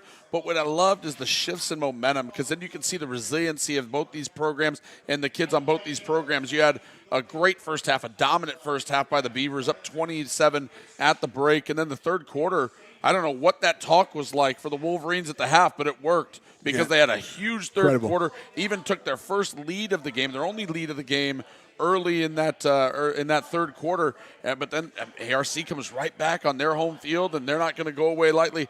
Just a tremendous performance by both teams. Absolutely, and the scuttlebutt amongst the people up here in the press box is Elias Brown went for 271 today. Oh. And didn't you say 5 touchdowns? Yeah, 5. So it was a yard shy of 6, but I think it's pretty disappointing. If he's not player of the week in the state of California, somebody had a great game today. That's all I'm going to say. But I know you liked. I've worked with you now for 3 hours. I know you like to pick out the smaller plays. And let's go back to that overtime when the Beavers were on defense and Colin Bray came up with that play to force a 3rd down and 10. And Hamilton and Ramirez had been running wild. He came up and made a play, a one-on-one tackle on Hamilton, which we hadn't seen. That forced 3rd down. A couple of passes later, no score for the Beavers, which gave the Beavers a little bit of breathing room in their side. They eventually went for the field goal. But obviously, there's nothing like going out and stopping the other team in overtime and then coming up and getting the ball. Well, it kind of fits the theme of what we talked about before this one, right? We talked about the losses that ARC has suffered this year when they had that 3-game losing streak. They were all 1-score games, and we talked about those little plays that make the difference between winning and losing in these types of games. And that play by Bray that you mentioned, it felt like one of those plays because we hadn't seen a pass play in overtime yet. Remember, in the first overtime, at the north end zone, which you pointed out beautifully, at the north end zone. I'm a directional genius. But, it was all run plays by both teams. And then that was the first moment where we're going to have to see a team pass the ball. And once Sierra College had to pass the ball and the pass rushers could let loose, that's when the ARC got that defensive stop. And so it was a huge play, and it seemed minor at the moment because it was just a run play for no yards. Right. But it was huge in the moment because it forced a 3rd and 9, which ended up being the difference in this one. Yeah, and Bray, we talked about him earlier in the second quarter. Remember, he got the first sack of Varela. He came up and made that first sack, and then obviously the Beavers put more pressure. Diallo Washington with a couple of sacks. I mean, there were a lot of heroes in the game. Obviously, I just got 37 carries for Brown, 271 yards and 5 touchdowns. That is a game. And then you look on the other side, and they did it, as you pointed out, more running than they usually do, but they did it with 2 guys. And I think, it's weird to say, 7-8 games into a season, but they found something because Hamilton and Ramirez, what an impressive duo they are. Yeah, and they both, what's interesting about those guys, they both kind of have similar styles, right? They run kind of upright, but they're strong backs. Their balance is great. Their desire to get more yardage is fantastic, and they can both really move, and it's a 1-2 punch. And you look at their stats throughout the year. Granted, we haven't had a chance to see them week in and week out, but you're surprised they don't run the ball more often with those 2 guys because they really have something special. Yeah, we said that because of the yards per carry. They had 175 yards a game rushing the ball, but everybody on the 3 main backs, and we didn't see Elijah Reed carry the ball a lot today, but Ramirez and Hamilton both with very impressive yards per carries. As we said, Elias Brown with 37 carries and 271. I got to mention it whenever you have good running backs on either side. You mentioned the offensive line for the Beavers and for the Wolverines coming up huge, and that's so important in doing that as far as, and also the Beavers defense. I mean, Varela had some good throws. Robinson had 2 touchdown catches, but I don't feel like the Wolverines got the pass game to where they wanted it today. No, and I think Cade Dutton and the pass rush were a huge part of that. It seemed like Dutton was the one who was given the unenviable task of going one-on-one with Dante Robinson throughout. Tough. And even on one of the game's biggest plays, that 3rd and 9 play before the turnover on downs on the ensuing 4th down, Dutton was on Malachi Casey, and they tried to test Dutton then. Dutton got called for a couple of penalties. He let up a couple big plays. But that's going to happen. The rules in football are geared towards offensive success. And then you got Dutton, who's given up 4 or 5 inches to a guy like Dante Robinson. You're going to give up some plays. But Dutton stayed in there. And, I mean, he comes from a heck of a program, that Folsom Bulldog program, one of the best in all of Northern California. And you got to imagine he's had some battles in high school, and that prepared him for a moment like this. And then once you got Sierra College in a situation where they had to pass the ball, that's where you really got to see the pass rush of these Beavers and how special this defense can be, because there's nothing better as a defense than seeing 3rd and long and knowing as a defensive line you can just tee off. Well, the Wolverines fall to 4-4 in the season, 2-1 in conference play. They take on Shasta at home next week, and Shasta gave the Beavers a real fight a couple of weeks ago, 33-22, and they have a really good offense. They have a great receiver in Jari Johnson. And then the Wolverines have to go to Butte, ranked number 6 in the state. They have to go to them on the 16th to finish the season and conference play. The Beavers now 3-0 in conference, 5-3. They've won 4 straight. They have Santa Rosa on the road next week. Santa Rosa, not a top team in the league, but they're kind of sneaky, so you got to watch out for that. Then the home clincher, the last game at home is going to be against Feather River. That's on the 16th. We'll have that one for you at 1 p.m. So an easier schedule for the Beavers. They're trying to clean it out. They're trying to win the conference again, go to 5-0 and put themselves in that NorCal playoffs. And just you go home after this game, and it's just a matter. Everybody played really well. You go home with a win, and you know you earned this one. Oh, yeah, you earned it. Earned it. I mean, you had some extra football here to earn it today, and, I mean, 37 carries. You have that number circled 37, 271, on your notepad. Elias Brown has done more than earn it today, and I hope he has a nice ice bath, a good meal tonight, because 37 carries is no joke. And when you watch that second overtime, I didn't see much difference in the way he was running the ball, nearly 40 carries. I mean, the guy is in tremendous shape. He is a big physical back, and it's not like he has a bunch of carries where he's running out of bounds or doing this and that. There's a lot of contact being had in those 37 carries as well. A couple more names I want to shout out. Your guy, Correa, had another great game on the line. How about Xavier Porter having to step up with the wideouts in and out of the lineup? He made one of the biggest plays of the game with a huge reception that set up a touchdown for the Beavers. So that's it from Beaver Stadium. Our final score, Beavers 44 and the Wolverines 41. Oh, yeah, we went to double overtime to do it.